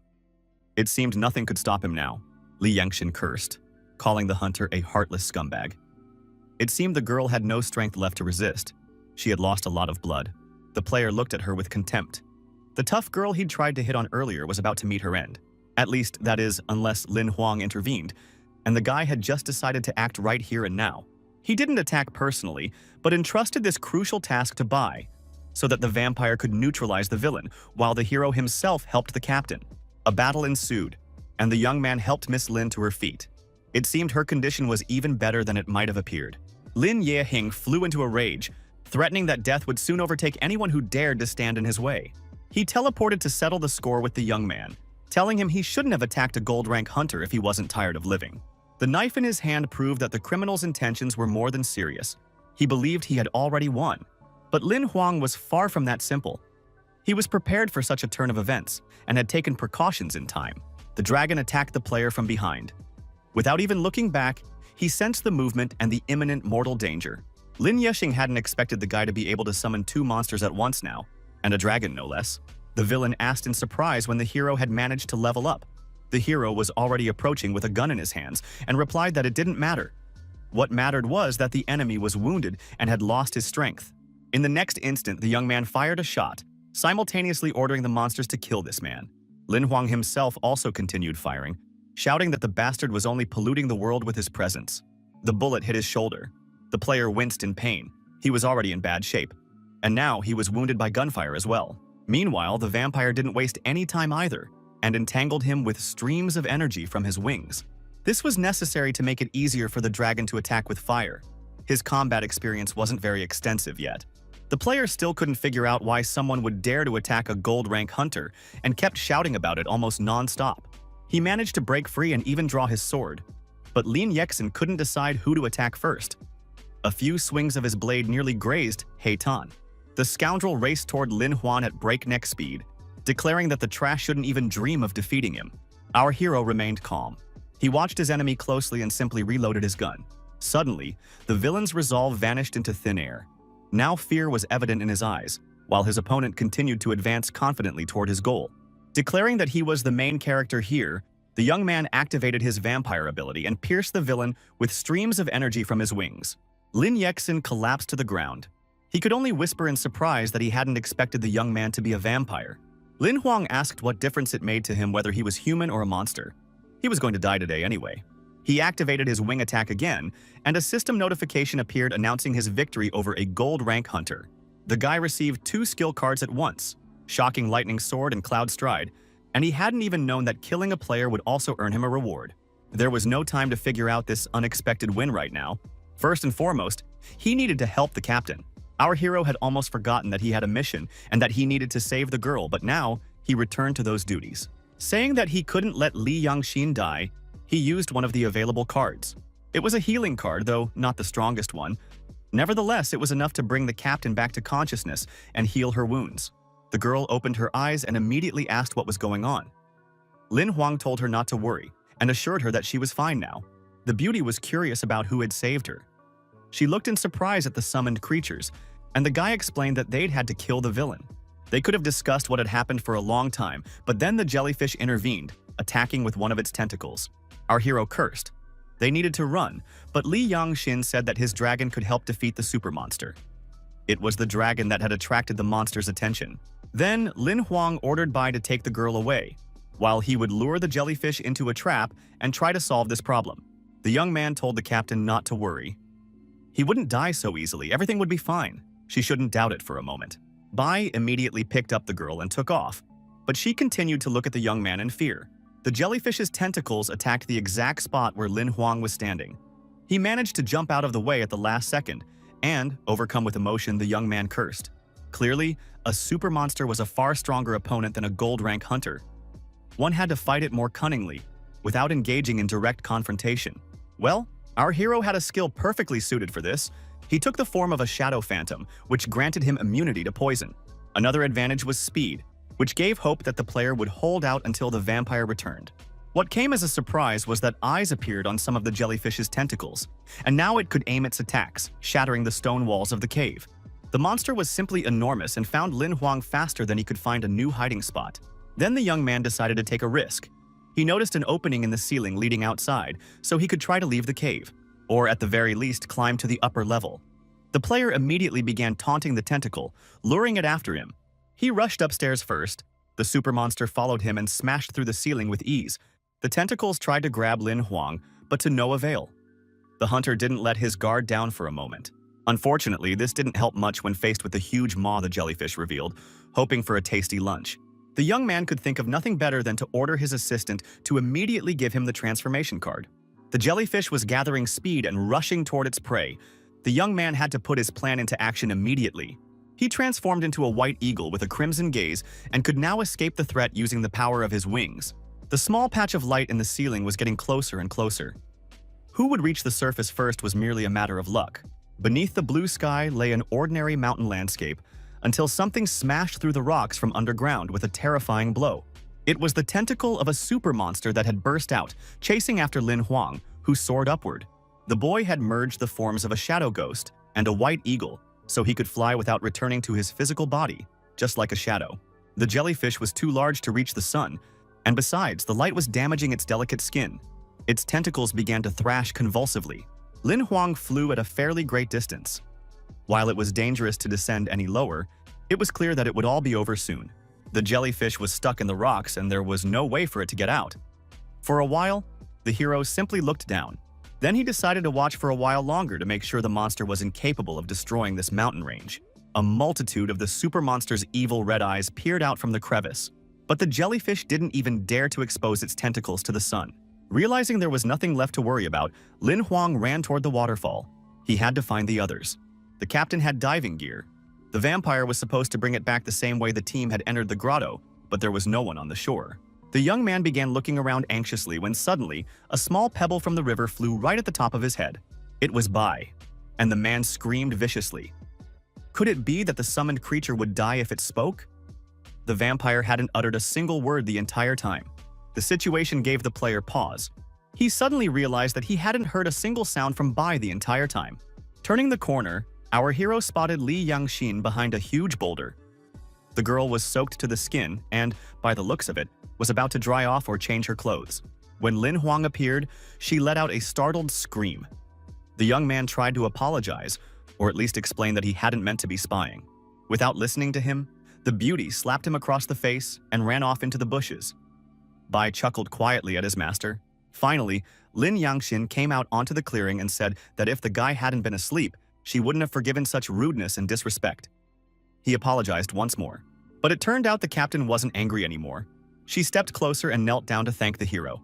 Straightening her hair, the girl promised that she would definitely repay the favor. It was clear that she didn't like being in anyone's debt. Lin Huang replied with a smile that he was glad to help, but all he needed from her was to return to the city. The player chose to keep quiet about the fact that this was the goal of his mission. Almost immediately, the captain summoned the very bird they had flown here on, so that the return journey wouldn't take too long. As the guy said goodbye to Bai, Li Yangxin asked about the Golden Hunter. The hero replied that he was dead. The poison had weakened the scoundrel, and the two summoned monsters and the cannon had finished him off. The girl replied that Lin Yexing's two guards were also dead, so she would tell the Li family that a super monster had killed them all. The heroes mounted their vehicle. The bird instantly took to the air, its speed simply excellent. Lin Huang was surprised that the captain had decided to sweep everything under the rug, since the scoundrel had tried to kill her. But she explained that the Li Shi family was noble and well-connected. No evidence, no trouble. Realizing that the captain was worried about him too, the guy changed the subject and asked about the jellyfish. It turned out that this super monster had been sealed in the grotto by her ancestors. She had planned to kill the monster to level up, but over the past 100 years, its power had grown. Not its combat skills, but its strength, speed, and the danger of its venom, so the plan had failed. If Lin Huang hadn't come, all the players would have been killed by the jellyfish. When asked why he had come to save her, the hero replied that she was a pleasure to look at. The girl gave him a look full of warmth and gratitude, and a smile returned to her face. On the way to the city, the captain told him that she knew the player was hiding a lot, but she wouldn't ask unnecessary questions, since she owed him her life. It was evening in the carefree city. Many had already turned on their lights, and everything was proceeding according to its usual routine. Li Yangxin's bird landed on the roof of one of the buildings on the outskirts. Continuing the flight wouldn't have been very practical. When Lin Huang stepped onto solid ground, he was completely exhausted and very tired. He couldn't believe they had left the Forgotten Forest. Suddenly, the captain turned to him and sternly asked him to give her the thing that needed to be given. The young man asked in surprise what she was talking about and what exactly he was supposed to give her. The girl explained with a smile that their enemy's imperial ring had been locked after his death, so he should return it since he had taken it by mistake. The hero was embarrassed and said he had completely forgotten about it. The beauty promised to return the loot to him by mail as soon as she settled all matters with the administration and Lin Yexin's family. After that, the captain said goodbye, noting that their paths were parting ways for now, but she would be happy to meet again in the future. Lin Huang smiled and said goodbye as well. A message appeared stating that he had completed the quest and received an inventory card and an upgrade card. A long journey home lay ahead of him. When the boy returned, he just wanted to lie down and sleep, but there were still things to do. He opened a can of cola and asked his assistant to show him all the available cards while Lin Xin was still away from school. The list was impressive. There were still recovery cards and others in reserve, but most importantly, the player had accumulated 4 level-up cards. All the transformation cards had been used, but in return, he had obtained 19 non-monster cards and 5 monsters. The raid had been a success. The lightning sword and missteps were the most valuable trophies, rare skills that the boy had received from Lin Yexin. Lin Huang nodded, but he was more interested in the life force storage card and the unlimited card. Some explanation wouldn't hurt. Xiaohui explained that this way, one could accumulate as much energy as in the Wheel of Life. Essentially, it would result in a double wheel, an incredible cheat. The hero shouted that they needed to activate the card immediately. The assistant continued, explaining that unlimited meant you could have an infinite supply of one thing. Ammunition, for example. This seemed very interesting to the guy. If you can constantly refresh something for an unlimited amount of time, that's very convenient. And this wasn't about bullets. The hero pointed at Xiaohui and declared that he was using the card on him. Lin Huang asked if that was allowed, or if an assistant didn't even count as an item. The assistant assured him that it did. Then, with a triumphant look, Xiaohui folded his arms across his chest and immediately activated the card. First and foremost, the life energy storage card. For some reason, a window with numbers popped up. Looking closer, the player noticed that it was about money and accumulated points. The young man couldn't use most of the expensive artifacts and weapons. It seemed he simply hadn't reached their level yet. The hero asked if he could trade the ability to activate an item using 2 cards instead of 1. But Xiaohei pointed out that it didn't work that way, only with monsters. Then, Lin Huang decided to simply raise his own level to copper. But then the assistant shouted that he had to warn him about something. The assistant explained that the first few months would be very difficult until consolidation occurred, meaning that his health would drop sharply. There was even a chance that the wheel would break, and the young man would be killed. Upon hearing this, the guy was surprised that things were so serious and asked if the process could be sped up. It turned out there was a way. He needed to practice cultivation and life magic. It was quite difficult, but it could very well help. Lin Huang decided to consult someone else and couldn't think of anything better than to call Yi Zheng, who responded happily. Upon hearing that the player was planning to get a good night's sleep, the guy apologized and explained that he was the only person who could help him. His senior comrade replied that it was an honor to be of service to a player who had defeated a 6-armed sorceress and leveled up so easily. First and foremost, you need to choose a life spell that matches the hero's attribute. Since most people don't have an attribute, you have to do this wisely. Since the player's primary weapon is a sword, Yi Zheng advised him to cultivate the high-rank spell Soldier's Sword. Lin Huang wondered why he should start at such a high level right away. It turned out that this made it easier to achieve success in a short time. Out of 9 levels, Soldier's Sword is at the 6th. Still, the young man decided that with Xiaohei's help, he could easily skip 6 levels to achieve his goal. All that interested the young man now was the price of the Soldier's Sword, and whether he had saved up enough credits. Yihing raised an eyebrow in surprise and asked if our hero really hadn't received the delivery yet. The latter clarified what kind of delivery he was talking about. It turned out that after defeating the monster in the snowy mountains, the player had sent the guy a magical crystal of the Soldier's Sword. It was strange that he hadn't received it yet. Just at that tense moment, Lin Xin returned home. She threw her backpack on the floor from the doorway and rushed to hug her little brother. The girl sniffled. Lin Huan had been gone so long that she'd decided he must have died or something like that. He asked her not to overreact, to which the little girl replied that she had only one close relative. Who else was there for her to worry about? The young man smiled and promised he wouldn't die just to put her mind at ease. He realized that, aside from his sister, he didn't have anyone else in this world either. He struck a cool pose and announced that since tomorrow was a day off, he was inviting Lin Xin on a trip aboard the magic crystal ship to the city, where they would have a blast. The girl rushed down the stairs to pack her bags. She needed to find the skirt that would fit her figure best. She looked back and said she needed to ask for advice. She'd bring the clothes to her brother's room right away. Instead of skirts, 2 boxes appeared before Lin Huang. It seemed this was the very delivery from Yi Heng and another one from the Hunters Association. It turned out there was no sender information, so Lin Huang simply lifted the lid off the smaller package. Under the lid was something neither our hero nor his assistant expected to see. They needed a moment to collect their thoughts. It was a storage ring. Inside was a card with numbers, apparently a password to open it. A pleasant scent filled the room. The player realized it was a greeting from the captain. The perfume was exactly the same. The area covered 100,000 square meters, most of which was filled with artifacts.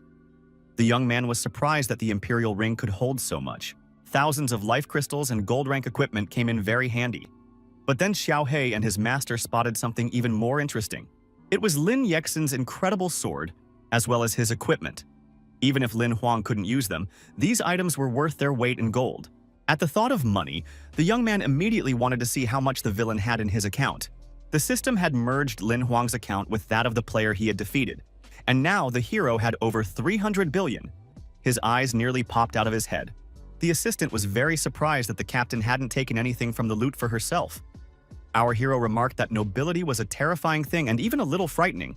The guy declared that he now had enough credits and 4 upgrade cards, so he needed to level up Bai and Tyrant.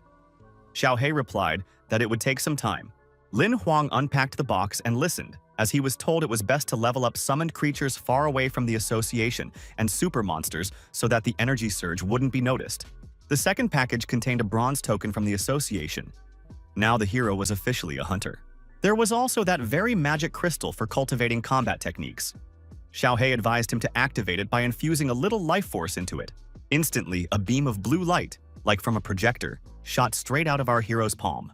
Gradually, it grew denser and denser until it transformed into an old man who looked like a martial arts master. For a while, the stranger and Lin Huang simply stared at each other in silence. It was impossible to read their emotions.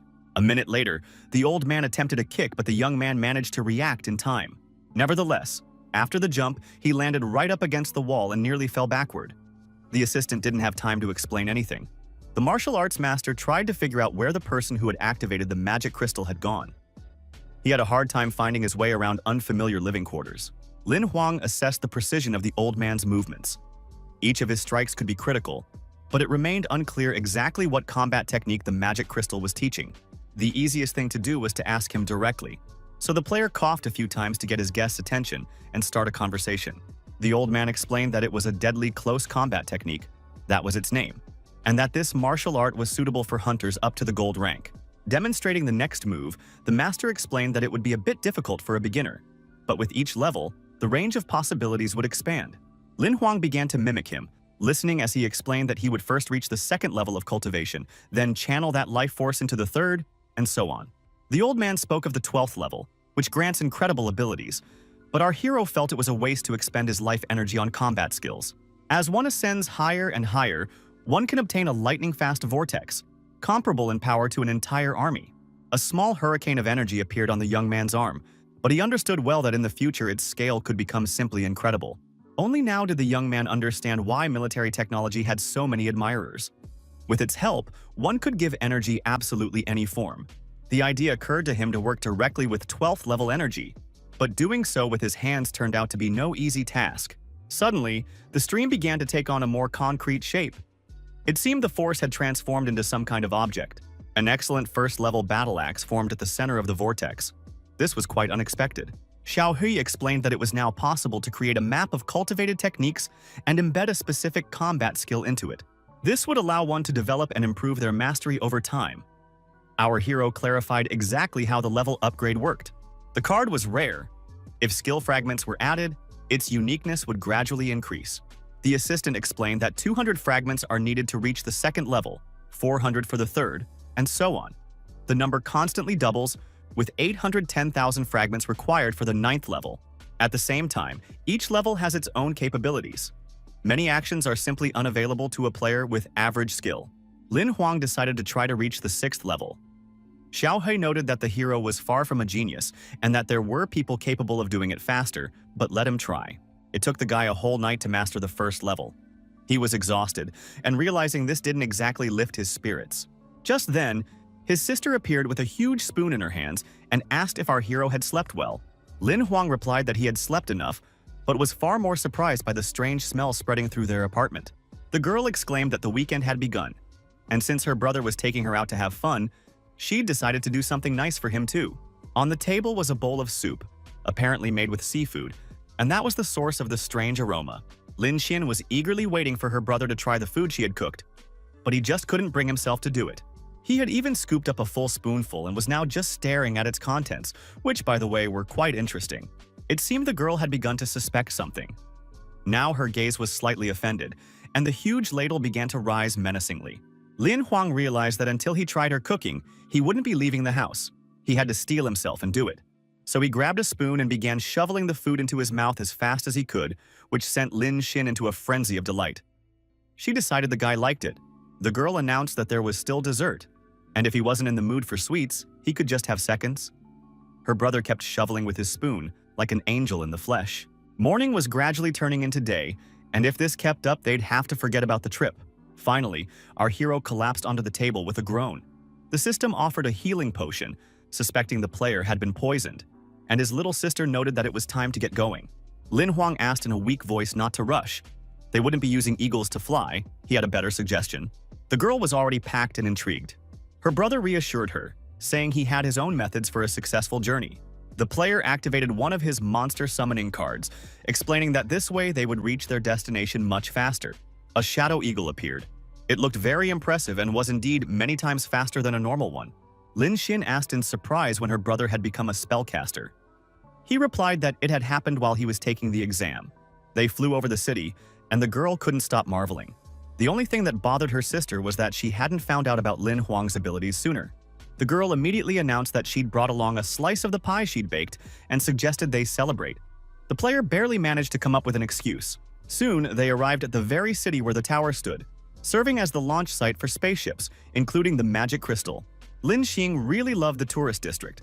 The girl was literally overwhelmed by the number of Instagram-worthy spots. Lin Huang suggested they check into the hotel and then go shopping, but his sister had already made a list of sites on the plane and wanted to visit them all. Saying that it wouldn't be easy, the guy agreed to follow her plan, and it actually turned out to be quite interesting. The bustling streets were full of delicious food and various entertainment options. The couple had a pretty good time, even though the player had a rough time at times. After all, he hadn't slept all night. They didn't skip the shopping either. The heroes updated their wardrobe and bought a very funny yellow hat. Soon, it ended up on Lin Xing's head. The only thing her brother had asked her was not to get into trouble and to be careful. He simply couldn't keep up with her. A news summary was airing on one of the screens, which is how Lin Huang learned that the Lengshu family was one of the most influential in the city. Their daughter, Li Yangxin, had become a super hunter. She was a true genius. No one had ever achieved such a career at 19. The young man was happy for the captain. His sister interrupted the young man before he could finish listening, eagerly dragging him aside. Soon, Lin Huang and Lin Xing finally arrived at their hotel. It was called the Cicada and was quite respectable. The receptionist offered to escort the guests to their room. The girl could barely walk from exhaustion. She was practically asleep. In the room, the player summoned Xiao He, who was displeased, stating that he had also been counting on a short vacation. Our hero explained that while his sister was sleeping, he wanted to practice cultivation. The assistant remarked that this time they would have to work up quite a sweat, which offended the young man. First, Lin Huang decided to practice circulating his life energy, which he managed quite well.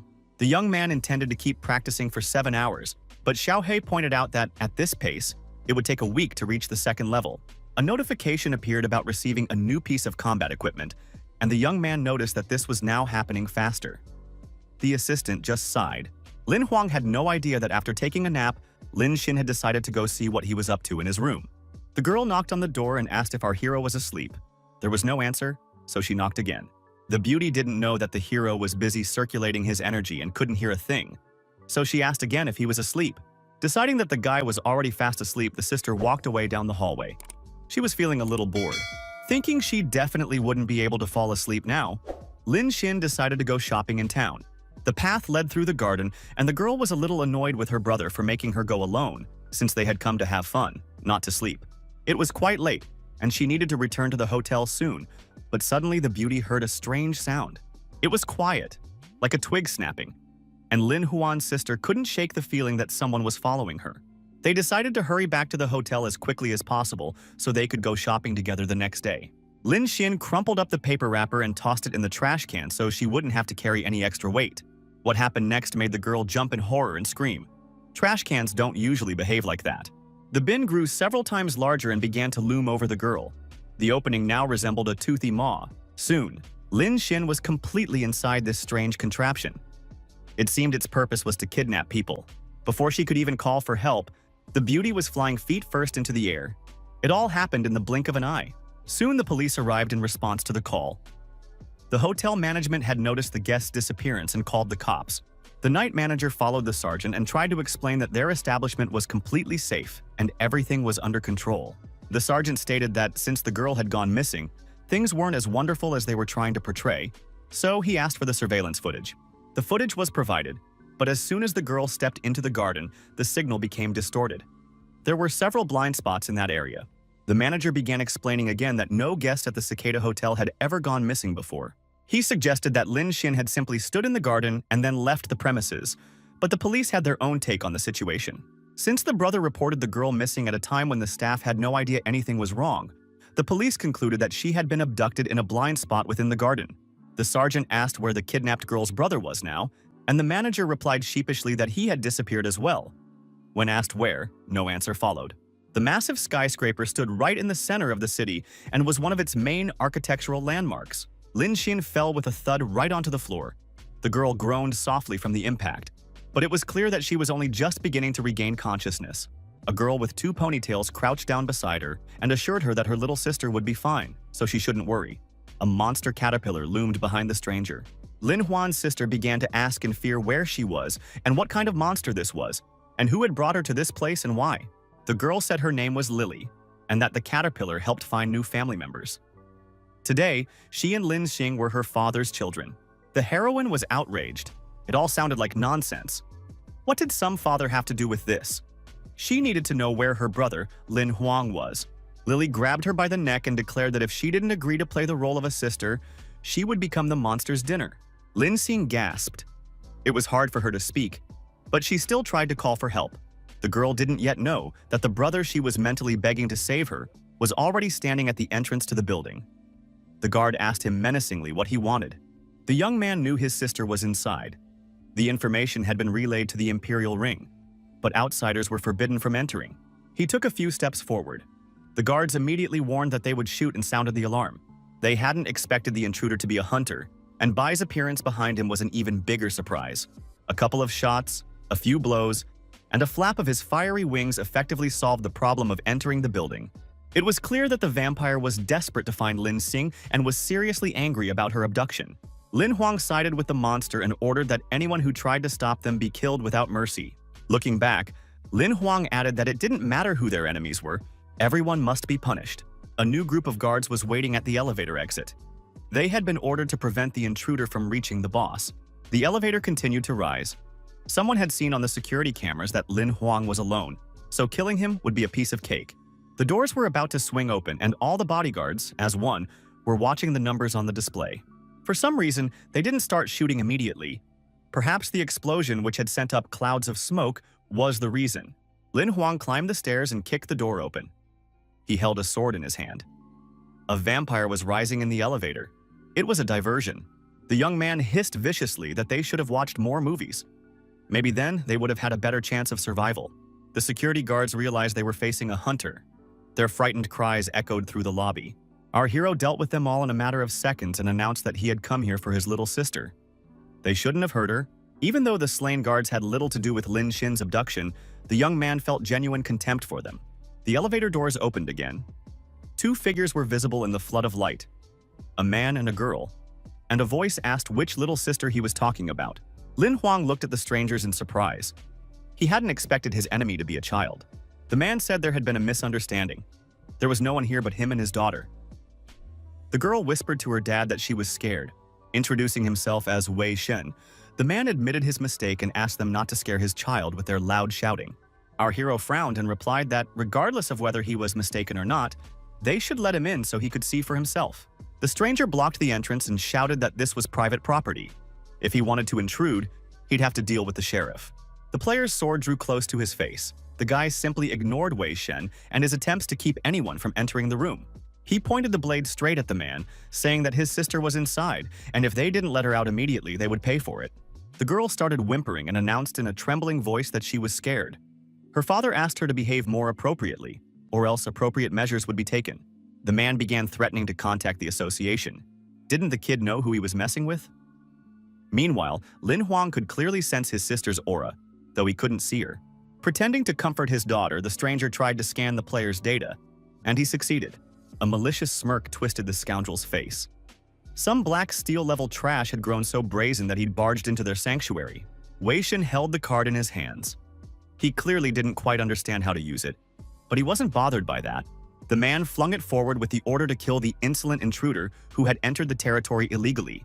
He was certain that it would all be over now. That very caterpillar appeared. It was quite large, but it posed no threat to Lin Huang. He could handle it without summoning his monsters. But the very fact that his opponent was also a summoner was quite interesting. The guy decided not to sweat it and swung his sword a few times. The monster was blown to pieces faster than the man could blink. Now he stared in confusion at what was left of the beast. The next sword strike was intended for Wei Shen himself, but he managed to jump slightly to the side. The hero was distracted by muffled cries for help. He stood and watched, but not the stranger trembling in front of him, but what was happening behind the man. Lin Huang ordered them to release his sister immediately, but his words were completely ignored. Lily pressed a weapon to the temple of the bound Lin Xing and promised that she would kill the captive immediately if the hero didn't release her father. The man tried to get up. He was very glad that his daughter had taken matters into her own hands. Now this scum would regret daring to show up. Lin Huang paid no attention to the threats being hurled at him, but simply asked his sister if she was okay. The girl nodded, so the hero told her not to be afraid. Her older brother had already arrived and would now take care of everything. While Lily kept screaming that she was going to shoot the girl right then, the player was already planning his route. In the blink of an eye, he moved behind the criminal and demanded she lower the gun or she would die. The girl refused and was struck on the head with the hilt of a sword. Our hero didn't want to kill her, only to neutralize her and free Lin Xin. Lily collapsed to the floor. Her father crawled forward to make sure the girl wasn't too badly hurt. Meanwhile, Lin Huang cut the ropes binding his sister. He was relieved to see she was unharmed. The first thing the girl did was hug the boy. She was too scared to even open her eyes after everything she'd been through. Her displays of affection were driving Lily's father to the brink of a nervous breakdown. He vowed that everyone here would be killed. This did not escape Lin Huang's notice. The young man could not afford to relax or lose focus, so he kept watch over the villains to prevent them from escaping. He ran the tip of his blade along the girl's dress, as if ordering her not to move, or she would die. Lin Huang could easily have cut her in half. Besides, he was eager to try out some new martial arts moves. But he didn't get the chance to test his strength. The doors burst open and the police stormed in, the sergeant shouting for the young man to stop and not do anything stupid. The young man wasn't thrilled, but he was told that he had found his sister and that law enforcement would now handle everything else. Two police officers grabbed Wei Shen by the arms. Their boss promised our hero that all those responsible for what had happened would be punished, and that the guys should return to the hotel. The player wondered if the previous disappearances of girls and young women were connected to this pair of criminals. The sergeant reported that the girl whom Lin Huang had nearly killed was also a former victim, but she would face the same legal consequences as her accomplice, the murderer. At these words, Wei Shen turned around. Upon hearing about the law, the man began to smile so radiantly, as if it weren't a problem at all. He declared that justice was only meted out to losers like them, and that he would be granted his freedom in 3 days, no later. The villain threatened that he would immediately come for the hunter's sister and force her to watch as he played with his new toy, and then kill her. The scoundrel described in great detail the torture awaiting Lin Xin, but her brother remained silent. Meanwhile, the police asked for a doctor to be called for Lily to make sure the little girl was fit to be taken to a special facility. Lin Huang and his sister headed toward the exit. They intended to return to their hotel. The sergeant asked the young man not to get too worked up. The criminal came from an influential family and might very well seek revenge. The gambler asked if the police didn't believe in justice. He turned around and looked the man straight in the eye, declaring that he himself believed evil would be punished. His partner approached and asked the chief if they shouldn't arrest this guy too. He'd maimed a lot of people. The chief yelled that he should take a good look at the slain monster. It was clear that the hunter was no ordinary man, and they didn't need any extra trouble with the association. The police led Wei Shen out onto the street to take him to the station. There were many officers present, and morning was approaching. Suddenly, the man pushed the law enforcement officer's hand away, shouting that he shouldn't dare touch him. The scoundrel continued to hurl threats and curses, once again directed at Lin Huang and his sister. A vampire landed from the sky like a comet. Apparently, he had urgent business here that brooked no delay. A bright flash behind him made the man cut off his tirade mid-sentence. He looked frightened. The vampire's appearance frightened the police as well. They didn't understand where the monster had come from, but we know it's Lin Huang. Thin yellow streams of energy, like threads, shot from our hero's hand toward his enemy's neck. The enemy began pleading in fear to wait, but the player had no intention of waiting. Soon the threads were already wrapping around Wei Shen's head, after which a heart-wrenching scream was heard. The man collapsed to the ground. The police officers understood perfectly well that there was practically no point in taking him to the station now. He needed the morgue. The sheriff rushed out. When asked what had happened, the officers reported that the criminal had escaped. Lin Huang listened to this, standing on the roof of the house and shaking his head. A map of Bai appeared in his hand. He needed to use its services to escort his sister to a safe place. The Shadow Eagle was perfect for this, and soon the girl and the vampire were ready to head as far away from here as possible. Lin Xin asked, a little frightened if they could fly away. It seemed she wanted to say something else to her brother. Lin Huang replied with a smile that it was all over. She could go, and they would talk a little later when he returned.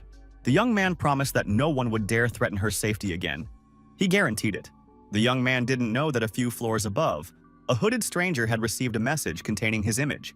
A clear order to eliminate this man came from the Emperor's inner circle. It seemed someone had been assigned a corresponding quest. The hooded man reported that Wei Shen was dead, and he would send the corresponding photo of the young man to everyone immediately. They were ordered to find out everything about this man and his connections. If he had no connections, they knew what to do. The hooded man didn't beat around the bush and ordered Lin Huang's death if no one was backing him. It seemed Lin Huang had made new enemies. The hero walked down the street. Thinking that now his little sister would need time to recover, Lin Xin held a new toy in her hands and enthusiastically invited him into yet another clothing store. The girl needed to relieve some stress. The young man smiled and gave his permission, and she dashed inside. It turned out that the fairer sex was quite easy to calm down. Lin Xin liked the dark blue color, but she was afraid she would look too formal. Lin Huang declared that she was beautiful in any outfit. Suddenly, the player sensed a threat. Someone had clearly entered the store looking for a victim. It was evident from the aura of murderous intent. He transformed back into a vampire, and this didn't escape Lin Xing's notice. The girl immediately grew wary. The beauty realized that the warrior's appearance wasn't without reason, and asked her brother if everything was okay, though the answer was obvious anyway.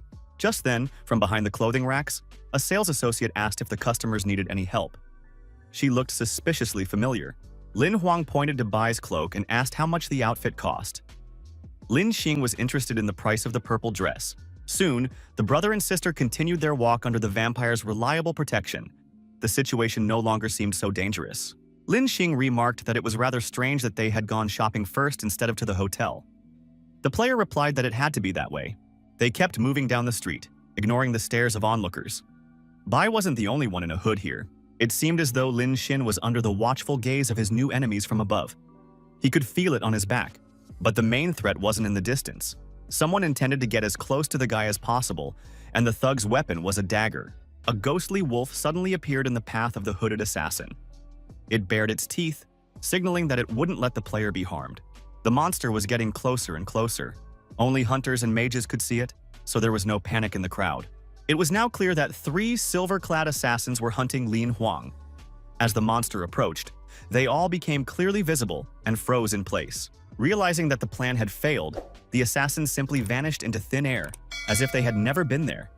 The only one who saw this was our hero. He looked around, thinking the enemies might have just moved, but then realized they were gone. The boy and his sister continued down the street, heading toward the hotel, while a man with a ponytail watched them from the roof of a building. A pet sat on his shoulder. The stranger told him that this kid had a bright future. He had managed to recognize the silver assassins. Then the man noticed another pursuer. He reported that the second team had also failed, but he didn't know the details. That same player with the pet on his shoulder appeared behind the assassin. He was curious as to why the killers were so careless. Grabbing the villain by the wrist, the man tried to deactivate his imperial ring to prevent him from spying. Looking at the assassin's finger, the stranger with the ponytail laughed. Apparently, he had just caught the boss of the gang tasked with eliminating Lin Huang. His ring was unlike any the hapless assassin had ever seen. From it came only one question. Who was the client? The gangster screamed in terror. A guess flashed through his mind, but he didn't have time to voice it before the man with the ponytail's pet clamped down on his throat. The stranger nodded with satisfaction. Since they'd recognized him so quickly, there was no need to waste time talking. The monster lunged at the enemy's neck. The villain was choking and confirmed that this was indeed the case. He simply needed to find out who was backing the talented young man. Then the player with the ponytail said that in a few hours when it got dark, they should go to the ancient clock tower and listen to the chimes. It was a veiled invitation to meet, apparently so that the assassin would reveal his employer. The man rubbed his neck and agreed. He stood there for a while longer, holding the bite mark. It had turned black, but was gradually returning to its normal color. The enormous, gaping maw of the wolf, or whatever creature resembled it, instilled such terror that there was no doubt the assassin would keep his word. The man with the pigtail sent the monster to make sure all conditions were met and that he wasn't being tricked. The tower, or rather the pagoda, was indeed ancient and very beautiful, but the events destined to unfold here were far from beautiful. Feng Zhuoren, that very stranger with the ponytail, had already arrived at the scene and was waiting to meet the person who had ordered the crime. Behind him, a figure wrapped in some rags hovered in the air. A hood completely concealed the face, but judging by the greeting that rang out, they were acquainted. The villain asked whether the Li Shi family would indeed protect Lin Huang. Zhuo Ren replied that since he had come here, the answer was obvious. He had a counter question. Why send assassins after a black steel-ranked player? Did he really have that much potential? The hooded man pulled his hood back slightly. His hair was purple. He asked if the family would truly protect our hero. Feng Duorong was ready to engage in battle at any moment. He replied that he didn't know for sure yet, but he wouldn't let anyone harm the player. His opponent replied that he had received an order and intended to carry it out. When asked if the mission was to kill anyone who stood in his way, he laughed. Chuoreng's wolves attacked fiercely, and the stranger shouted that this was sheer madness. Why start this ridiculous confrontation? He activated his defense and rose into the air to become out of reach of the shadow monsters, at least for the duration of the conversation. A sword appeared in the villain's hand, his eyes glowing with a fierce fire, and the man declared that he had no intention of fighting the Li Shi family. But since he had no choice, he would. A massive wolf's mouth, filled with a mass of sharp teeth, snapped open to immediately tear the assassin's head off. He made a few swings with his sword, and several of the monsters stopped their attack, flying apart in two. But this did not scare the man with the ponytail at all. Now he himself leaped forward to counter the blow, the remaining wolves rushing alongside him. The opponent thrust his sword forward. He knew he couldn't handle so many enemies, even if he used all his abilities. Zhuo Reng shouted that it was time for the old man to show what he was capable of, but even better to reveal his face so there would be no misunderstandings. There was no reply, and the wolves launched their attack with renewed vigor. The beasts looked extremely dangerous. The attacker cursed. There was not the slightest doubt that if he didn't escape, he would die. Meanwhile, a representative of the Li Shi family had already begun casting an offensive spell to join the battle. His opponent transformed into a shadow and flew through the air even faster than one might have expected. Rubbing his imperial ring, Feng Zhuo Reng thought that the man had fled just in time. Everything had gone strictly according to plan, and he hadn't even had to exert himself. Li Yangxin appeared from the ring. She asked her uncle excitedly how Lin Huang was, and he replied that everything had been fine during the few days the boy had been under his protection. The girl turned out to be quite perceptive, and immediately guessed that something unpleasant had happened after all. Then Feng replied that someone had hired a super player to kill the boy, but he had scared him off. He wondered what was so special about Lin Huang. The captain replied that the problem wasn't with the hero, but with the man he had killed, who belonged to an ancient clan from the 2nd district. Li Yangxin asked her uncle, a key figure in the family, to help her with the investigation. For a while, the villains would be scared off and wouldn't interfere. Feng smiled and replied that he would do everything possible. Moreover, he would continue to secretly protect Lin Huan since the case had taken such an interesting turn. The girl immediately ended the call. Zhuo Reng was a little offended. His niece hadn't even asked how he was doing. The city's 2nd district was the wealthiest. It was no surprise that the main buildings here were luxurious villas. The skull on the pillow looked rather sinister. Someone had addressed it, saying that things should have been different. A woman's hand stroked the forehead bone, saying that if he liked little girls so much and needed so many of them, he should have just gone to the village instead of looking in the city. The woman took the skull in her hands and said that the wheel of life energy was broken, and it was now impossible to defend himself, so let him take the guards. He deserved it. Pressing the skull to her chest, the stranger replied that he was her son, so she couldn't let anyone kill him just like that. Tears were ready to spill from her eyes. A real family drama was unfolding, but there was nothing to be done now. Suddenly, the skull's jaws began to move. A sound like a gust of wind called out to the mother. Blue life energy glowed in the skull's eye sockets, and suddenly it screamed that his mother must avenge him. Weishan asked his mother to kill Lin Huang and make his immortal soul their slave. The woman replied that the hero was protected by a family from the 7th district, so it would take time. She added that her son's soul would take 3 years to recover, and during that time she would find a suitable body for him. In the meantime, she had other important matters to attend to, and Weishan asked what could possibly be more important than revenge. The woman, looking businesslike, rubbed her hands together and said that it was far more important to get to her, their main target. Just then, a maid appeared in the doorway. It seemed they had sent the maid after the girl not long ago. The little girl ran up to the skull and called out to her father. He was very glad that she had managed to escape as well. The woman said it would take her father 3 years to return to their world. When she asked if her daughter wanted to avenge him, the girl nodded happily. Lily said she wanted to tear the scoundrel to pieces, the one who had robbed her and Wei Shen of their happy life. The grandmother declared that in that case, she would send her to cultivate. If she survived for a year, she would gain enough strength to carry out her plan. The girl and her maid headed for the door, and the woman asked the little girl not to disappoint her or her father. The girl looked back with eyes full of hatred and promised that she would definitely survive to take her revenge. The next day, Lin Huang and his sister continued exploring the city's sights. They went to the museum. The hero was surprised that Lin Xing had taken an interest in history. He had been cultivating all night and wanted to sleep, but the girl was drawn to the artifacts from the nearby ruins. Her sister mentioned that many rare items and treasures had been brought from the ruined city of Xiaogong, and she wanted to see everything. The young man replied that if she really wanted to, they could go there together. It was indeed interesting. A museum employee invited the guests into the lobby, where the main exhibition of mystical artifacts was located. Lin Xin was delighted, while our hero wondered how people in ancient times managed to cultivate and create such masterpieces. Suddenly, Lin Huang's face turned pale with shock. He had seen something completely out of place in this world. Without hesitation, the young man headed toward one of the exhibits at the far end of the hall. Lin Xing didn't understand what was going on. The young man walked as fast as he could, completely oblivious to the fact that such a reaction might frighten the visitors. Finally, he stopped dead in his tracks and stared at the artifact on display in the showcase. His little sister followed him. Her curiosity piqued as well. The tour guide began to explain that this object was a true treasure. It had been found in the ruins, but archaeologists had never managed to determine what it was intended for. Thoughts swirled through the young man's mind. It seemed that in this world, things weren't as simple as they might appear at first glance. There was a laptop in the display case.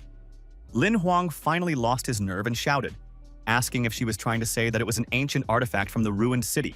The girl replied with a smile that that was exactly the case. They cherished this treasure dearly, and sooner or later, scientists would find a way to figure out what it was meant for. The young man was puzzled. It was beginning to dawn on him that he wasn't the first person to end up in this world from his own, which meant there were other players as well. Lin Huang checked the information report. It turned out the city had been destroyed 300 years ago, and many of the items from there served a completely unknown purpose. The hero turned to Yahello for help, but she replied that she didn't know much. These items were very strange, and the expert Xiahao might have been the owner of the item. The girl explained that this was Cultivator Number 1, a legendary figure obsessed with the ancient era, but no one knows where he is now. He likely died long ago. Apparently, this hunter is very old now, and there is a possibility that he is the owner of the laptop. They were unable to find out anything, as Xiahao had vanished without a trace, and the circumstances of his death were unknown. Yahello apologized for not being able to help.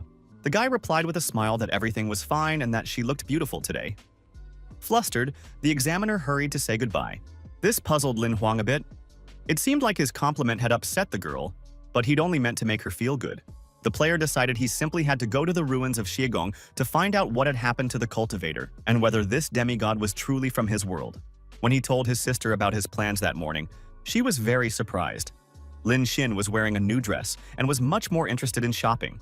The hero told her that if she didn't want to, she could go for a walk around the city on her own, while he wanted to find out something about the museum exhibit. Lin Huang summoned Bai to guard his little sister. She was very happy to have such an escort and wasn't angry at all. Our hero reached the neighboring town fairly quickly and began walking around the area, exploring the surroundings. The ruins had been built over with modern buildings. There were crowds of tourists all around, and even a video guide couldn't help the guy get his bearings. He didn't even know what he was looking for himself. The hotel Lin Huang had booked turned out to be right nearby, and the hunter decided to check in first. Inside was a bald receptionist, and the guy noticed that in the middle of the season, there were probably never any vacant rooms here. A conversation ensued, and our hero tried to find out something about the ruins. The man replied that the place was mystical and that there were several interesting stories associated with it. The manager had been serving tables for many years, and over that time he had accumulated plenty to say about the place. At the door to the room, the man said that if the guest was interested, they could continue their conversation inside. The manager stood by the window and explained that, back in the day, Xiahao had built a veritable empire of cultivation and martial arts here. This had been his residence. But one night, everything here simply vanished, just as the cultivator himself had vanished without a trace, which greatly surprised Lin Huang.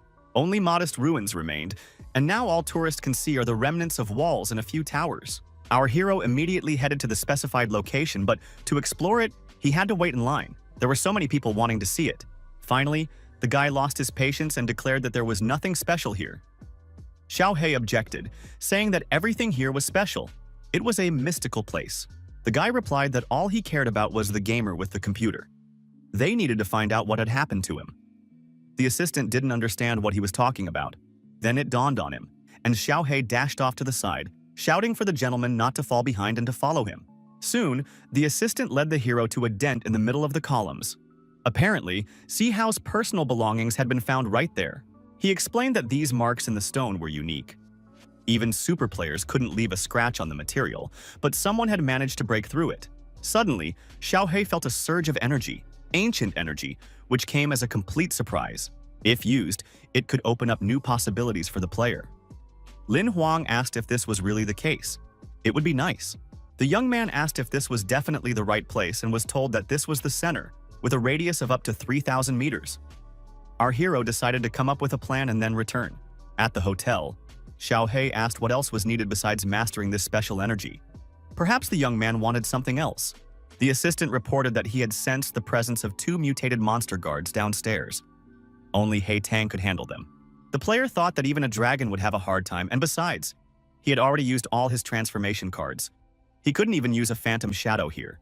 The assistant reminded him that there were 60 card fragments that could be exchanged for a level up to bronze, but it wasn't clear if that was worth it. Finally, Lin Huang made up his mind. He sighed, thinking that since there were no other options, he was ready to make the exchange. Suddenly, there was a commotion in the neighboring room, and the guy decided to eavesdrop. Maybe the neighbors were up to something interesting and spicy. Xiaohei chuckled. Suddenly, the lights went out.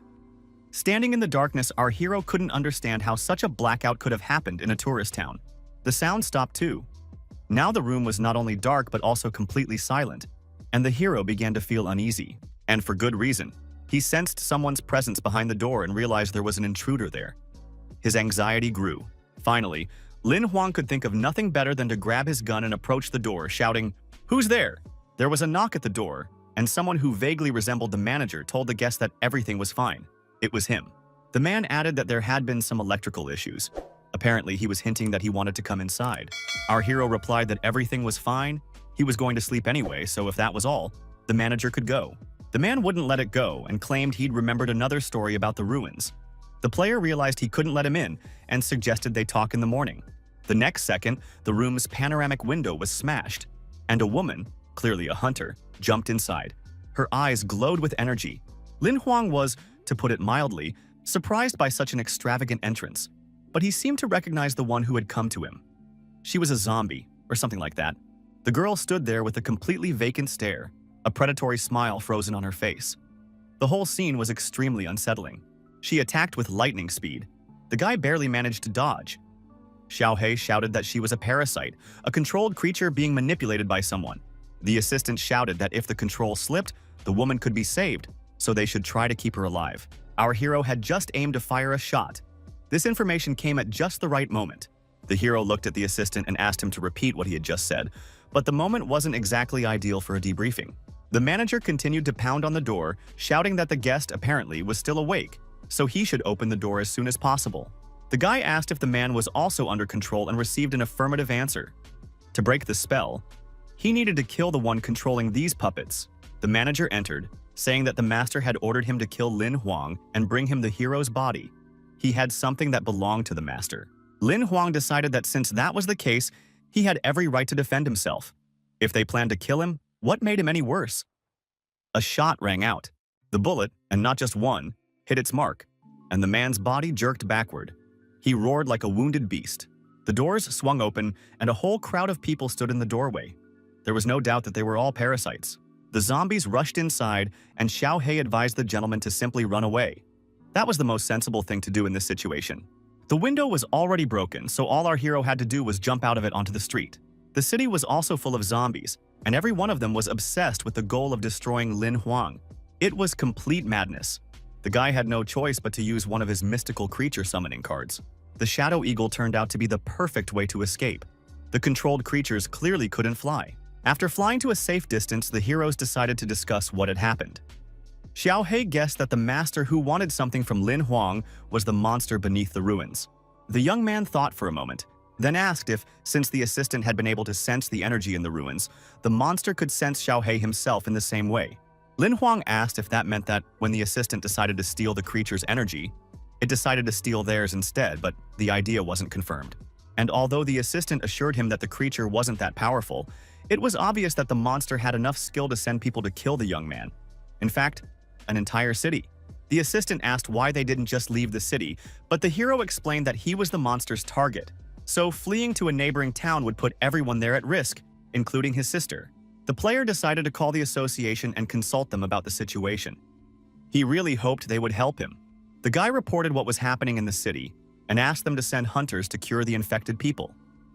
The assistant wasn't thrilled with this decision. He stated that before saving others, it would be wise to ensure his own safety first. Lin Huang said that his sister was currently under Bai's protection, so he had to fight the monster. This meant that only one of them would survive, either him or his opponent. Xiaohei asked again if they were going to the ruins. The guy replied that yes, they couldn't hide forever. They'd be found sooner or later anyway. There were a lot of parasites. They had already started attacking the townspeople, so the sooner it was over, the better for everyone. Flying over the city, Lin Huang realized he didn't want to be left without a partner. In this situation, it would be the same as dying. The streets were in utter chaos. Our hero raced forward with a single thought. Soon this monster would devour every living thing in the vicinity, perhaps including them. Even at night, there were quite a few people around the ruins. It was possible that they were all infected. The young man asked if there was any way to conceal their presence so the monster wouldn't sense their energy. The assistant replied that he could block it within a 100-step radius. He thanked the assistant for his wisdom, and the assistant replied that he shouldn't praise him too much. He simply didn't want to die again. Our hero didn't take kindly to these words. He sternly placed his hand on Xiaohei's head, signaling him to be quiet. Besides, the infected had appeared again, and the guy didn't want them to be noticed. The assistant reminded him that he was the only one who could see and hear him. The infected puppets were getting closer and closer, repeating that they had to kill a human and obtain energy for their master. Lin Huang realized that they couldn't sense Xiaohei, only him.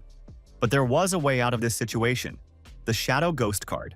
More and more men were gathering between the columns, but now they looked somewhat lost and disoriented.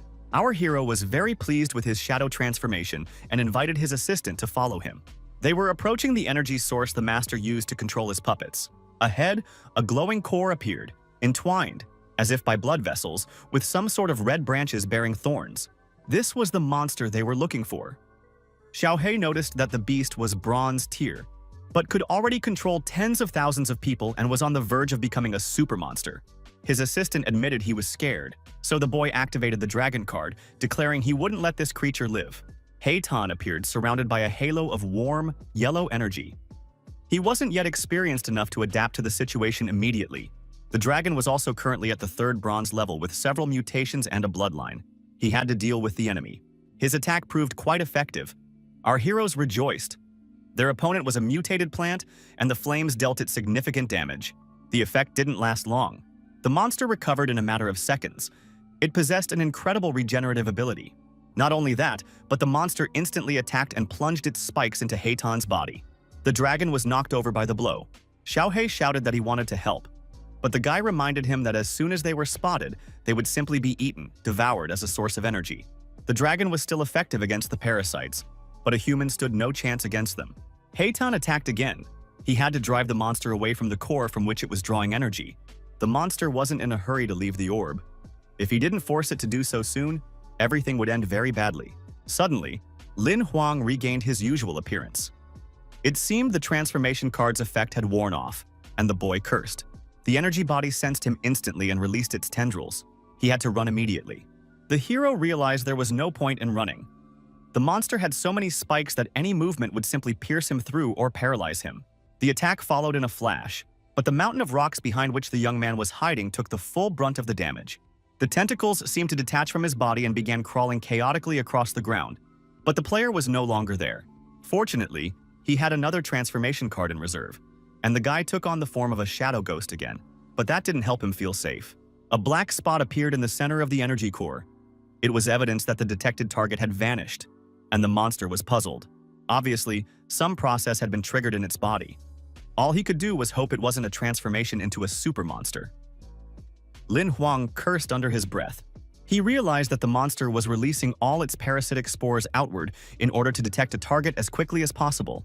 A pink glow began to spread from the crack in the stone between the columns. The sight was beautiful, but it carried a serious danger.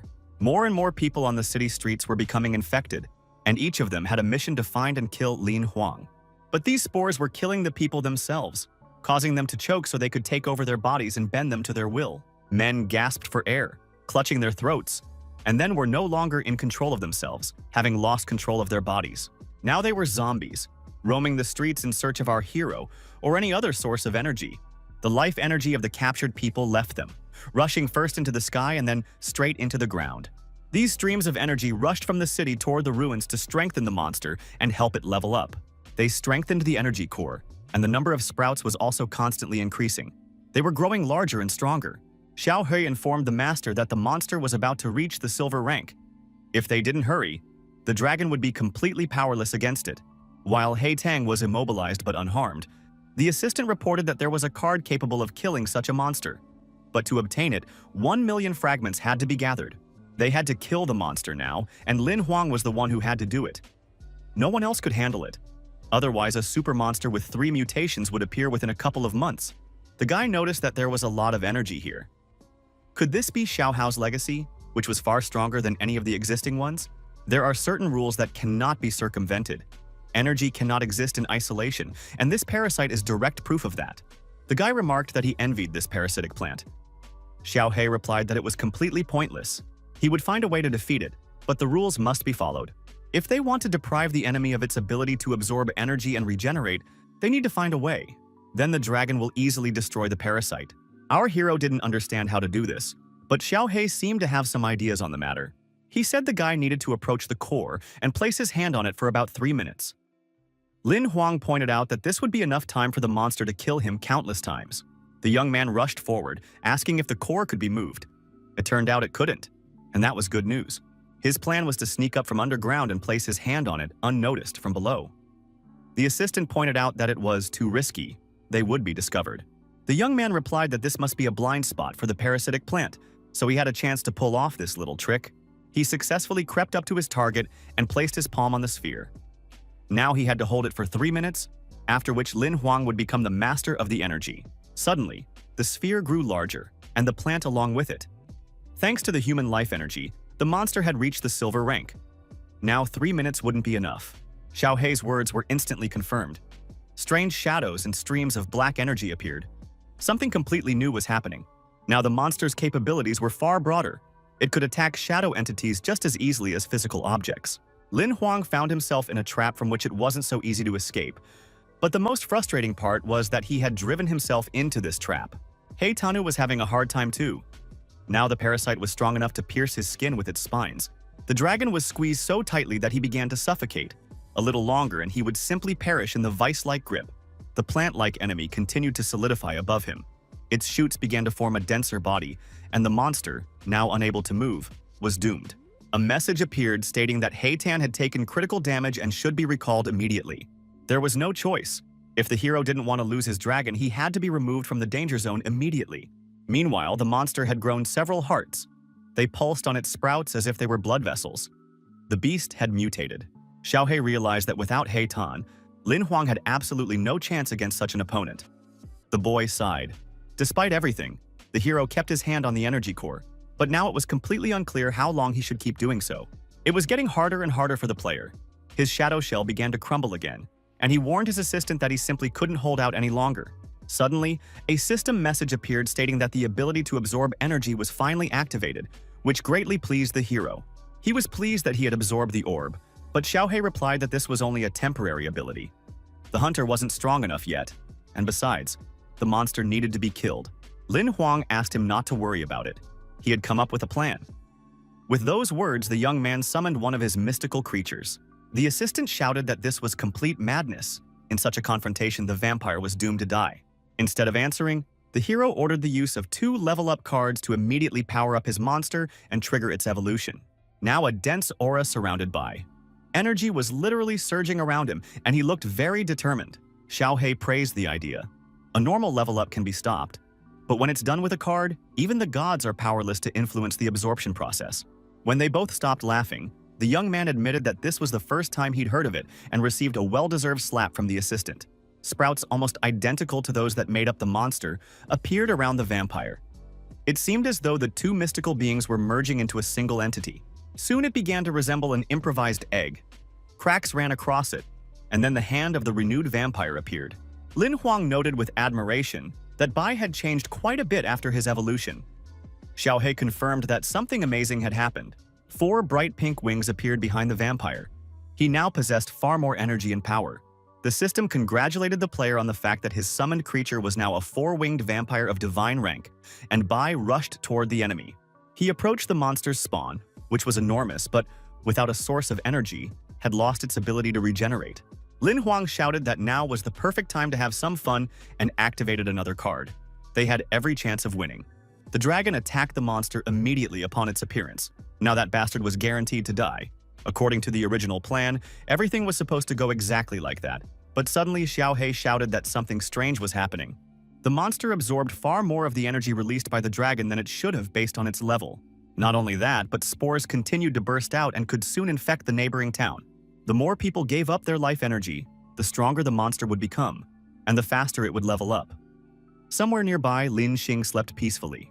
Thinking of his sister, the young man declared resolutely that they simply could not afford to lose. The hero ordered the vampire and the dragon to cover him so he could attack, but his assistant reminded him that even a single blow from the enemy would be fatal for the young man. The player pushed off and leaped forward, saying that otherwise everyone would die. Him and thousands more. Bai rushed forward like a torpedo. It seemed he, too, wanted to resolve this problem as quickly as possible and test his new abilities. He crashed into the thickest part of the sprouts and attacked what seemed to be the most vulnerable spot. The cluster of hearts. Xiaohei shouted for everyone to be extremely careful. The monster was about to begin its transformation. The dragon attacked with fire, and the player struck with his sword, but their actions yielded no visible success. Then the pair decided to join forces. Lin Huang would strike with his sword and Heitan with his flame simultaneously. The young man was unable to carry out his plan, or perhaps he simply couldn't. He got too close, and one of the monster's tendrils pierced his chest. The assistant screamed, and the vampire froze. None of those present were at all prepared for this, even though they were all aware of the risks. Our hero's vision darkened. Only one thought pulsed in his mind, the thought that he was dead. Then Lin Huang tried to lift his heavy eyelids. Xiaohei and the dragon leaned over the player, realizing he had woken up, and asked him to say something. The guy opened his eyes and simply asked why he hadn't died. It seemed this fact struck the player more than anything else. The assistant reminded him that at the very last moment, the hero had managed to use a recovery card. He really was very clever. The player groaned that he would have been better off dying. This was largely because Heitan was licking his face. Then Lin Huang sat up abruptly and asked what had happened to the parasite. The assistant enthusiastically reported that thanks to his final blow, the monster had died. This was excellent news. The young man already held the reward in his hands, another historical level card. He decided to name it Magic Vine. The stats corresponded to the 3rd bronze level. All of the parasite's skills had been preserved. Not a bad option. Lin Huang suggested that everyone get some good rest and recover. Now that the monster had been defeated, they could relax a little. Xiaohei confirmed that once the parasite's main body was destroyed, all the infected would return to their normal state. Lin Huang declared that this was excellent news, and now he wouldn't miss the chance to level up the tyrant by 2 levels as well. The card instantly shattered into pieces. In the process, it dawned on the hero that the Magic Vine only had 2 skills. Why not as many as Tyrant? The assistant explained that this was due to the very nature of the parasite. Plus, the hero has a limited number of skills he can absorb. The more he learns and levels up, the more new ones he'll be able to master, until all the slots are filled. If he really wants to use a new monster's skill, he can sacrifice another card or use a fusion. Meanwhile, Tyrant's evolution was complete. He attained the epic rank and received excellent armor as a bonus. The armored Tyrant had a total of 5 skills, some of which seemed particularly interesting to Lin Huang, such as the explosion restriction. The player looked at the card with pleasure, but lingering here was dangerous. He needed to get out of there. The Shadow Eagle soared into the sky, carrying an incredibly satisfied and very tired young man on its back. He decided to return immediately to the Cicada Hotel to see Lin Xing, because leveling up 2 monsters at once could attract the attention of the association and the monsters due to the energy release. On the way, Lin Huang remembered that he had forgotten to ask about Bai's new name, which meant Divine Vampire. It turned out he had the blood of a higher being. All of the monster's core stats had significantly increased, and he had also gained several new skills. It was simply incredible. The hero also remembered that Xiaohei himself had absorbed a considerable amount of energy. He declared that he could now replace the death card, and the boy asked for a more detailed explanation. In the event of death, you can swap one monster card for another, especially if it happens suddenly. In that case, the card will disappear automatically. Any card would work, not necessarily a monster card, but its rank had to match the specified one. If none was available, 2 or 3 lower-ranked ones would suffice. The player whistled. Jumping over the fence, Lin Huang said that everything looked pretty peaceful here, so he was going to sleep. But there was one more important thing to do. Xiaohei reminded him that there was something else to check, and the young man immediately headed for the window. He peeked inside quietly, listening to a new wave of complaints about how he dared to ask Xiaohei not to make noise. since no one could hear him anyway. Lin Xing slept peacefully in her bed, a thin stream of drool trickling from her mouth. It looked very childlike. Lin Huang barely managed to hold back a laugh. He would remind his sister of this later when she decided to act all wise and lecture him on life. The assistant reminded him of his presence again and asked what important thing the guy had wanted to talk about. The player looked at Xiaohei and asked about his well-deserved reward, since he had helped with both the energy absorption and everything else. The assistant crossed his arms over his chest and declared that in that case, he would live up to expectations and reward the young man. He deserved it. He suggested that our hero draw 10 cards himself. Glowing rectangles flickered around Lin Huang. Gradually, these card templates became more and more real. But the young man stubbornly didn't understand exactly what he was supposed to do. Then a whole wall of cards appeared before him. There were significantly more of them, about twice as many. The player asked what was going on. The assistant reminded him that the hero's level wasn't very high yet. Out of these 18, only 10 cards were good, so he should just choose and stop showing off. The young man got angry and declared that despite his stats, he intended to use them all, right now. He randomly poked his finger at 10 glowing rectangles. The choice was made, and now nothing could be changed. Lin Huang waited for the cards to open and prayed to all the gods that there wouldn't be any mission cards, since that would mean extra work. They all turned out to be useful. There were healing and transformation cards, even a destruction card. It seemed the player had gotten lucky.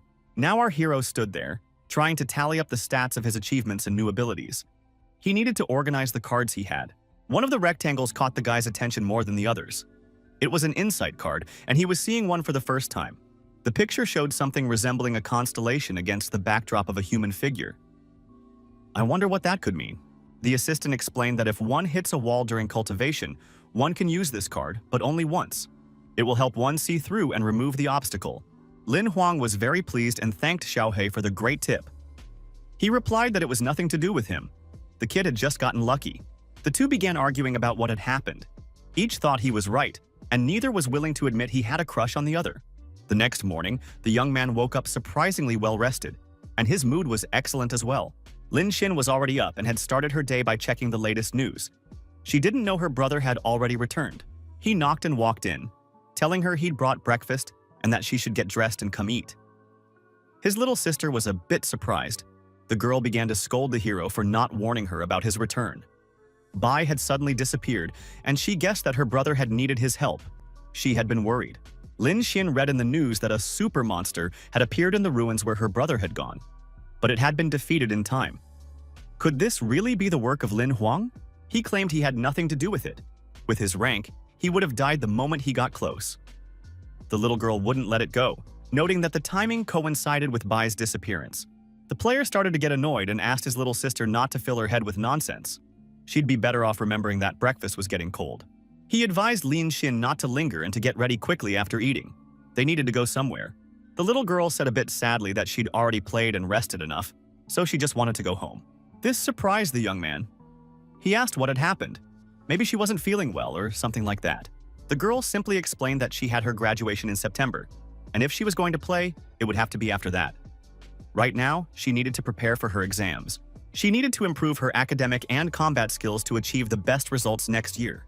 Upon hearing this, Lin Huang gently hugged his sister, saying he was very happy that she had grown up and become more sensible.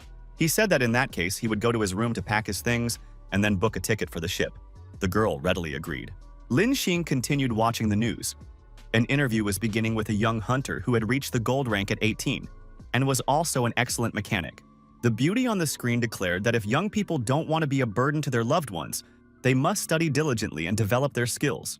Lin Huan's sister decided that she would never be a burden to him and that someday she would definitely surpass that hunter. As soon as she crossed the threshold of the house, the girl called out to her brother that she would unpack her things a little later, but for now she would stay in her room for a while. Our hero stood by the stairs and chuckled. He'd thought Lin Xing had grown up, but in reality, the girl was still just as much of a little kid as she'd always been. The guy took out the mission card left over from last time. Since he had nothing else to do anyway, why not complete the quest? He unfolded the rectangle, hoping that this time the task would be more enjoyable than the last one and not so difficult. The mission wasn't just difficult, it was extremely difficult. He had to reach level 6 in combat skills within 30 days. Lin Huang cursed himself for his carelessness. Now he'd have to work his butt off. The penalty was the loss of one of his random cards. The guy clutched his head.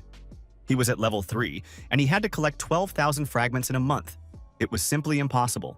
He was pacing the hallway so heavily that his little sister peeked out of her room and asked if everything was okay. The guy asked her to arrange for food delivery for the next month. He'd be busy. Lin Huang understood that if he lost the annihilation card, failing the mission would cost him dearly, so he'd have to do his best. Our hero intended to do everything possible to complete the mission. He had quite a few fragments of the assassin's technology that could be added to his combat gear. An assistant appeared, saying that 800 fragments were needed to reach the 4th level, and a month might not be enough. His sudden appearance startled Lin Huang. Then the young man began to think about what other methods might help him accomplish the task at hand. Xiaohei stated that there was a way to speed up the acquisition of fragments, but they needed to check if they were available to the player. The young man proudly declared that if there was a way to complete the quest, he would do anything to achieve his goal. The assistant tossed something, and Lin Huang reflexively jumped after the object to keep it from falling. It was a decoy crystal meant to lure our hero into the subspace portal. The trick had worked. The player wasn't too pleased that he'd been tricked so easily, but now he wanted to take a look at that crystal. But first, he had to see where the treacherous Xiaohei had lured him. The room was completely empty, unless, of course, you counted the old man, a martial arts master who was looming over the hero. The latter mumbled that he'd thought this man was just a training dummy. Instead of answering, the sensei narrowed his eyes and ordered the cultivator to immediately begin his cultivation practice. He lunged forward and Lin Huang barely managed to dodge the blow, shouting that this wasn't what they had agreed upon. Without wasting time on unnecessary talk, the old man rushed at Lin Huang again. His speed was simply astonishing. A second later, the young man took a blow to the solar plexus so powerful that he nearly died on the spot. Trying to get up after being sent flying several meters, the young man realized what Xiaohei had meant when he said that the method might not work. He thought about how, if he were beaten to death here, in the real world he'd likely be in a coma for the rest of his life. Not exactly a bright future. The old man stomped his foot with such force that an explosion rang out, and the hunter was forced to jump back again. The guy got seriously angry and launched a counterattack, but the martial arts master easily dodged it. He gave the player a sly look, and immediately a notification popped up about receiving a new skill fragment. So that's how it works. Realizing that one hit equals one fragment, Lin Huang was very pleased. It turns out there is a way to bypass the system. The sensei attacked again, but this time he no longer provoked such a burst of anger in the young man. The hero decided that he had a perfect opportunity to earn all the necessary fragments faster than before. It would be foolish not to take advantage of it. He understood that if he didn't die here, he would be able to quickly rise to the necessary level. The main thing was not to lose his fighting spirit. The master swung his leg, but Lin Huang managed to hit it with his fist. A corresponding message appeared immediately. The assistant was right. This was a perfectly viable method. Since it didn't matter how technically perfect the strike was, he could hit the old man however he pleased. Every touch yielded a fragment. The thing was, the master realized he'd been figured out and was now doing everything possible to keep the player from getting to him. The battle promised to be interesting. Time flew by quickly, and skill fragments poured into the system's reservoir even faster. Our hero was extremely pleased. When the notification appeared that he had reached level 5, the guy didn't even pause for a moment. He was ready to push forward to the very end until he achieved his goal. But Xiaohei decided to call a break. He needed to talk to the master. Lin Huang collapsed onto the floor, saying he was very tired. The assistant reported that they needed to speed things up. 24 days had passed and time was running out, and they still needed to collect another 4,000 fragments. This news completely floored the guy. He couldn't understand how this was possible. After all, he couldn't become any more efficient, and besides, he had practically no strength left. Xiaohei replied that there was no choice. Either the hero would come up with something, or he would simply fail the mission. The fragments had to be obtained. At that thought, Lin Huang jumped up. He hadn't spent 24 days fighting non-stop just to find out he'd failed the mission. He might have made it if he'd had 10 days left. But 6 was too few. He had absolutely no idea what to do about it. His assistant tried to console him by saying they didn't know exactly which card he would lose as punishment. But that offered little comfort. This got Lin Huang thinking. If he couldn't turn luck in his favor and was afraid of losing the inside card, why not just use it?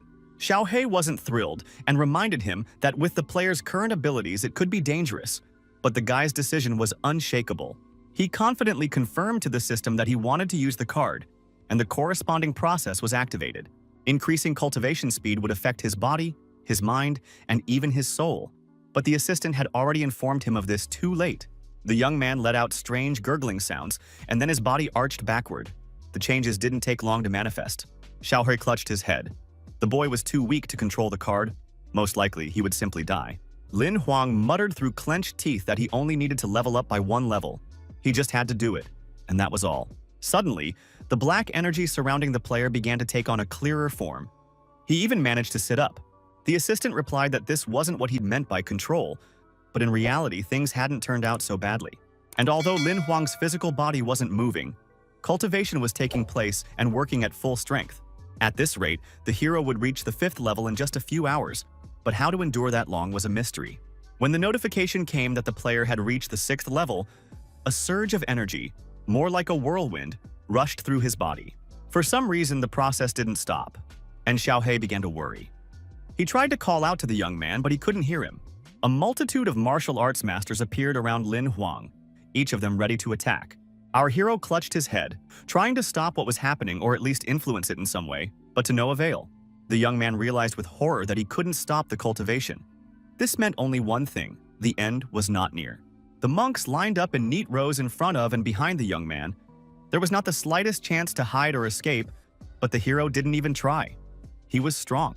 The elders ordered the cultivator in unison to begin cultivation. Their voices sounded almost identical.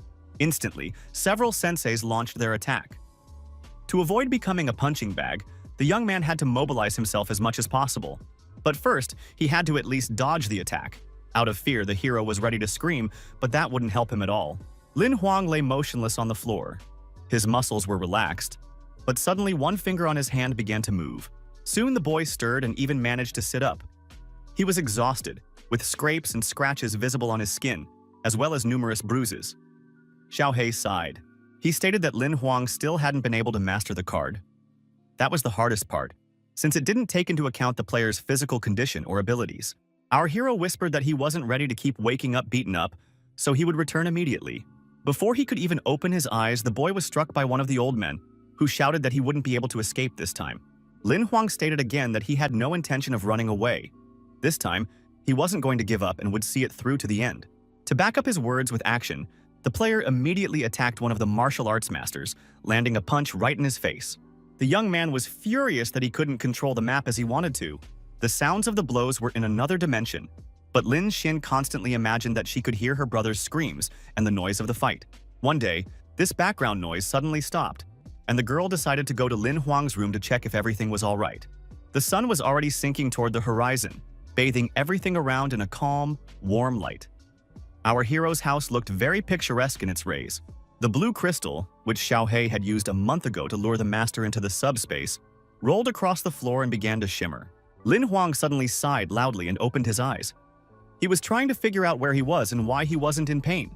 It turned out that the young man was lying in bed, and Lin Xin was carefully tucking the blanket around him, pleased that her little brother had woken up. The girl said she had been very worried.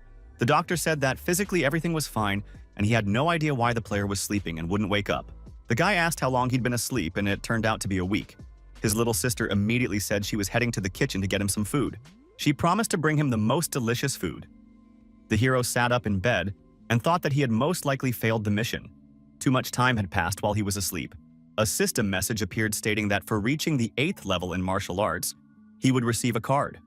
This information shocked the hero. It turned out he had succeeded.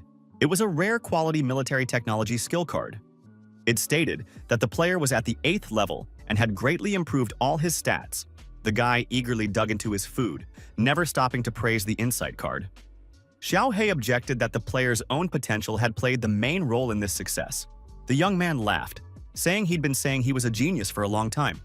The assistant muttered spitefully that showing off wasn't the most appropriate thing to do here. The cultivation had been successful, and the young man's life energy had stabilized, merging with his body. It seemed he was ready to advance to the bronze rank. The hero wiped the last bits of food from his face and asked if that meant he needed to take down a new life cycle monster. Lin Huang noted that there were far more monsters of the appropriate level in the Book of Destiny. Xiaohui promised to compile a list of at least 11 suitable for the hero. The player asked wearily how he should choose, to which he was told that being a genius, he would have no trouble making the right decision. Last time, Yi Cheng had helped him. Perhaps he would have some advice now. The main thing was that the association shouldn't be alarmed by his rapid progress. The young man began to wonder who else might be useful so as not to draw unnecessary attention to himself when, as if in response, the imperial ring vibrated. It was Miss Ling, the very girl who had become a super player. The captain cheerfully greeted her friend. The beauty smoothed her hair and said that Lin Huang hadn't been in touch for a long time. She was calling just to see how he was doing. The guy said she'd shown up just in time. He'd just come up with an interesting question and was counting on her help. Xiao He wasn't thrilled, but he put up with it. The girl replied that she'd be happy to help, so our hero immediately explained the situation to her. He needed to choose a life cycle monster to level up. It was clear that Li Yangxin was looking at the list of monsters. Her face became focused and even a little stern. Lin Huang didn't know that this expression was actually caused by her surprise at how quickly he had leveled up. Finally, the captain informed him that most of the monsters suitable for him were characterized by a sturdy build and armor.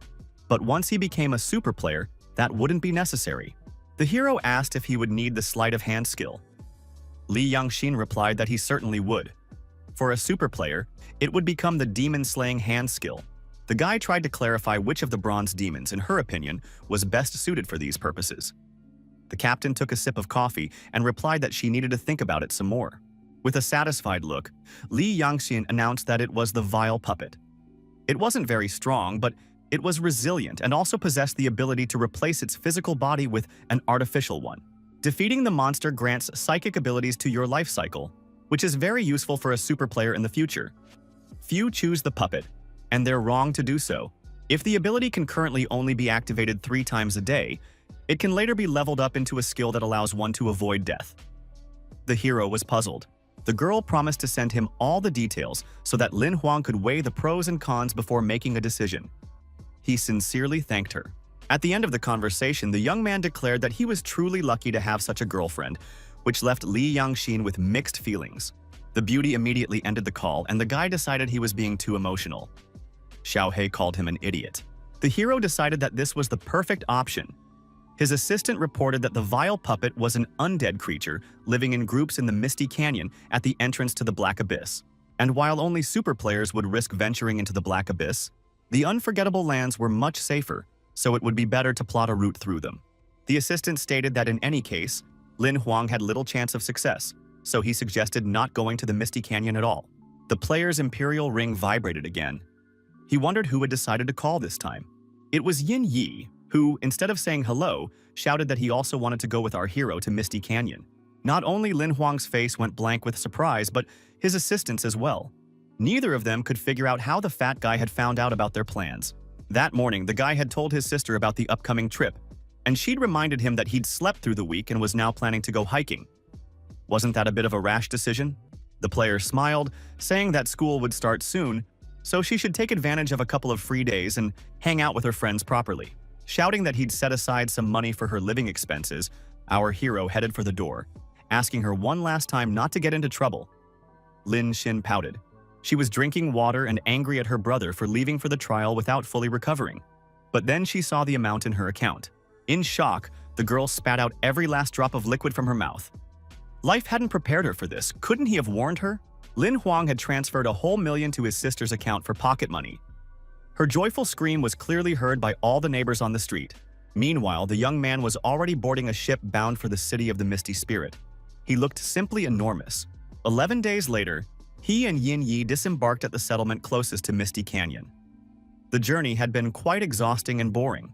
There were many hunters on the streets, some dressed quite extravagantly. Lin Huang noticed that they needed to be more careful. The fat man kept thanking his friend for coming here with him. He'd forgotten that the guy had his own goals, and he hadn't even guessed at his hidden intentions. Yin Yi whispered that his father had paid a fortune for the intel on the puppet. She was an excellent source of life force for a superhuman, a super player, a treasure. Lin Huang smiled and said that reaching the bronze rank was an excellent decision. He didn't want to show off his strength to the fat guy before it was time. The man suggested hiring an escort team to guide them through the dangerous lands on the way to the canyon. It would be difficult for just the two of them. Our hero nodded and remarked that they needed to get some rest first. The city was teeming with hunters. Since the surrounding area was swarming with monsters, choosing random adventurers was quite difficult. Many looked quite shady, so our hero decided he'd have to stay on his guard with them and not let his guard down for a moment. Just then, his ring activated again. It was Yin Yi. But they had only just parted ways. What could have happened? Bondin reported that he had found a team, and the plans were changing slightly. He should head to the eastern gate, where they would be waiting for him. This seemed strange to the young man.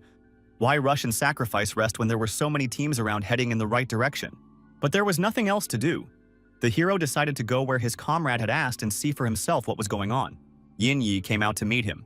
He looked a little frightened. Behind the fat man stood 3 hunters.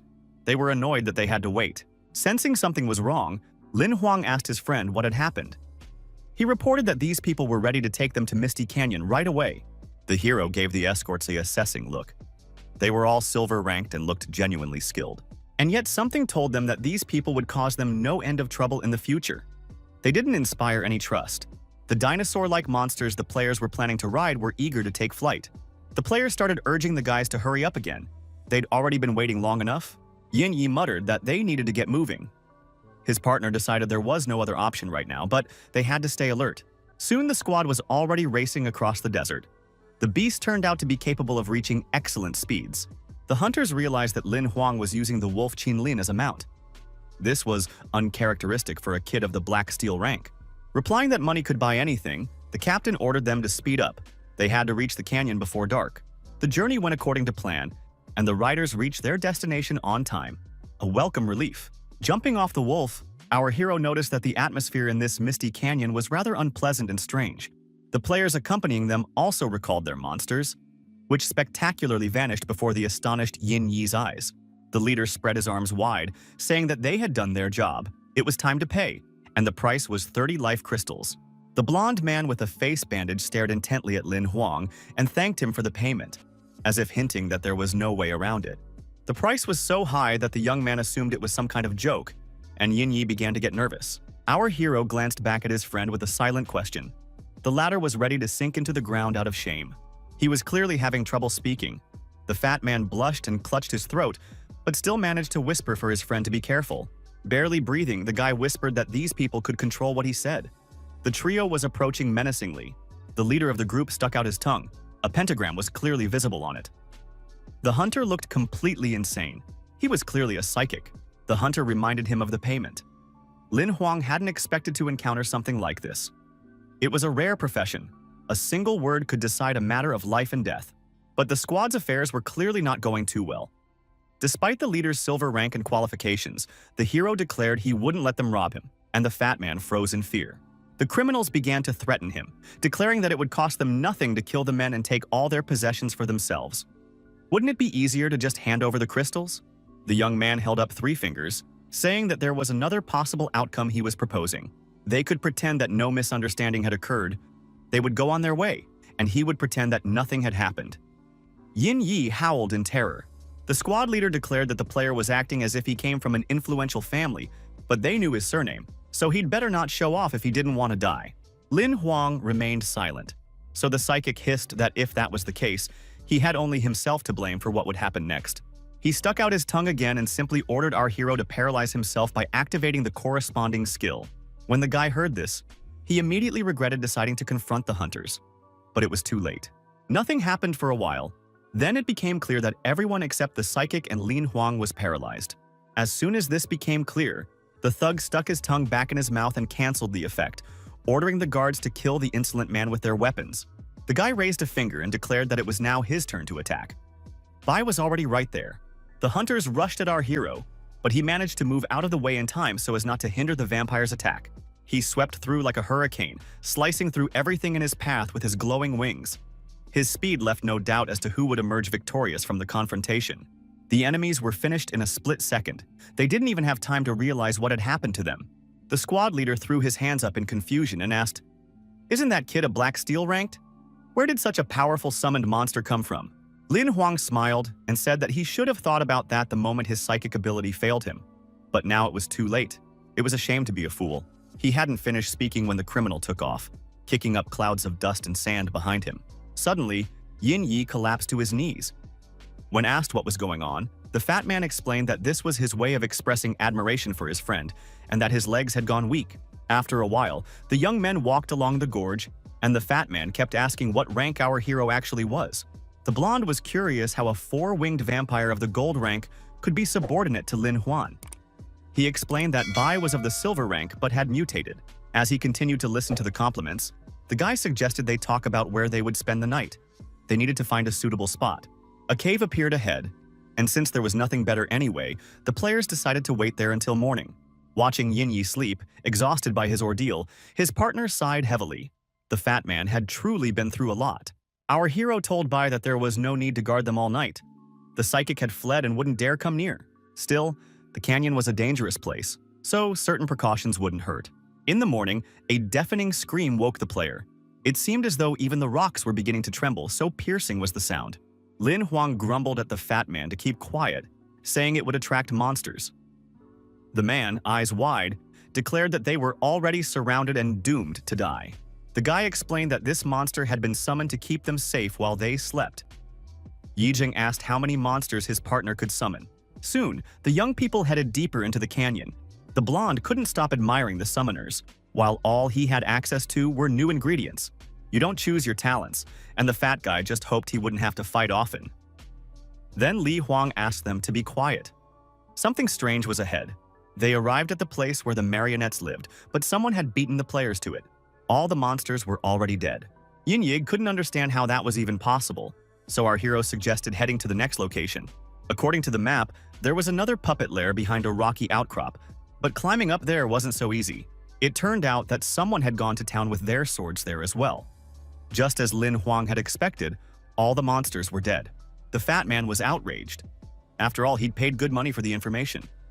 I wonder who had the idea to wipe out every single marionette. Our hero asked the blonde man if he had mentioned which monster he was going after in the canyon. It turned out he had. When he was hired, the guy had informed the escort team of this. Now it was clear who had decided to stop Yin Yi from killing the monster to raise his rank. It was definitely the psychic. The hunter had already cleared 3 of the 4 puppet habitats. He really wanted the kids to come back empty-handed. The player had been hunting in the canyon for many years and had never before encountered an opponent who could scare him. This was unacceptable. Just then, a hand belonging to a man in a hat rested on his shoulder. The player looked back, wondering who it could be. Could it really be that Runt's vampire? But it seemed he was wrong this time. Ahead, someone else in a cloak appeared and began asking if the player had seen 2 guys looking for the marionettes. It was a girl. She looked quite friendly, but the psychic's ability didn't work on her either. The hunter ordered the guard to grab the hunter. She claimed he could help them find their target. Now there was no doubt. These were people from the Purple Raven organization. The Purple Raven frightened the leader of the escort team so much that he completely forgot all his skills. The girl ordered the prisoner to be tied up. The guard immediately set to work. The player didn't even try to resist, only screaming at the last moment. Lin Huang grew wary. He had heard that scream and was now trying to figure out what might have happened in the canyon. The blonde man was examining something among the rocks, and when asked, he claimed he hadn't heard anything, which was very suspicious. Yin Yi didn't think so. They decided to skip the 3rd location and head straight to the 4th, and luckily they did find the marionettes there. They didn't have much offensive power, but their numbers were staggering. The monsters couldn't be allowed to surround the players. Lin Huang suggested that his friend attack while he provided cover. He didn't have to ask twice. The fat man leaped out of cover swinging his whip. He was highly motivated. He grabbed one of the monsters with his whip, like a lasso, then pulled it toward him to finish it off with his sword. The guy swung with all his might and was already certain he'd executed his plan and would now level up. But nothing happened. Then the fat man repeated the move with the whip, intending to destroy the second monster. But he failed again. Or rather, he did destroy the puppet. But it was a fake, so it simply vanished, leaving the player with nothing. This turn of events didn't please Yin Yi, and yet he had lost some confidence in his abilities. He needed reinforcements. But before asking his friend for help, the blonde made a few more attacks with his sword, hoping to hit the real marionette. Our hero decided to come to his aid and even asked Bai to immobilize the monster so it would be a little easier for his friend to kill it. The vampire obeyed the order, but it turned out that he too had gotten a fake monster. The enemy wasn't as easy as expected. Meanwhile, Yin Yi was already rushing toward his next victim, sword raised. It seemed he was starting to enjoy the hunt. A cry of despair echoed through the gorge. Attempt after attempt to finish off the puppet proved unsuccessful. The fat man wasn't just tired. He was utterly exhausted. He almost cried when he realized he'd fought in vain once again. Bai had prepared a whole bunch of puppets for him. This time, it was simply impossible to miss, and the strike didn't take long to come. It seemed the goal had been achieved. Now Yin Yi stared in surprise at his empty hand, from which the sword had vanished. but the monster's energy had filled his life wheel. Lin Huang congratulated his comrade on successfully leveling up. Now they had to wait for the energy to stabilize in his body. But that was nothing. The fat man was happy. Overcome with emotion, he kissed the player, saying he was very grateful to him. This was the best gift he could have received. Now the blonde had to return to the city, while our hero planned to linger a little longer in Mist Canyon. And although the return journey alone frightened Yin Yi a little, Lin Huang assured him that everything would be fine and that he would help if anything happened, waving goodbye. Well then, the time had come for him to earn his third bronze rank himself, since that was the real reason the player had come here in the first place. Few people knew this, but there was something interesting in the center of Mist Canyon, and that was exactly where the Purple Crow's followers had gone with their captive. The guard asked if the girl was sure they had come to the right place. She replied that she had chosen this spot herself, so there could be no doubt. This lake of yellow spring water had been waiting for its moment for a full 20 years, and now the right moment had arrived. The beauty knelt down by the liquid. It wasn't yellow in color, nor was it really water. This reservoir possessed a strange, mystical energy. The heroine ordered the prisoner to be thrown in to test its effectiveness. He trembled and began to insist that he could still be useful for other purposes. He shouted that he could provide another person for experiments, or rather two. Two boys were in the canyon right now. No one listened to him. And with a look of utter horror on his face, the spellcaster flew forward and the man in the hat hurled him right into the center of the lake. Meanwhile, Lin Huang successfully defeated the real puppet. It took him far more than one attempt. Bei's help came in handy too. Who would have thought that destroying a monster without any special powers would turn out to be so difficult? And yet, the goal was achieved. The monster's remains glowed, and its energy transferred into the young man's life wheel. The changes began immediately. The black wheel transformed into a bronze one, creating a new circle of cells, and the remaining life force was transferred to a storage card. This card was of ordinary quality, but it could replace his body with a fake one in the event of mortal danger and belonged to the psychic type, opening up new possibilities. The skill would level up and prove useful once Lin Huang became a super player, but he decided to keep it a secret from everyone, including Yin Yi. No sooner had our hero let Bai go than he sensed something strange. His eyes widened in surprise. Deep within the canyon, the aura had changed. Now it felt far more powerful and dangerous. Deadly. Such energy appeared when monsters mutated. Lin Huang couldn't have known that the same thing happens when a player mutates. A psychic was transforming in the lake. He let out inhuman screams. His clothes were torn to shreds, and everything around him glowed with an ominous pink-red flame. His face lost its human features, and his mouth turned into a terrifying tooth-filled maw, emitting a distinctive roar. Soon the transformation was complete. The man had taken on the form of some kind of enormous mantis. It was a terrifying mutation. The woman from the Purple Crow was pleased with the result. She was particularly delighted by the monster's blade-like claws. Lin Huang watched what was happening, his mouth agape. The man had turned into a monster right before his eyes. It was some kind of particularly repulsive sorcery. The woman's fingers splayed out as she tried to control the newly created monster. The hero couldn't understand who she was or what that pool of blood in the canyon was. Meanwhile, the witch directed streams of black energy toward the former psychic, and even more horrific things began to happen. Gradually, all the liquid from the pool evaporated, or rather, it simply drained back to its mistress. And the mantis now stood on the dry bottom with a doomed look on its face. Lin Huang decided this wasn't the kind of opponent he wanted to deal with, so he needed to get out of there as fast as possible before they spotted him. A hand from the man in the hat rested on his shoulder. It seemed to be a signature move. The stranger informed him that the kid had seen everything, and that didn't bode well. The hand clamped around the player's throat. He couldn't move or even play his cards. It was as if someone had shut down all his bodily functions. The woman intervened and ordered Xu Kuang not to kill the guy so quickly. There was no need to rush in such matters. She slowly stepped closer, and her partner loosened his grip. Lin Huang collapsed to the ground and looked warily at the stranger. When asked if he truly possessed a twice-mutated monster, the hero asked how she knew. The girl stated that this could be taken as an affirmative answer. The aura of these two was so strong that Lin Huang could barely breathe. The woman informed him that they were official representatives of the Purple Crow. Her name was Hong Zhuang. This organization was similar to the association, but on the dark side. The guy tried to explain that he was just passing by. The woman declared that he wasn't so simple. A bronze-rank summoner with a twice-mutated monster. Such talent was a waste. All the hero dreamed of was simply to leave. Xu Kuang stood behind the player and reminded Hong Zhuang that the organization's recruitment camp accepts players starting from the gold rank. This wasn't their case. In response, the beauty explained that with such a leveling speed, the brilliant young man would soon become a serious enemy. She informed him that our hero now had a choice: join them or die immediately. Lin Huang realized he was in deep trouble. The gray corridor with bars serving as partitions looked like some kind of prison, and the smell there was disgusting. The player was placed in a cell, and he began shouting indignantly that he had agreed to go to the recruitment center to be enlisted in the reserves, not to sit in a cage. A man named Deacon informed him that the player would only be accepted into the reserves if he successfully passed the tests at the training camp, for which 3 months were allotted. The stranger leaned in and declared that as a protege of Lady Hongzhuang, the kid would stay alive, but he shouldn't even dream of any other privileges. Lin Huang shouted that he still had questions. Why wasn't the Imperial Ring working? Deacon turned and walked down the corridor. Someone behind him asked him not to shout. Since he had ended up here, he might as well consider himself dead. The young man looked back in surprise. A short, thin boy was sitting on a bench against the opposite wall. Our hero asked who he was. The player replied that his name was Xiaomo, and that they were destined to be roommates in the future.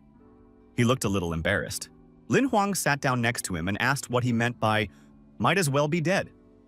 His neighbor explained that the Imperial Ring and other devices didn't work in the camp. Xiaomo sadly noted that all contact with the outside world was cut off. The only way to escape early was to die. Our hero asked why they didn't just escape, since there were capable players with various abilities gathered here. But it turned out that was out of the question. Almost everyone is here of their own free will, but even if they aren't, the security spell, Deacon, and other super players will stop any fugitive. Or rather, kill them. Lin Huang leaned back with a smile. Since there was no choice, he might as well enjoy life while it lasted. He expressed hope that he would get along with his neighbor over the next 3 months. The guy instantly lay down on the pillow and fell asleep. Xiaomo was indignant that this was his bed, but then he thought the player had a kind heart, so he'd let him sleep it off this time. The Purple Raven organization's training camp looked quite modest. The only interesting feature there was a tall, cone-shaped tower. At the top was something like a crucifix or a cross. It looked ominous, but none of the players had looked up in a long time. They were just ants in an anthill. Lin Huang looked around and asked Xiaomo if that was the tower for trials, where they tested the players' readiness. He nodded, saying you could choose the floor yourself. The hero asked what the trials were for. It turned out they were to level up and improve stats, as well as earn points. But right now, the main thing was not to miss breakfast. Suddenly, his neighbor grew nervous, but not because they were late and might go without food. Something else had caught his attention. He explained that the players who accumulate the fewest points over the week are publicly executed, after which he demonstrated exactly what that looks like. The ring suddenly displayed a message about points. It turned out they could be exchanged for items, food, ammunition, and even skills. The boy didn't finish his sentence. His face took on a pitiful expression, and his hand reached forward to cover his face. He didn't have time to do so. Just as he said that little Xiaomo was in last place in the rankings, some vicious Hulk kicked him. Lin Huang hadn't expected his neighbor to be an underdog who might soon lose his life. Now it was clear why he was in such a mood. The bully stood right in front of the player and declared that trash, which would be a corpse by Monday, shouldn't worry about food. So his portion would come in handy for someone who'd be lingering in this world a little longer. The big guy reached out his hand toward the guy's face. Lin Huang grabbed his wrist. He was literally beside himself with rage, but tried not to show it. Xiaomo wanted to apologize, but our hero asked him not to.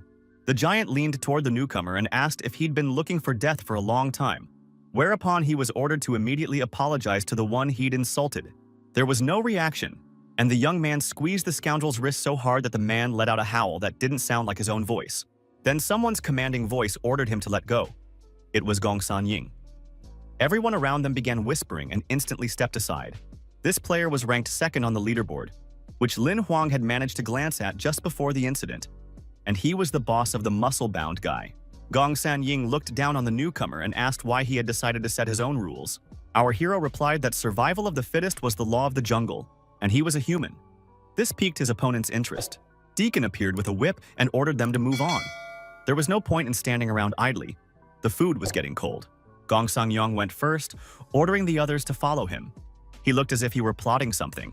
Shimo was terrified and kept repeating that it was all his fault, to which Lin Huang replied that he'd have to put the bastard in his place sooner or later anyway, so it was better to do it now. He looked at his opponent and told him to watch closely. He was about to teach him a lesson in survival.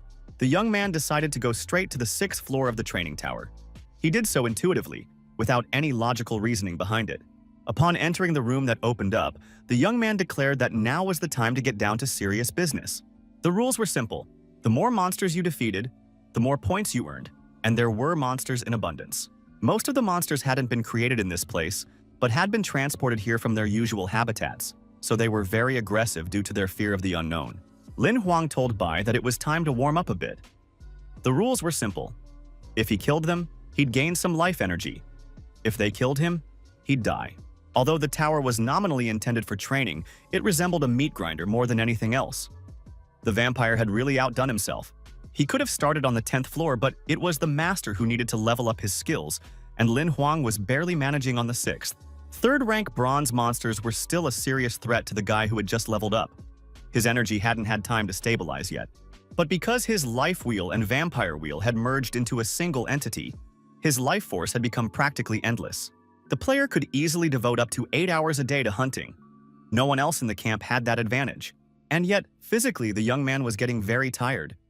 Nevertheless, he wanted to rub it into his tormentor, Xiaomo, by outscoring him. On the 3rd day, the young man realized he needed a break. He had slain enough monsters to rest a little. Lin Huang headed for the tower's exit. Outside, the weather was surprisingly pleasant and sunny. The hero had filled the 3rd circle of his life force wheel. There were only 6 empty slots left in the next one. He needed to check the stats. He and Bai had killed 4,000 third-rank bronze monsters and earned 160,000 points. The guy had moved up to number 300 in the player rankings. Considering he'd arrived here a month later than the others, that was a good result. The big guy whose boss he had challenged was right there. He announced that it was time to settle who was stronger. Another points-based match was quite ill-timed, but everyone seemed to envy Lin Huang's speed. So the guy just shook his head and said he wasn't interested, at which point the big guy shouted that if he was chicken, he'd challenge the player to a life-or-death duel. Immediately, a message appeared stating that Li Qihao had challenged the hero to a life-or-death duel, and it would begin in 10 seconds. Everyone around began whispering that the opponent's rank was much higher. Apparently, he was jealous. But the newbie had little chance. The big guy had already drawn his sword and stepped forward, saying that if Lin Huang refused, he would give him half the points. The young man accepted the challenge and immediately had to endure taunts that now all his points would go to the enemy, because he would simply be killed. Our hero didn't bat an eyelid, continuing to stand calmly in the same spot and watch the proceedings. Li Qihao, shouting that he would now punish him for such arrogance, rushed forward, swinging his blade. His speed was impressive. Everyone around froze. The blonde was among the top 100, and one of the strongest guys in the camp physically. Everyone had already started feeling sorry for Lin Huang. The opponent was confident he would take down the rookie with his very first strike. His face twisted into a triumphant and angry grimace. The attack failed before it even happened. The guy simply jumped so high that he dodged the blow. It was a surprise. But an even greater surprise was his declaration. Lin Huang told Li Qihao that he had lost. Then he attacked with such speed that no one could track his movements. All they saw was the giant swaying. A moment later, he fell to the ground. The guys from the camp began whispering that the duel was over and that our hero was truly incredibly strong. Gongsan Ying stepped forward and announced that the opponent must be killed. For this was a life-and-death duel, and it would not end any other way. It was clear from Lin Huang's expression that he was hesitating. The young man was no killer, and human life, even that of such a nobody, meant a great deal to him. The hero asked if it was really that necessary, since we're talking about the player's subordinate and close comrade in arms. Gongsan Ying declared that rules are rules, and to end the battle, he must be killed. To this, the young man replied that rules established by humans can be broken. Saying he was busy and didn't want to play their games anymore, the young man turned and walked away. The chain wrapped around Li Qihao's neck. He pleaded pitifully not to be killed, but it didn't work. Gongsan Ying did to his subordinate what his opponent hadn't dared to do. It seemed there was nothing human left in him, and Lin Huang was shocked by the cruelty. The scoundrel said he had simply helped kill the loser, so the player should be grateful. But he despised people who ignored the rules. Gongsan Ying promised to personally finish off our hero if something like this happened again. In the room, Xiaomo was trembling with fear. That scoundrel Ying was a silver rank and was preparing to advance to gold. His roommate was provoking him for no reason. Lin Huang stretched out comfortably on the bed and asked why the guy had joined the Purple Crow. He could easily have made it into the association's reserves, where things were much better. Xiaomo sighed loudly and replied that if he had a choice, he would have preferred the Hunters Association, but he didn't have that privilege. The player showed the tattoo mark signifying his sinful blood. There was no place for such people in the alliance. In cases where a woman gave birth to a child by a monster, if the child miraculously survived, it was called an heir of the sinful blood and considered an outcast.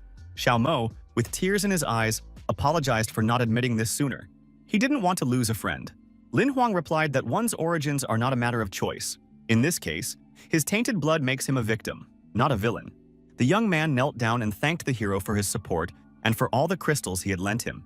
He wouldn't be able to return them, as the deacon would soon come to kill him because of his high score. This information gave the young man pause. He felt a deep sense of compassion. Finally, he suggested that Xiao Mo challenge him to a duel. If he refused, the player would receive a portion of the points and he would be spared from death. It was a very tempting and generous idea, but breaking the rules would not go unnoticed by Gongsan Ying.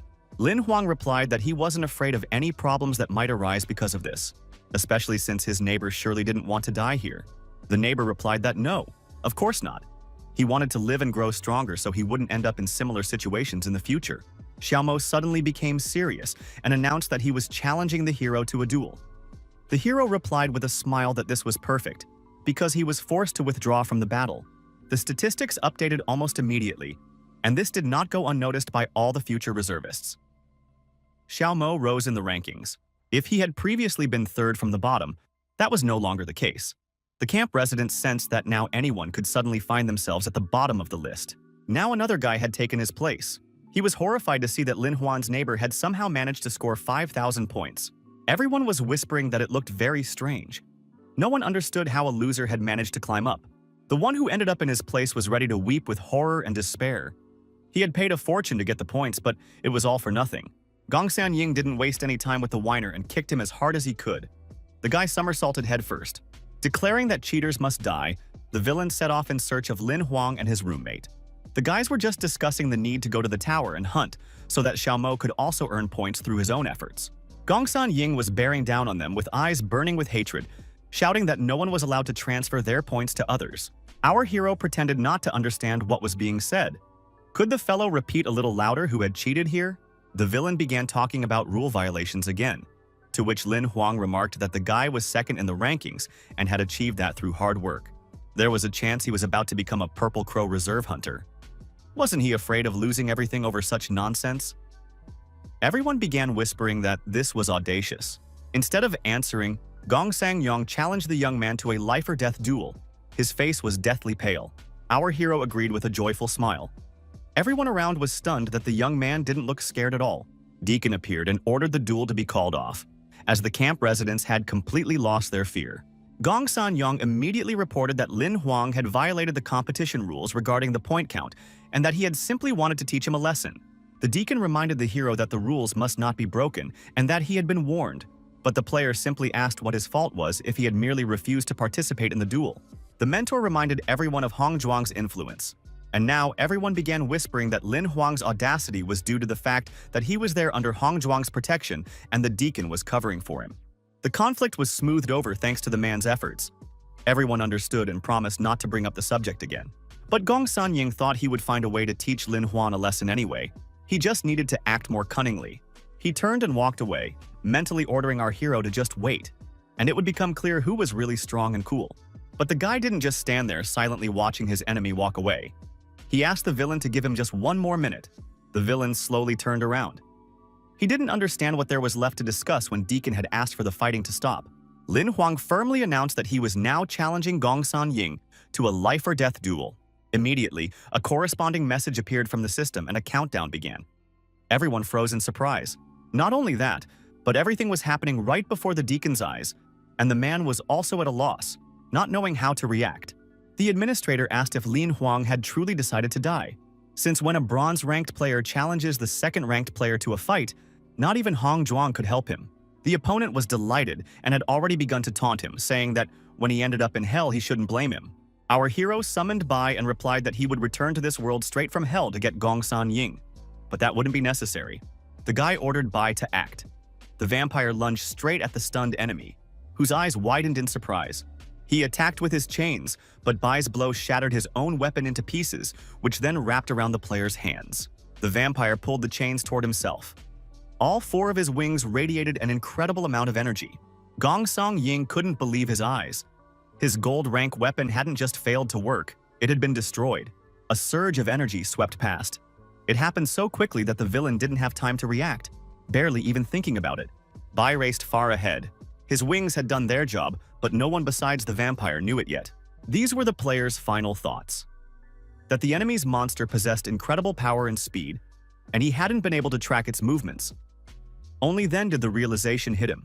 Gongsan Ying collapsed to the ground, and Lin Huang appeared behind him, remarking that he had expected something more impressive from the second-ranked player. Silence hung over the scene. Deacon was impressed. He hadn't expected the guy to be a summoner, and his monster had at least 2 mutations. The man panicked a little and shouted for everyone to go about their business and get out of there immediately. Thinking that it was now clear why the higher-ups were so worried about the player, he sent him to a room and asked him not to cause any more trouble. The young man agreed to follow the order. As soon as he finished, the man noticed that Gongsan Ying was ready and that nothing could save him now. The hero received 2 talent cards, the likes of which he had never seen before.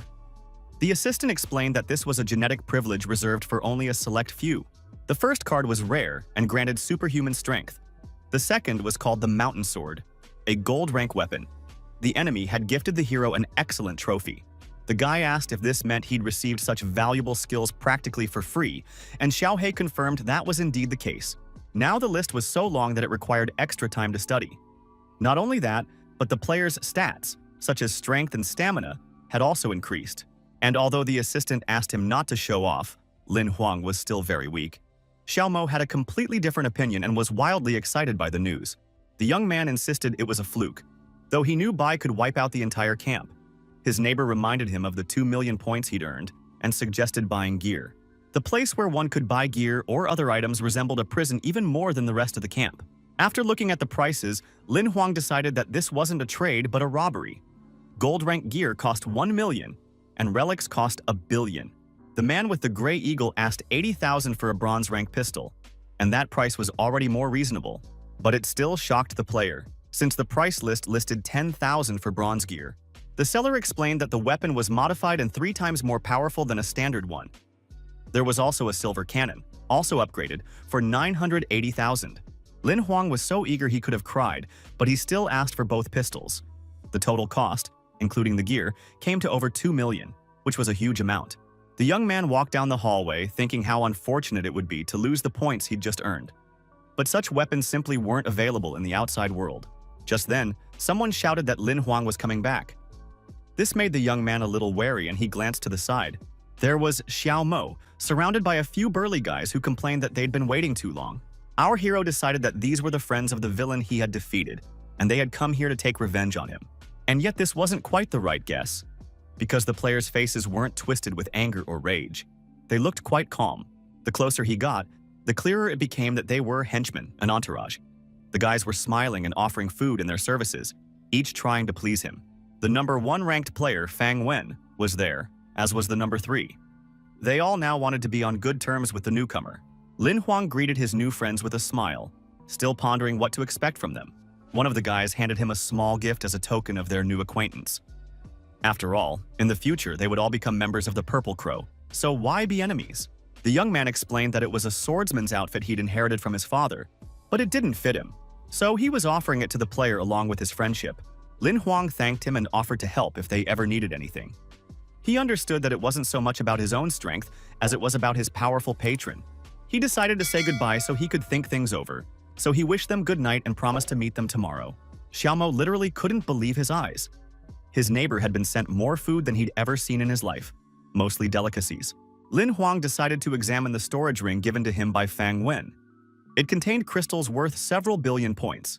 It seemed the guy came from a wealthy, influential family. But the most valuable item turned out to be a special sword technique developed 300 years ago. Now that was truly a worthy gift. The assistant informed him that this was a rare skill and could easily become epic without much effort on their part. The hero decided to immediately start upgrading this technique and gather the remaining fragments.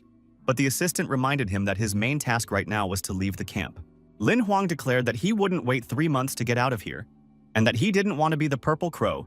Xiaomo heard these words. His neighbor sadly remarked that once you're a corpse, you can't live life to the fullest, and our hero confirmed that this was indeed the case. Then it dawned on the guy.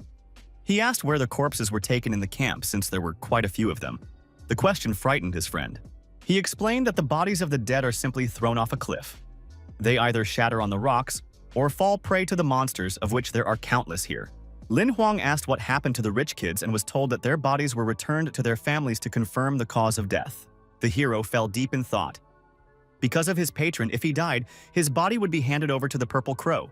But if he ran away, the organization would start hunting him down. He decided to level up his skills in the tower and focus on cultivation. Perhaps the new map would help solve this problem. He couldn't do without Bai's help. The guy decided to see what loot dropped from silver rank monsters. The vampire appeared in all his glory. His lower wings formed a sort of protective dome over the master. But soon the summoned creature rose higher to assess the situation from above and track the movement and number of monsters. As soon as all visible targets were detected, Bai began to descend to destroy each one in turn. Even 2 or 3 silver rank monsters posed no serious threat to the vampire. He was a twice mutated monster. His strength and speed far surpassed the others, so there was nothing to worry about here. Not a single creature on the floor had time to even squeak before it was killed by a flap of his wing. Lin Huang was practically guaranteed success. In the vampire's blind spot, he felt completely safe. Besides, the monsters on this level were well within the player's capabilities. After all, he had significantly improved his combat skills through cultivation. And yet, at times, he felt that his opponent surpassed him in both speed and reaction time. He couldn't afford to let his guard down. The young man wielded his sword. Though he was much smaller than his opponents, he moved with great precision and landed accurate blows. The monsters often didn't have time to counterattack because the young man managed to jump back to a safe distance just in time. Some monsters looked so terrifying that the young man was scared to the point of trembling, just being within their range of attack. And yet he was doing quite well, especially considering the skills he'd acquired recently. Practically all of them came in handy.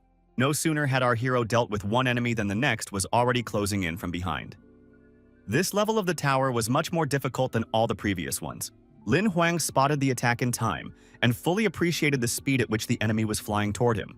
The guy managed to react in time. He had come here to improve his combat skills, so he put them to use, and with great pleasure. Soon the entire floor was completely cleared of monsters. The last one fell spectacularly right in the middle of its cage on the battlefield. The job was done. Our hero looked gratefully at Bai and proudly at the mountain of monsters they had destroyed. The reward wasn't long in coming. Lin Huang received several level-up cards, after which he let Bai rest, not forgetting to thank him. All 20 cards he received were quite unusual. There was a seal card, a deception card, several healing and transformation cards, a mission card, and much more. Among the item cards and other new items for our hero, 2 stood out in particular, and Xiaohei paid close attention to them. One of them could combine several skills into one, which made it possible to free up slots for new abilities. The second allowed him to seal any monster the player encountered, even if its level was many times higher, a very powerful and useful ability. There were certain conditions, for example, the monster's rarity had to match the player's capabilities. Any epic-level opponent could be sealed. Lin Huang was thrilled. He decided that now he could travel without any restrictions, but the assistant reminded the young man that the card could only be used once. Then Xiaohei showed the young man another card, saying that this one should interest him more than the others. It was a deception card, allowing the player to replace any real event with a fictional one of their own design, as if they were a director. The hero took the card and thought that if his show was planned perfectly, he would be able to escape from this training camp. He headed for the tower's exit, deciding to spend a couple of days carefully thinking about the best way to do it. There was also the main monster. In his dreams, Lin Huang had already defeated it by leveling up and upgrading his skills. The guy stretched contentedly, anticipating it. All that was left was to check the mission map. This time, the mission was a series of tasks. The first part required reaching the top of the rankings and staying there for 3 days. The second part required escaping from the camp.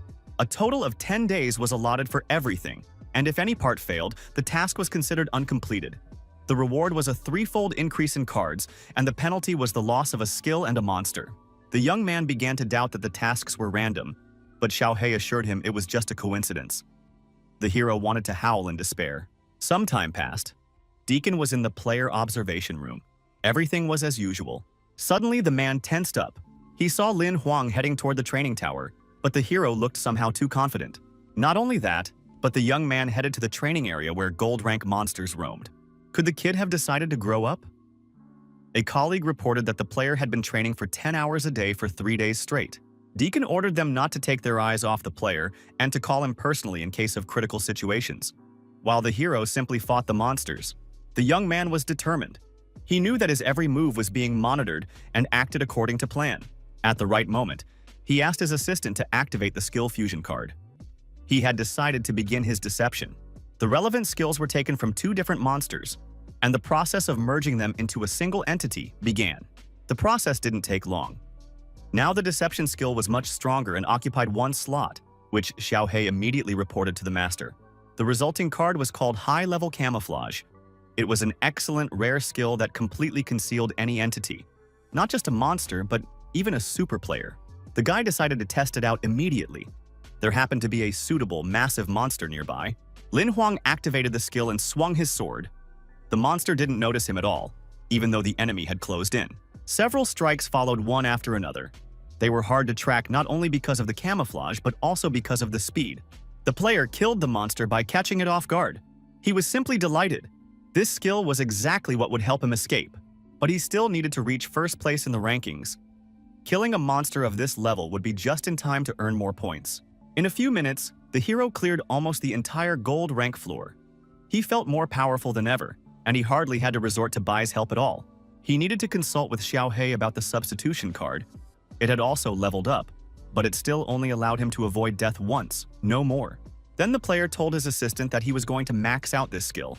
He didn't even mind spending 3 level-up cards on it. The assistant was somewhat puzzled, but Lin Huang, with a sly smile, announced that he had come up with the final plan for his escape. The magically enhanced golden pistol cost just over 7 million points, and that was after a significant discount. Xiaomo asked in surprise why his neighbor had decided to spend all his points. He explained that they were only useful within the camp. Lin Huang asked if the crystals he'd given his friend would be enough. The friend nodded gratefully, saying they needed not only to survive, but to kill monsters and grow stronger. For some reason, the young man sensed that this was a farewell. As a parting thought, our hero advised him not to limit himself to just the purple crow. The world is vast.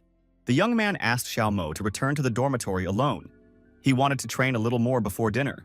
The young man walked down the hallway, knowing for certain that they would meet again. This premonition was very strong, as if fate itself were speaking. The deception card was activated. The system reported that the mission should be completed as soon as possible. An employee at the monitoring center called out to Deacon. It seemed something rather strange was happening.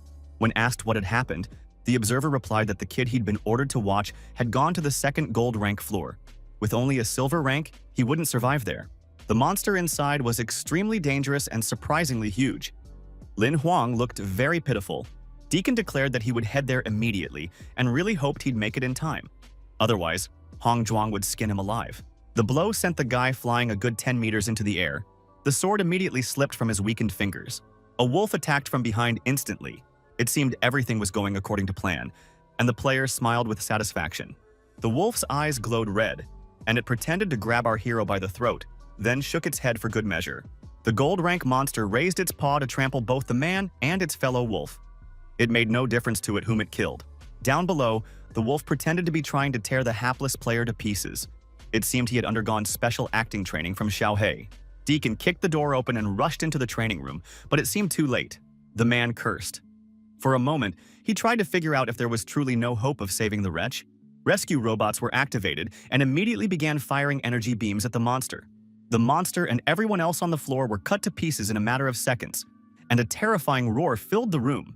When it was safe, Deacon stepped closer and once again carefully examined the spot where Lin Huang had been just moments ago. The boy's body was mutilated. His hand, still wearing the ring, lay limp on the floor. The manager had indeed arrived too late.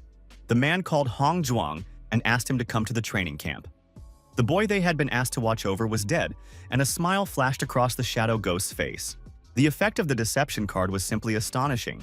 The system had not only generated a dead body, but also concealed the aura of the living young man.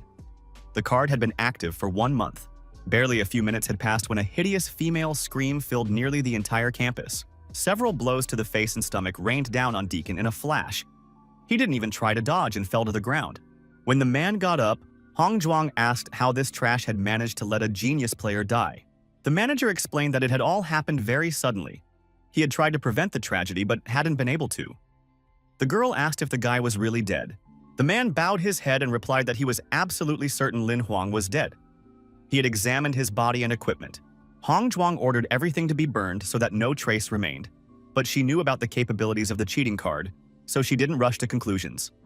Deacon faces punishment. The shadowy figure vanished from the room as soon as the conversation ended. He had a month to escape, but first he had to collect his reward for the first part of the mission. Around the corner, our hero spotted Xiao Mo and the top-ranked player. His roommate was crying, tears streaming down his face. It seemed the guy had managed to find another friend, which meant things in the Purple Raven organization weren't as bad as one might have thought. Not far from the training camp, rocky terrain began. Apparently, this was Misty Canyon, just the other side of it. Our hero climbed the first peak and looked back at the place where he had been forced to spend quite a few days. At last, he was completely free. The system congratulated him on successfully completing the mission and awarded him a level-up card. A long journey on the back of a desert wolf lay ahead. Fortunately, Lin Huang had managed to level up his stamina significantly. A few hours later, he managed to pinpoint his location. It was the western edge of the 7th district, quite far from civilization. It would take at least 10 months to ride to the nearest city with a ship, Ba Qi. The young man asked Xiao He what to do, and his assistant suggested that he first conceal his identity. The nearest city was controlled by the Purple Crow, but there he could find a spellcaster to change his identity so that he wouldn't be recognized or found. Lin Huang realized he couldn't go to the city in his true form, but he now had a disguise skill he could use. His high level allowed him to take the form of a gorgeous red-haired girl. Riding a wolf, she looked particularly striking. But as soon as the hero laughed and praised himself for his quick thinking, the beauty's appearance became incredibly distorted. Xiao He lost his temper, slapped the gentleman across the face, and demanded he choose something more normal and inconspicuous. A few days later, toxicity sprawled out at the wolf's feet. But before heading down to the city, the guy decided to prepare a bit. Several attempts to change his appearance didn't yield the desired result. But in the end, Xiao He was satisfied, and a huge bump appeared on the back of Lin Huang's head. The player now looked a little older than he had before, but he tried not to attract the attention of strangers. He managed this quite well, but his assistant kept lecturing him. They even got into a fight, but it was impossible to kill Xiao He without killing himself. They were one and the same. Someone was watching what was happening. Finally, her nerves gave out, and the stranger called out to her brother to take a look at the oddball too. Lin Huang turned around. A guy in a red shirt appeared. He asked if this was the player who decided to buy himself a fake identity. The hero replied that it was him, and then received an invitation to enter this man's house, which was quite nearby. The alley they had to walk through looked very suspicious, and doubts crept in as to whether it was safe. Then came another alley and a flight of stairs leading down. There, the front door of the stranger's house was visible, at least according to him. That turned out to be true, and they went inside. From behind the door, they could hear an invitation to sit down. There were piles of trash everywhere, and the apartment's owner apologized for the mess. Our hero remarked that there was nowhere to sit or even stand. The stranger said the price for the identity was 10 magic crystals, not fragments, but whole ones.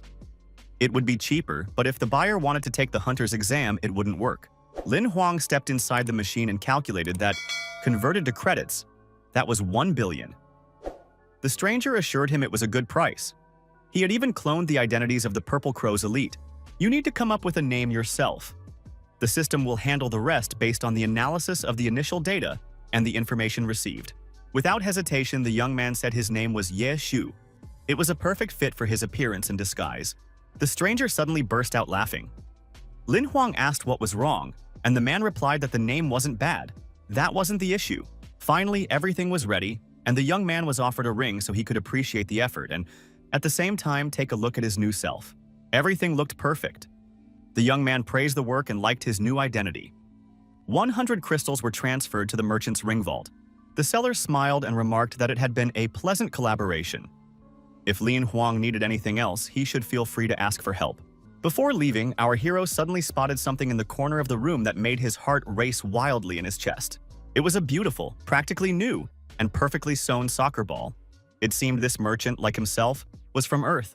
Noticing his interest, the stranger explained that it was a toy, a soccer ball, which he had sewn by hand as a memento of the past and his hometown. The young man's face was filled with a gentle sadness, as if he were recalling his childhood or something like that.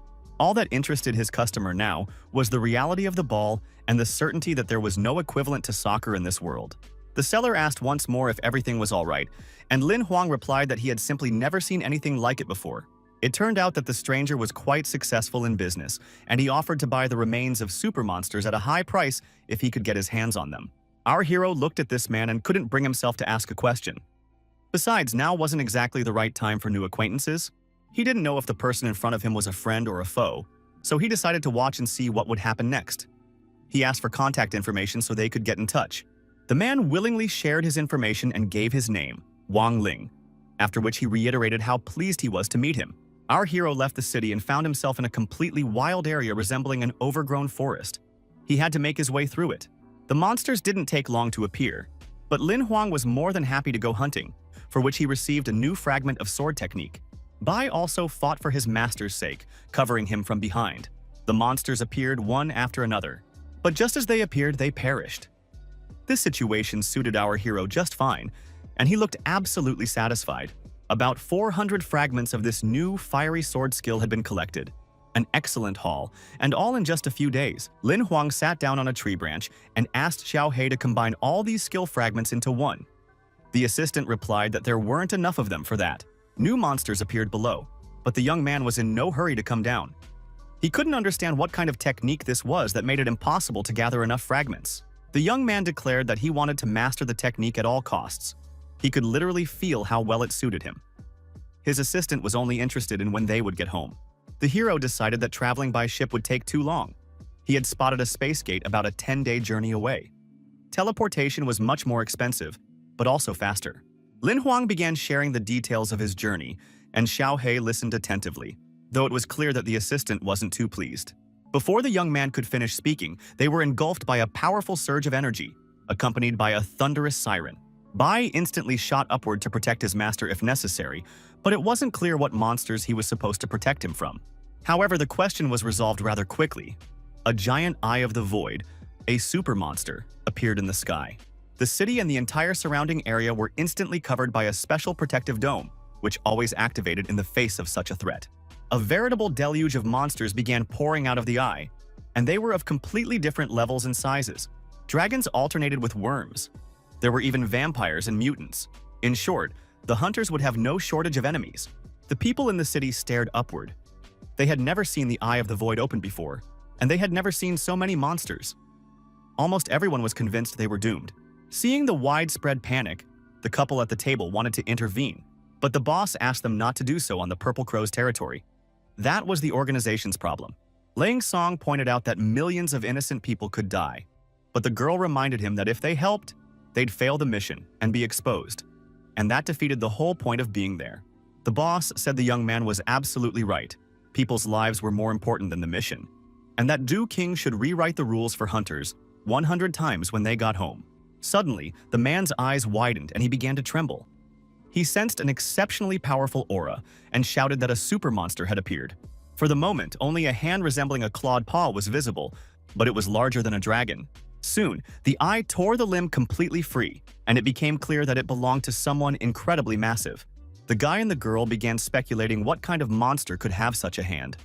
They both agreed it was a sun dragon, a true giant, while their master remained silent. Soon the dragon emerged fully from the eye. Even at a glance, its armor looked particularly sturdy and shiny, though it was painted black.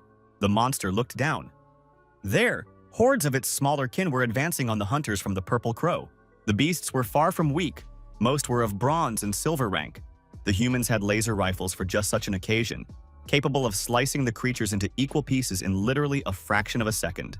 Garrison stood right in the middle of the battlefield, directing the others, pointing the way with his sword, and providing cover when necessary. Someone shouted to the Lord that a super monster had appeared, so he would have to switch up his activities a bit. The hunter declared that he could see it too. He wasn't blind. The sun dragon's snout was right in front of his face in the sky. It seemed like an undead creature capable of summoning smaller specimens, and Garrison cursed. The dragon descended to the ground and began to advance. It was so enormous that the other monsters weren't even visible. The support team timidly asked the boss if they could stand up to the monster. He told them to shut up and follow him. They had to protect the city. The player glared at the enemy and declared that even if he died, it didn't matter. It would buy time for the others to escape. Lin Huang and his assistant watched the events unfold from the sidelines. The monster, like Garrison, was a super entity, but the dragon also exhibited signs of being undead, which complicated the task. Killing it wouldn't be so easy, and besides, the whole situation seemed a bit strange. The eye had appeared very suddenly. Meanwhile, Garrison was already rushing forward to attack. He, too, had an assistant, invisible to the untrained eye, disguised as a demon. The dragon didn't ignore the attack either. With a scream that the man was about to die, it lunged toward him. Its paw landed right where Garrison was standing. An explosion rang out, and the glow of energy blinded those present. The young people noticed that, for its gigantic size, the monster moved very nimbly. Could the hunter really be doomed? The boss suggested they watch more closely. The hunter was high above the monster's head and called out to it, calling it an idiot. The dragon couldn't figure out where the man had gone. Garrison gathered energy to use the Thunder Sword skill. He had to pierce through the creature's defenses. The blow was very powerful.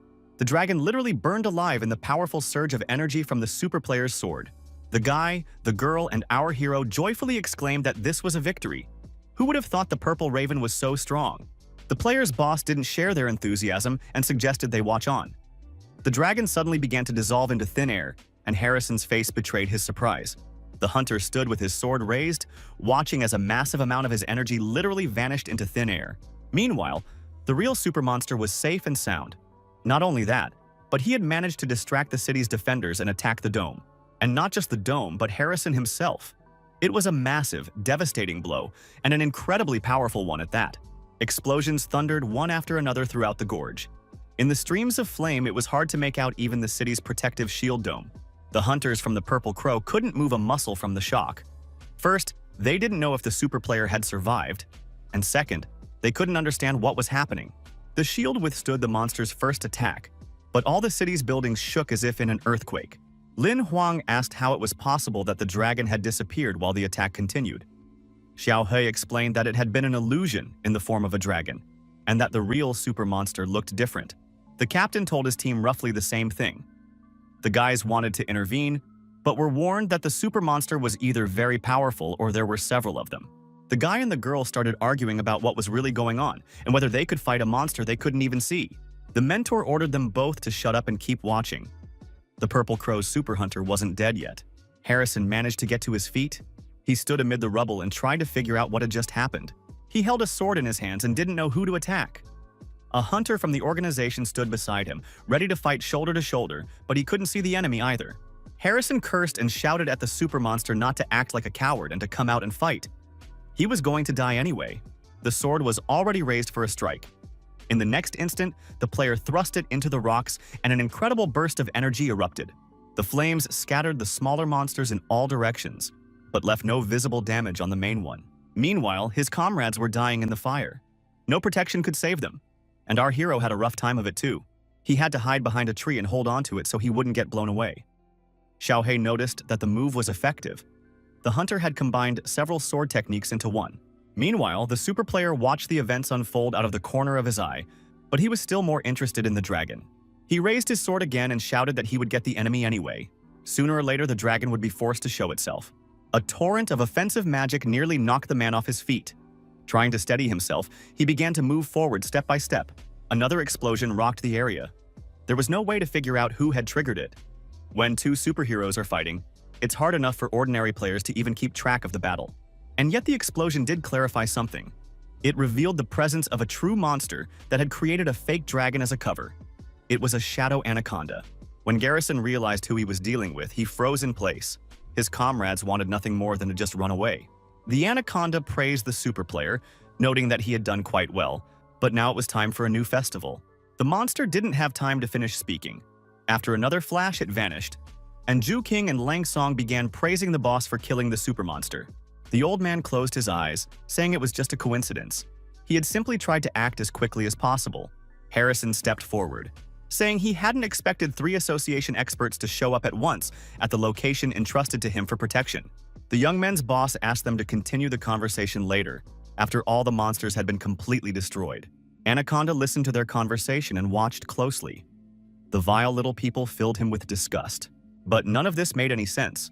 The monster, with a repulsive cackle, moved forward, promising the players that they would all die today. The girl suddenly decided to speak up as well, informing the monster that the odds were now 3 to 4. The hunters outnumbered them. The super monster pulled his mask back from his face and told the beauty that while her face was pretty, her personality couldn't be worse. The monsters went on the offensive. They weren't too fast, but they were still quite nimble.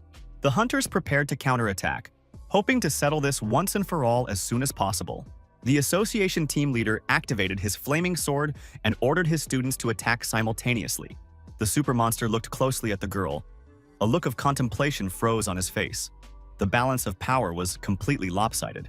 The boss turned just in time to follow the enemy's gaze.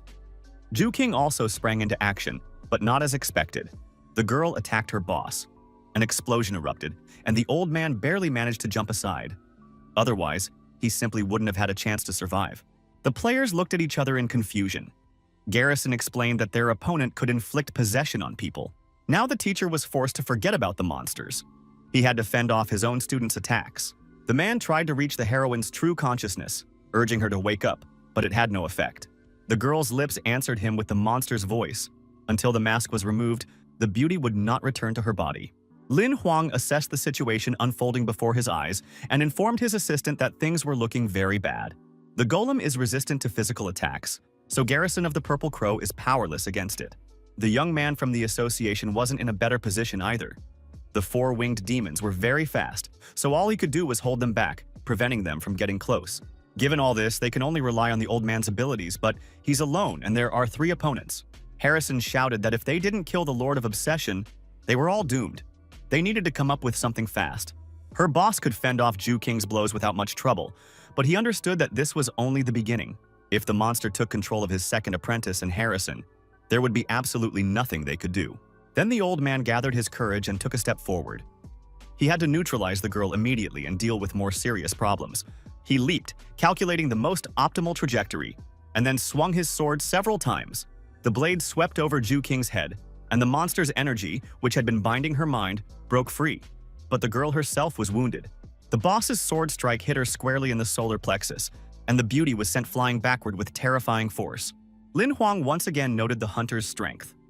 Xiao He remarked that if anyone was going to destroy the anaconda, it would be the old man from the association. He was clearly a top-tier player.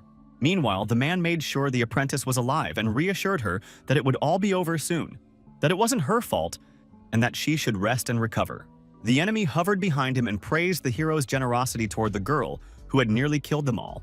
The old man gritted his teeth in anger, but he understood that this was a provocation to which he should not react. The psychic looked the player straight in the eye and smiled, then asked if he was feeling all right. The man replied that it had been a long time since he'd felt that way, but one should never rule out the future. The super monster laughed and suggested that, in that case, he'd choose who he would send the possession to this time. The association team leader kept a calm expression. Not a single muscle twitched, as he announced that he had made his choice. And that choice was that the opponent must die immediately. The player rushed into the attack. Instead of parrying the blow, Anaconda simply shifted in space and began making the familiar witchcraft gestures with his hands. The old man's attacks had no effect on him. The flames reached their target but did not burn the monster, who continued to cackle nastily. Suddenly, the man sensed a threat from behind and turned around, just in time to avoid being killed on the spot. Several bullets, enhanced by a fire spell, whizzed past just a few millimeters from his stomach. Fortunately, the hero managed to jump out of the way. This time, it was Lang Song who was possessed. He was firing in Macedonian style, from both of his pistols at once. The teacher parried the shots with his blade.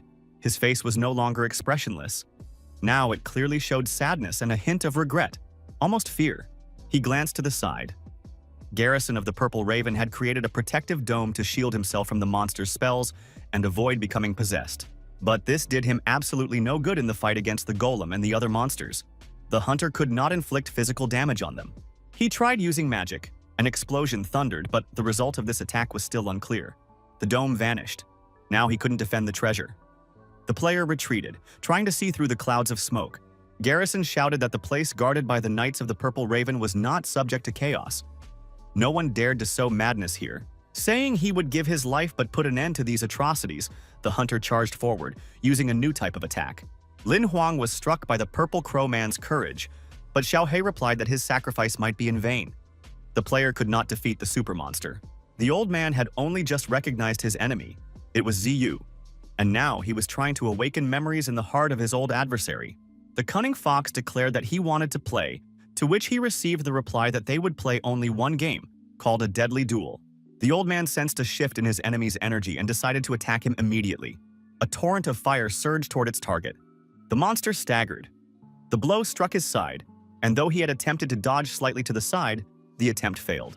The mask slipped, and it became clear that the person beneath it was the association team leader's apprentice.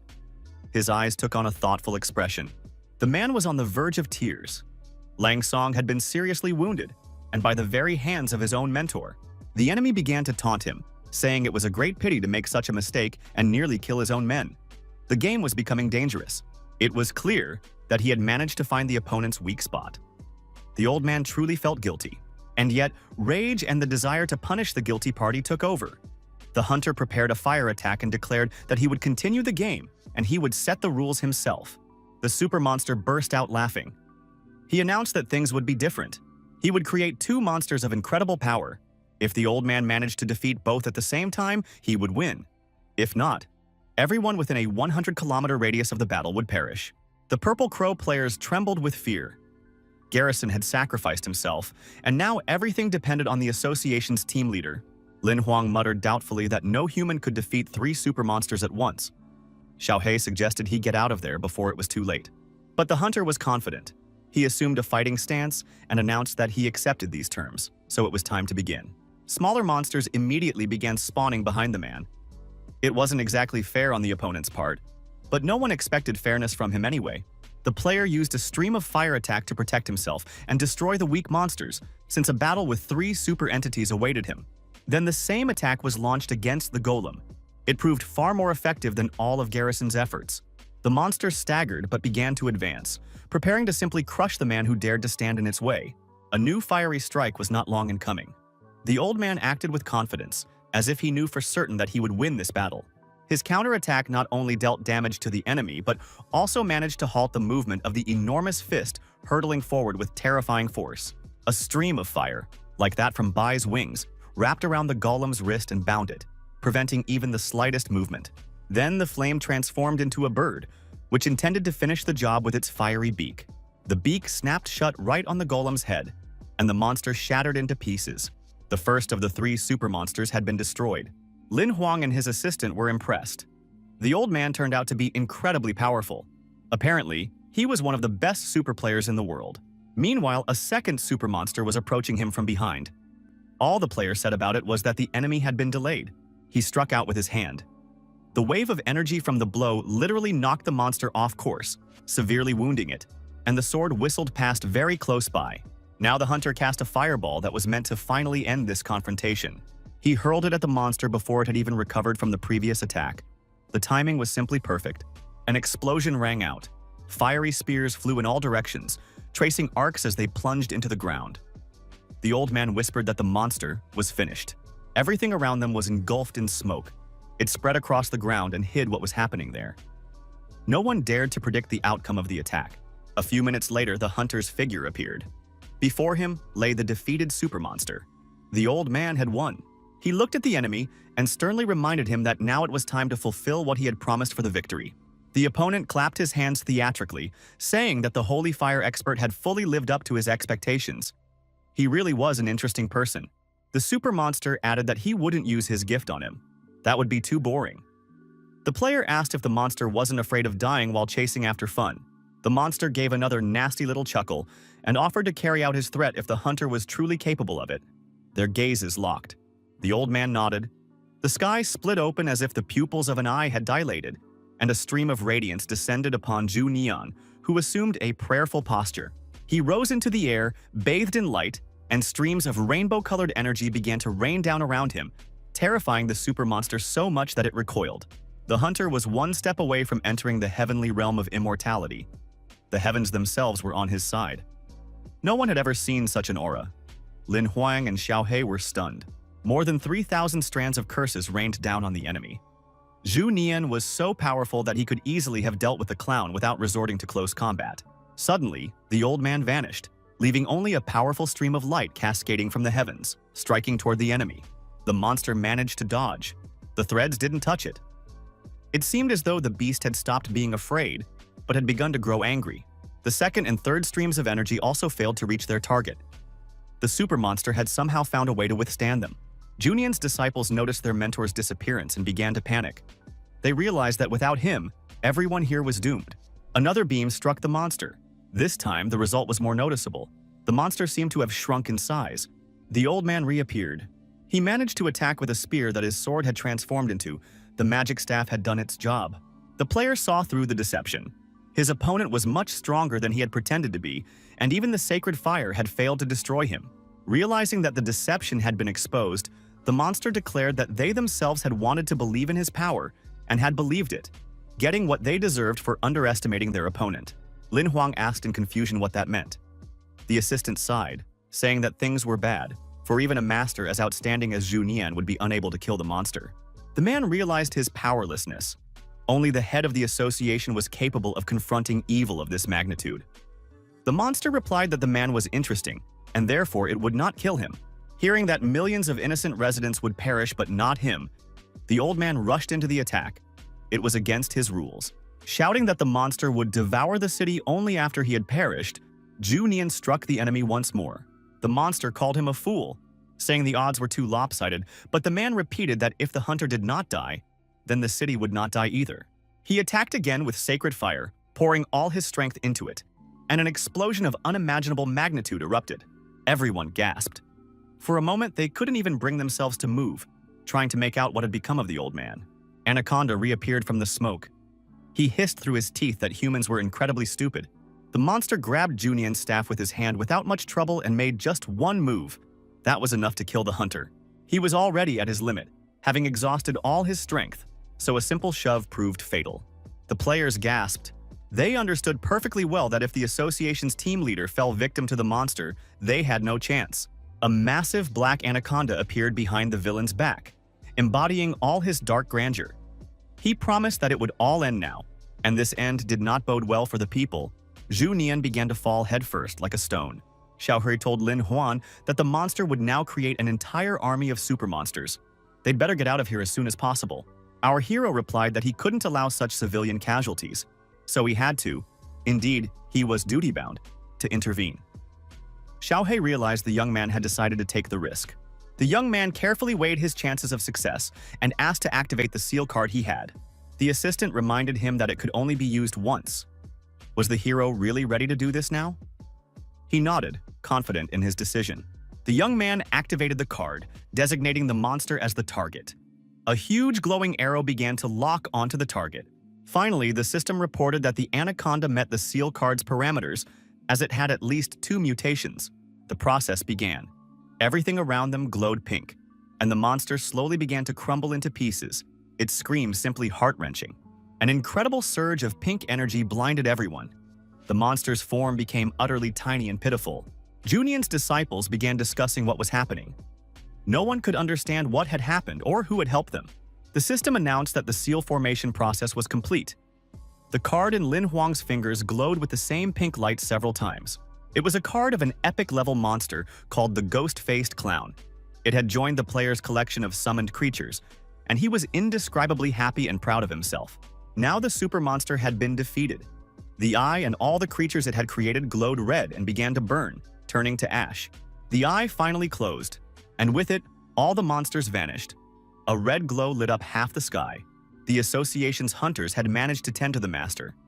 Now they watched as the empty eye vanished, along with all the spawn of darkness. It remained unclear who had killed the monster. Then, the players noticed that not all the monsters had been killed. There were still a few rather weak ones left, and they needed to be cleared out as well. This would fully stabilize the situation. The hunters were fully capable of handling such monsters, and they were determined to do so. Meanwhile, Lin Huang studied the parameters of the new map. Due to the use of the seal, he could only use one of the 6 skills possessed by the clown with the ghostly face. The guy asked to fill the empty slot as soon as possible. Xiaohui reminded him that he wasn't very lucky, and it would only be a silver rank skill. But this time, luck smiled upon the hero. The system randomly selected the best skill, Mask Seizure. It turned out that the stronger the ability, the more restrictions it had. The duration was 3 minutes, and he couldn't use the mask to capture an opponent of a higher level. There were other conditions for using the skill as well, so the joy on Lin Huang's face vanished as if blown away by the wind. He leaned forward wearily. He needed to figure out what to do.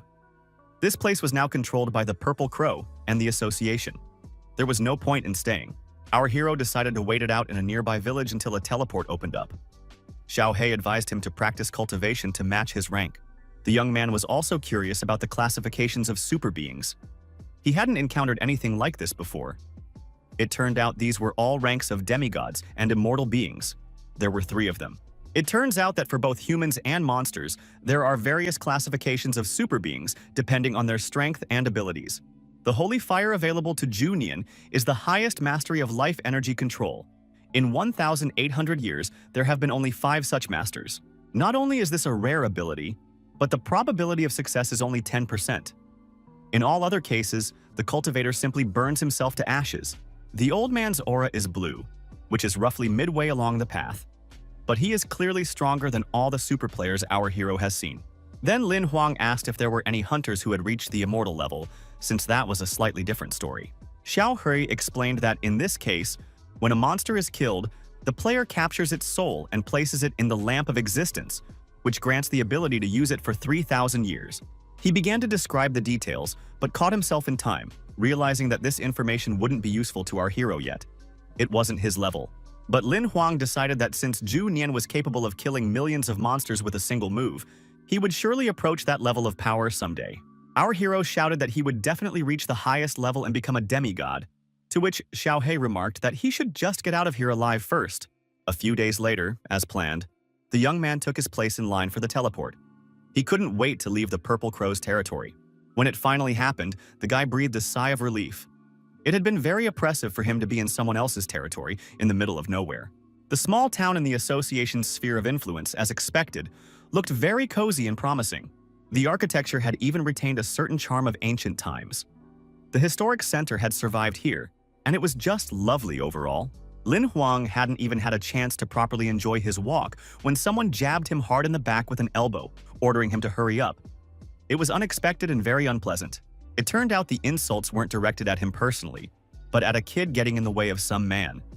The stranger immediately got punched in the face by the hunter. There's no point in picking on the weak. The man stumbled backward, while the boy watched with gratitude and a touch of fear as our hero wiped his hands after making contact with the rude man's face. Lin Huang ruffled the child's hair, trying to calm him down a little. Both smiled a bit sheepishly. The young man asked the boy his name, but the boy only uttered some numbers, pointing to himself with his finger. The player was surprised. When asked where the child lived and who his parents were, there was still no answer. The boy grabbed the hem of his t-shirt. He didn't want Lin Huang to leave. It was starting to get dark, and our hero decided it was dangerous to leave him out on the street for the night. It would be better to spend the night together at a hotel and find his parents in the morning. They successfully checked in, and the hunter decided to go out into the courtyard to practice cultivation. He wanted to improve his sword combat technique. The fire stream skill was slow to improve. Every fragment he obtained came with great difficulty. Suddenly, the system announced that 1,000 fragments had been collected and could be combined into a single rare skill. This was excellent news. A card appeared. It was a pleasant golden color, though the system hadn't been able to determine its rank yet. It was still classified. Xiaowei explained that this skill was currently gold ranked, but could only be used by a super player. However, there was good news. It would improve with sword combat. But to do that, you have to replicate the movements of the fire flow technique with absolute precision, which isn't exactly easy. In this art, presentation, artistry, and special skills are all important. Lin Huang asked who would be judging this, and the assistant replied, "We'll have to wait and see." The boy was heading to the shower when he heard someone behind the door musing that a person and a sword must merge into a single entity. An incredibly beautiful and precise spectacle. The clumsy swings of the blade were so worthless that the boy was ready to cry. Xiaohei was also adding fuel to the fire, sneering, and the boy peeked inside. Our hero didn't expect to see a child. He asked in surprise what the child was doing there, but naturally, no answer followed. But instead of words, the child began to act. He had seen the movement the player was practicing just once, but repeated it exactly down to the smallest detail. Then the young man invited the child to come closer. There happened to be a few suitable bamboo shoots in the garden. After cutting one down with his sword, the player asked the child not to be afraid. He was simply bored training alone, and some company wouldn't hurt. He handed the boy a makeshift sword, or rather, a bamboo stick, and suggested they play together. The way his new friend took his weapon spoke volumes. He did so with a confident and practiced gesture. Then something incredible happened. The child clearly knew some kind of martial art or was a genius. Lin Huang's jaw dropped in astonishment. Xiaohei shouted with delight that they had found a prodigy. There was no other explanation for the fact that the child had repeated the entire sequence of strikes after seeing it only in a flash. Suddenly, the young man exclaimed that the young swordsman wasn't actually copying his technique. He was making it his own, using the very artistry that the hero himself so sorely lacked. Lin Huang immediately began mimicking the boy, which delighted the boy but caused a torrent of indignation from the assistant. As expected, it worked. The system reported that a special fragment of a top-tier firestream technique had been acquired. Encouraged, the player began hugging the child, saying that now he was his brother, and they needed to practice some more. The little boy whispered that he was tired and wanted to eat. They went to the tavern. The child was devouring the meat so voraciously that the young man immediately ordered an additional 10 servings. Then they returned to the courtyard and trained with even greater zeal. Their energy had clearly increased, and their mood had improved. This went on for just over a week. Soon the boys were being kicked out of the tavern because their help had noticeably depleted the food supplies, but that didn't upset them. The training sessions were very successful, and soon the youngster was already correcting his older companion's technique. Valuable fragments of special techniques poured out like from a cornucopia. Lin Huang was simply overjoyed to have found such an unexpected teacher for himself. When he had gathered enough of them, our hero's joyful cry startled a whole flock of birds in the garden. The coveted Firestream card, a rare, advanced epic level item, was in the young man's hands. He was so excited that he completely forgot to thank the boy. Besides, the teleport was about to open and he could head home. The child reminded him of his presence by tugging at the hem of his shirt. He was very worried that he would now be sent back out onto the street. The question was asked, and it greatly surprised Lin Huang. It wasn't in his nature to act so inhumanely. He promised he wouldn't abandon his little helper, but first they had to find his parents. When the teleport opened, the player's house was just a few steps away. He had been eagerly awaiting this moment. The child was very sad. He thought they wouldn't take him with them, but the hunter reported that no one had responded to the information posted about him. They stood in line, and the guy said that no one had responded to his request. So he suggested that the boy go with him until his parents showed up. The hero brushed the hair from his little friend's forehead and told him that from now on he would live in his house and be called his little brother. He has a sister named Lin Xin, so the name Lin Xuan would suit the little boy. He was sure they would become friends, and the boy agreed. When Lin Huang walked in the door, his sister's scream nearly shattered all the window panes. The girl was beside herself with joy. But then she sternly remarked that her brother had been gone for a very long time. She had been scared to death and wished he could have found a way to get in touch. Then Lin Xin saw the boy and asked in surprise where the child had come from. The gambler suggested letting them into the house. He would explain everything. They sat down at the table, and in the blink of an eye, the beauty had brought out everything in the fridge. A long conversation lay ahead. After listening, the girl declared that Lin Xuan deserved to be treated well and needed to be taken care of until his relatives were found. Our hero nodded in agreement. The mountain of empty plates grew higher and higher.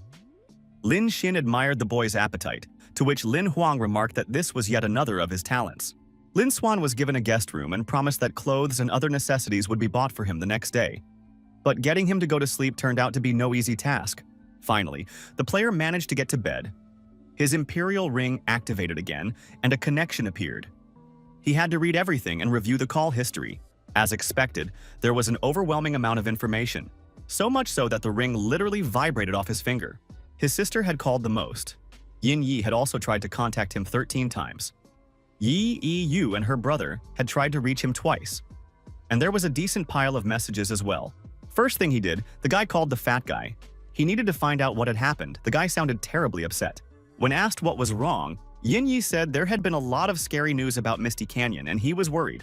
The guy explained that a mantis monster had been discovered, but Lin Huang reassured his friend that he hadn't encountered anything like that. The hero was more interested in what had happened to Yin Yi himself, and Yin Yi suddenly burst into tears. Finally, the fat guy managed to say that his father had died. Although physically healthy, he had lost his energy and passed away suddenly, which shocked his friend. Lin Huang immediately offered to come and support the fat man, but the latter assured him there was no need. The exam was coming up, and the hunter needed to prepare. The young man realized that his friend didn't want to burden him. He was very sorry that Yin Yi wouldn't have the chance to fulfill his dream. Our hero knew perfectly well what teamwork was all about. He had an idea of how to help the fat guy, but he wasn't in a hurry to reveal his hand. Now he needed to prepare as thoroughly as possible for the exam, and that meant many hours of cultivation ahead. Many martial arts masters were ready to start the battle. The boy had risen to the 8th level and now felt much more confident. That confidence lasted literally only a few minutes. Blows rained down one after another, and all he could do was dodge. And yet, he had to see this path through to the end to gather all the fragments of the deadly technique. And yet our hero had a higher goal. He wanted to match Ju Nian's skill, and perhaps even surpass him. Several days passed in this way. When it was time to take the exam, the only thing that warmed the young man's heart was the thought of his sister and little brother. He had to live up to their expectations. And although both had asked him not to worry, promising and delivering turned out to be two different things. Lin Huang was very nervous. But first and foremost, he had to worry about something else: himself. The strength trials organized by the association were no joke. Finally, the doors to the arena swung open. The one on whom the fate of all the players gathered here depended was about to emerge. The chief examiner looked very imposing. His name was Xu Jinping, and he was the best of the best super players. After surveying those present, he suggested that everyone first consider whether they were worthy of being there. This examiner was a man of few words. Without delay, he immediately announced the start of the first round of the exam. The boys' faces fell in surprise that the ceremonial speech had been skipped altogether. The man also began reading out a list of players who had been disqualified. It turned out to be quite a long one. One of the players who had been removed from the exam stood next to Lin Huang and started shouting that it was unfair, demanding that they at least explain the reason to him personally. There were plenty of reasons. They disqualified bribe takers, cowards, and those who had performed poorly in battles, players with a bad reputation online, as well as those who were late. Those who were rejected would receive a mark in the Imperial Ring, preventing them from ever joining the association again. The rest would get a chance to retake the exam, though the selection process was strict. The players who passed through the gates automatically advanced to the second round. They huddled together, none daring to step forward. The new examiner greeted the hunters. It was Zhu Li, an unrivaled master of cultivation. He remarked with a smile that his colleague hadn't been too strict and that there were still too many people here. His task was to cut their numbers in half. Lin Huang knew that at this stage the participants were supposed to find hidden items. In fact, the whole thing looked rather strange. To pass the assessment, one had to collect as many crystals of a certain type as possible, which the master had hidden throughout the city. Whoever presented such an item to the examiner within 48 hours would pass this round. Lin Huang noticed that the material looked more like resin or plastic. The old man raised a finger and announced in a lecturing tone that the keyword for the search was hint. He said it so indistinctly that many didn't quite catch what exactly they were supposed to look for, leaving the players puzzled. Our hero decided to mull it over a cocktail. The heat in the city that day was simply incredible. Xiaohei couldn't understand why the guy hadn't rushed off to search. He replied that it wasn't a simple matter, but he had already combed through the nearby bushes. It turned out that the player had spread the subjugation spores, and half the participants were now searching the city for crystals instead of him. The guy waited, but time passed and nothing happened. He ran through all the keywords and names in his head, but it didn't help. The black market was supposed to open that night, so Lin Huang decided to try his luck there first. Our hero knew that the association tested not only combat skills and physical attributes, but also quick wits. To become a hunter, one must think like a hunter. Suddenly, Lin Huang announced that he understood why the assistant took the form of a dog. The dog had asked him to avoid eccentricity, since there is only one step between good and evil. Then the guy simply walked into the bar. There was only the bartender in the room. The patrons hadn't gathered yet, or rather, the customers, and the man greeted the guest. The player nodded and asked for a glass of red wine. It seemed an interesting idea had taken root in his mind. The guy placed a rectangle on the counter, and the man replied that he would charge 1.8 billion points for the information. Lin Huang held up a gold card and replied that it was no problem, then uttered the keyword. The bartender showed his card in response, noting that the information on it was far more valuable than the customer could imagine. Both placed their items on the counter and slid them toward each other. The exchange took place in a fairly routine manner. The bartender wished Lin Huang a good evening, but the young man suddenly decided to ask if anyone else had come here for information. The bartender replied that about an hour ago, there had been a visitor with the same request, but he wasn't in the charity business and didn't seem like a good person. Our hero thanked him, said goodbye, and headed for the exit. Having removed his mask, the player had obtained what he needed. Outside the city was the Sea Forest Cottage. According to the information he'd gathered, that was where the hunter needed to go.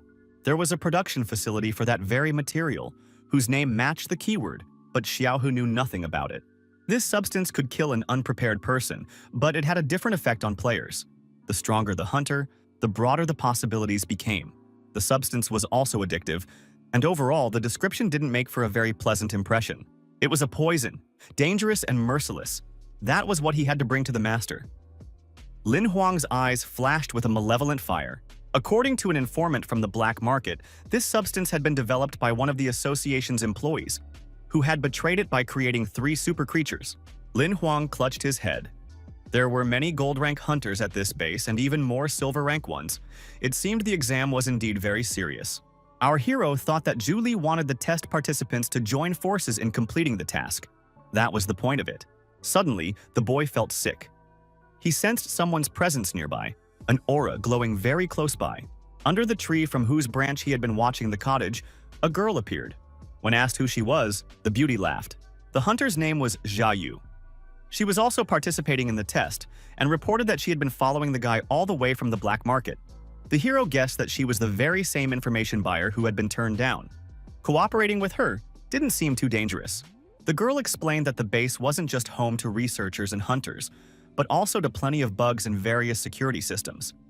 An outsider couldn't get in. The girl proposed a plan. Lin Huang would take out the guards, and she would sneak inside and retrieve the substance for them. The proposal seemed reasonable. The beauty also had information about the drug's price on the black market. It seemed she wasn't so much interested in passing the test as she was in making some extra money. Our hero didn't like what she said very much and he refused, stating that he preferred to work alone. This angered Xiaoyu, and she angrily asked why he'd changed his mind. They'd almost reached an agreement. The young man explained that he didn't view such a dangerous drug as a source of income, so he would try to destroy it and those involved in its creation. Lin Huang activated his vampire form and soared upward using his wings, curses echoing after him. Left alone, the girl smirked. Whoever dared to stop her from making money would pay dearly for it. Meanwhile, the other test participants continued to search the bushes. Suddenly, one of them asked them to stop. New information had come to light. According to the report, a participant named Lin Huang had found the substance and taken it. He was willing to share it with others who wanted to pass the exam, but not for free. The hero himself had no idea what kind of dirty trick Xiaoyu had played on him. He searched the area and found only a few bugs and no traps. The guy decided that if he used the transformation card, he'd slip inside without much trouble. But what awaited him there was a complete mystery. Just then, someone shouted loudly that Lin Huang was a filthy bastard, which came as a complete surprise to the young man. An eagle soared in the night sky.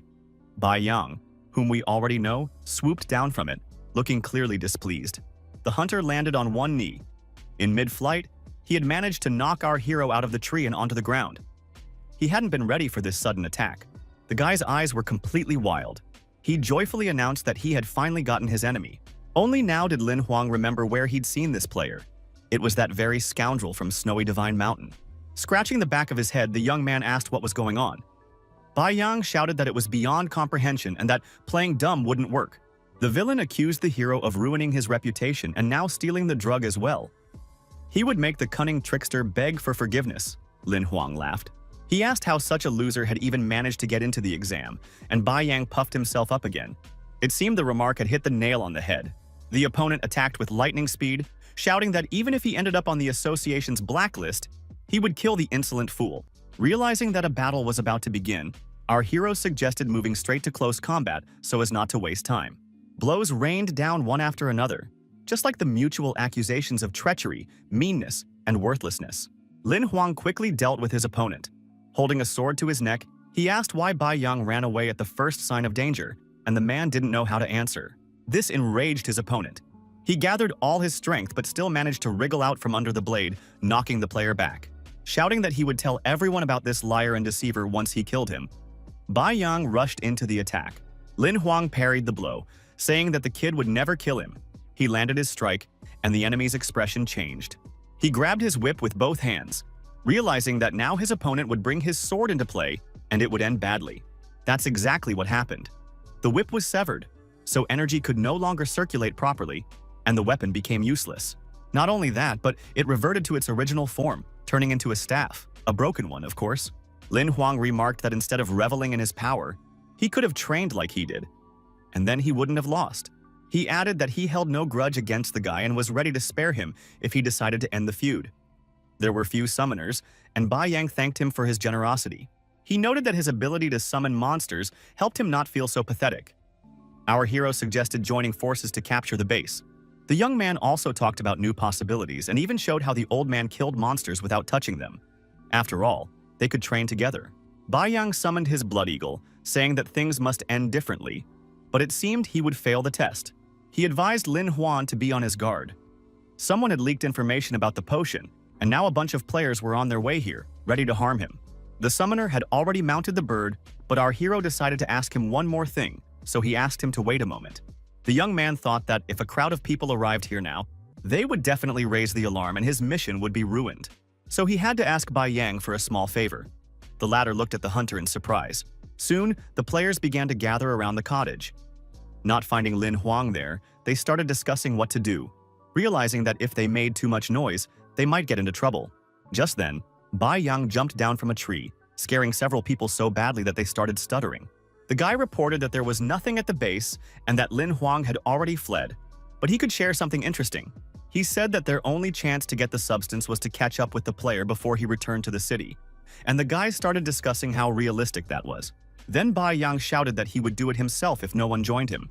It's not hard to guess that everyone rushed after him. Lin Huang was hiding in the shadows. His former opponent had bought him a little time, but he had to act immediately. He took on the form of a shadowy specter and easily bypassed the security system, which only reacted to living beings and their movements. Without much effort, the young man scaled the villa's wall and entered through a second-floor window. The room he found himself in was empty. It seemed luck was on his side today. Well then, it was time to completely destroy this disgusting place and put an end to the dangerous drug once and for all. Lin Huang went further and soon found the rooms where the research was being conducted. The people there were wearing hazmat suits. As expected, the highly dangerous substance was being manufactured in fairly large quantities. The production was very well organized. The room was filled with boxes containing enormous quantities of the substance. It was impossible to even estimate the number of doses. There were millions of them. Lin Huang knew that these boxes would end up in the warehouse. He just needed to keep an eye on the factory workers. A surveillance camera was hidden in the corner. Soon, the young man was in the room where the surveillance monitors were set up. As expected, the surveillance room was guarded by gold-rank hunters, and there were quite a few researchers inside as well. But the guard looked somewhat foolish, reading the news through an imperial ring. Our hero, in the guise of a shadow ghost, was invisible to him. The gold-rank hunter was completely carefree and was laughing at the host's latest joke. That was his mistake. Shouting that scoundrels usually don't live long, Lin Huang took him out with literally a single blow. The other employees screamed in horror. They had felt completely safe here, but it turned out that was far from the case. Bai flashed past behind them. It seemed his goal was the complete eradication of evil, or rather, of this organization that was killing people with a dangerous substance. Gradually, our heroes cleared one room after another. The summoner urged the vampire to hunt with full force. In the room where people in hazmat suits were, they reacted to their appearance in an organized manner and started shooting. The scoundrels didn't understand why the alarm hadn't gone off. Lin Huang remembered that he also had a couple of guns and decided to fight the scoundrels using their own methods, reinforcing the effect with his sword. He swept through the workshop like a bolt of fire, taking down no fewer than a dozen enemies in a split second. Then a second super player from the security team appeared, and his cannon was far more impressive, apparently gold-ranked. Bai shielded the gentleman with his body. His wings worked better than any armor, so the attack didn't continue. Lin Huang didn't want to hide behind the vampire's back and immediately switched to close combat, applying his newly acquired sword technique. But he was far more eager to let the dragon have some fun. The second monster hadn't been out hunting in quite a while. The player was at a loss. He had never before seen a summoner attack with multiple creatures at once. He didn't have time to remain frozen in shock. Heitan had already bared his teeth, and the man dodged at the very last moment. Shouting that he was leaving this player to the monsters, our hero announced that he would head to the warehouse himself. The drug must not be allowed to be taken out of here. He kicked the door open and burst inside with his sword at the ready, prepared to put it to use immediately if necessary. Inside, a hunter with psychic abilities was waiting for the guy. Behind him, a crowd of guards stood, clearly under the influence of the drug in question. But then Lin Huang realized that this wasn't quite the right guess. The people were simply being used as the player's puppets. The scoundrel noticed that both of the hunter's monsters were currently occupied, so defeating such a large number of puppets was beyond his capabilities. He gave the order to attack. But Lin Huang had a trick up his sleeve. Declaring that he was no pushover, the young man activated one of his cards. A clown wearing a ghostly mask appeared. It seemed the battle had now reached an entirely new level. The enemy was taken aback. He hadn't expected the hero to be able to summon even more monsters, let alone ones of this caliber.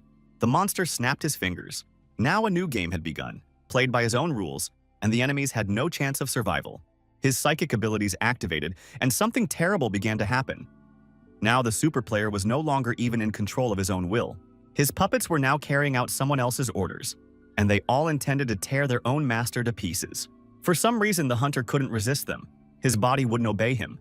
The man screamed in horror, but there was nothing he could do. Meanwhile, Bai and the dragon had finished their part of the mission and were ready to come to their master's aid. Lin Huang decided not to mess around and simply ordered Heitan to burn the whole place to the ground. The house, the technology, and the drug.